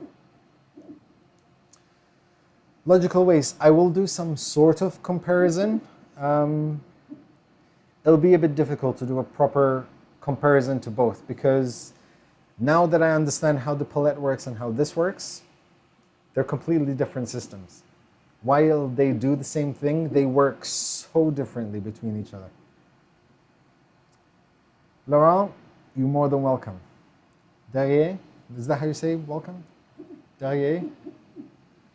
Derrière? Thanks, Rat3D.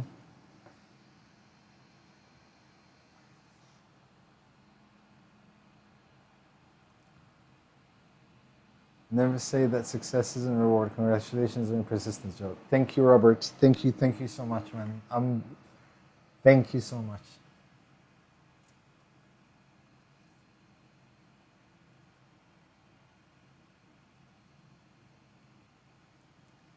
Yeah, yes, I have to drink. I'm out. That only took 4 hours to drink. Thank you very much, Robert, once again. I really, truly appreciate it.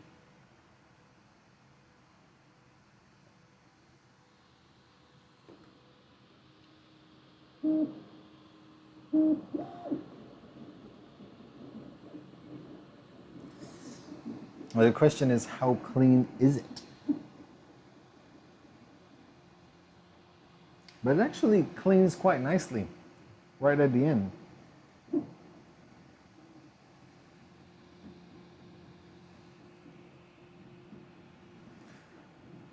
Will you ever get a Delta style 3D printer? I have 3 Delta style 3D printers. I've done reviews on 2 of them, about to start the review on the 3rd one. The Anacubic Cassell. I'll even being able to set the shapes of the perch tower will be an improvement. I can always make use of standard geometric bars of extrusion. True. Not only for the print server, but for the support also. They develop their own software for slicing and promising forum, etc. Flavius, agreed. And that is one of the most fun things.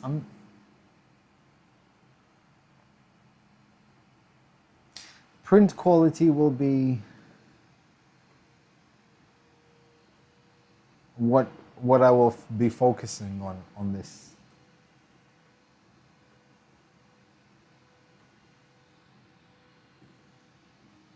It could be the layer height, or the extrusion multiplier, or the temperature. Let me actually, you know what? Let me see if I can lower the temperature a bit.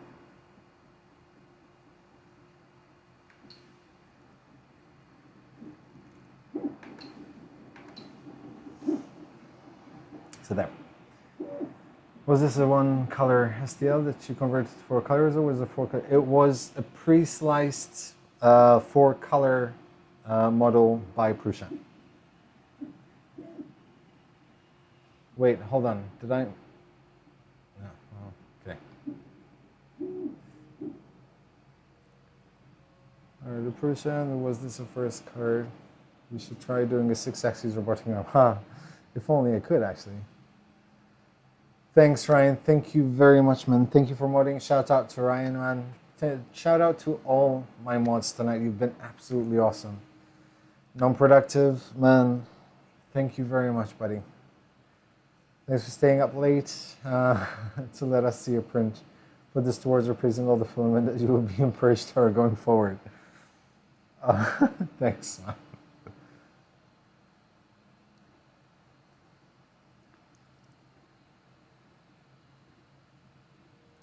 Are you going to do a full review later after you use it a while? I am thinking about getting one if I can talk my wife into letting me buy it. Yes, absolutely. I'll definitely be doing a full review of it.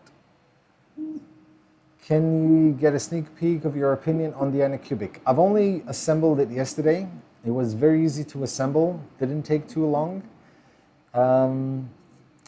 Seeing as this doesn't have auto bed leveling, it just takes a bit of tinkering to set it up. But other than that, the quality is coming out really nice on it. So I just have to play around with it a bit more.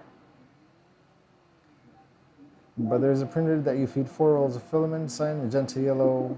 That is the Revo. I think it's the Revo printer. It actually takes about 6 spools because then you have gold and silver and stuff like that.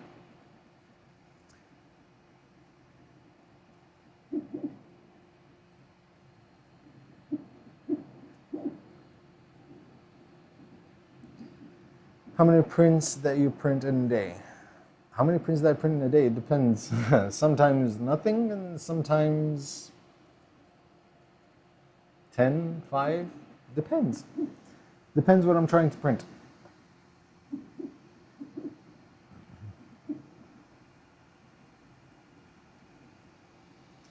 See, now it's looking a bit better now that I reduced the temperature slightly.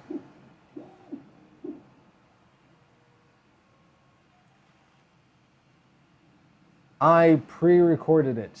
And I'll be doing a, whatchamacallit, a time lapse of it. Thanks, Cosmin. Thank you very much, man.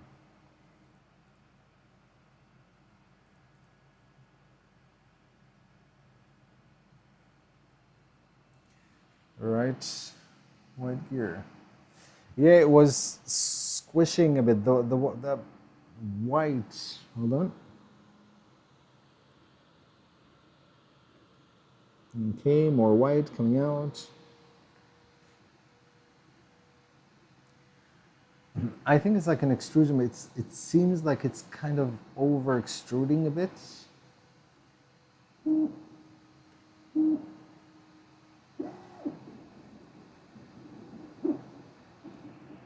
But it could be also the temperature was fairly high. So, Joe, thanks for the stream and your termination of the build. Very nice to see the 4 colors on the bed. Now it is time for bed for me. It's been a long day. Have a great one, and everybody here. Thank you very much, Patrick. Thanks for joining. Thanks for staying so long. Which 3D printers are you going to review next? Anycubic Cassell, Ender 3D printer, Collider Compact, Obsidian, Tivo Tarantula.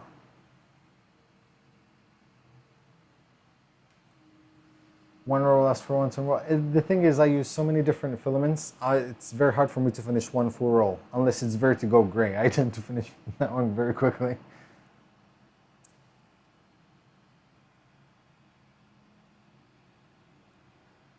Have a good night, Panzer Shrek. Yeah, man, I need to know your name. Can you review Great Sleeve filament from Amazon, because that's what I have. I've never heard of it, actually. Thank you very much. Thanks, Victor. I forgot you're actually here as well. Thank you for coming by, man. Have a good night, and I'll speak to you soon. Rover 3D. Yep.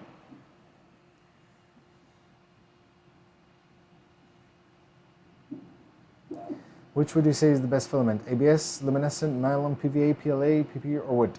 Depends what you want. Personally, I really like PETG. I really like PETG, but PLA is just convenient. Good to go, boom, catching the beginning. Thanks, DV Pro. Renaissance Tinkerdork. Oh man, thank you very much. Thank you for the tip, buddy. Have a good night, Michael. Thank you for staying up and allowing us to see multicolor finally print. You're more than welcome, Renaissance. I'm so glad that it's actually working, and it's working well. Obviously, unfortunately, I won't be here until this finishes, because this is going to take like 3 hours, and it's 2 o'clock in the morning, and I'm going to need to sleep soon. Good night, scrapping Jehaha.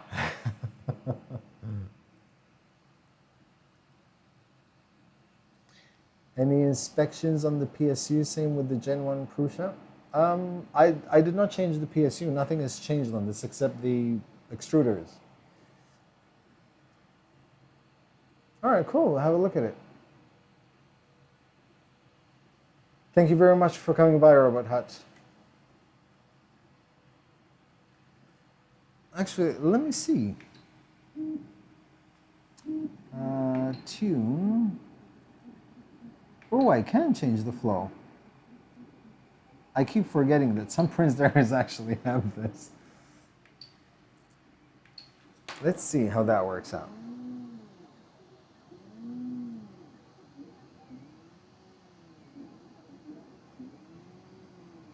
I'll see how that works out. Thanks, Tony. Your proof is reading this. Do something with that perch tower. Deload another model and print a fancy multicolored benchy while printing a multicolor. The thing is, it has to be a certain size for it to do a multicolor benchy. or it could do 2 or 3 multi-color bunches. Like for example, even on the palette, if it's 2 colors, it's going to be certain size, 3 color certain size, 4 color a bigger size. Jake, it is 10 past 2 in the morning right now. What's the item printing on the back? I know what is in front, but I'm not sure what the other thing. That's the purge block. That's just a purge tower.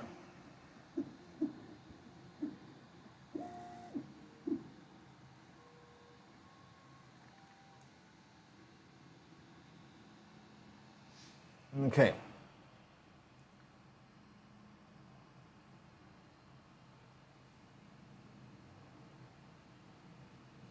Gabriel, find me on Twitter, send me a message with the name and I'll have a look at it.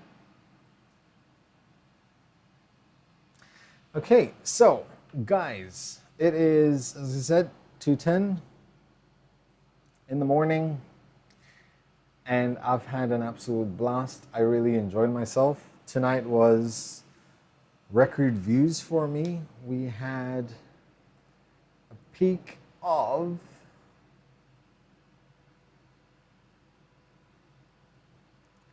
304 at one point, and that is absolutely insane for me. So I thank you. I thank you from the bottom of my heart. I thank my new subscribers. There were over 100 of you who subscribed to my channel today, so thank you very much. As always, I will be doing a review of this. I'll probably do an initial thoughts video on this next week as well, just until I get a bit acquainted with it and start doing some of my own models. So,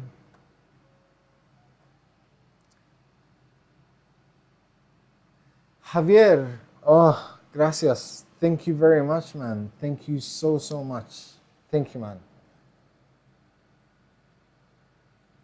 Thank you so much, man. So, yeah. It's time for me to go to bed. Yes, it actually not cleans the nozzle, it purges, well, it cleans the nozzle from the previous filament and prepares the new filament. So yes, thank you very much. Thank you all, my mods, for helping out tonight. You've been absolutely awesome. I want to thank my sponsors, Filamentive. Go check them out. The links are in the video description. If you want some recycled PLA, use their, the discount code. Which is 3D Noob. And as always, that is it for me. I'm gonna go to bed now. It's been a very long evening, but I'm happy it works. It works. We made it. A few bumps in the road, but we made it. So yeah, thank you very much, guys. Have a good night. And as always, happy making, guys.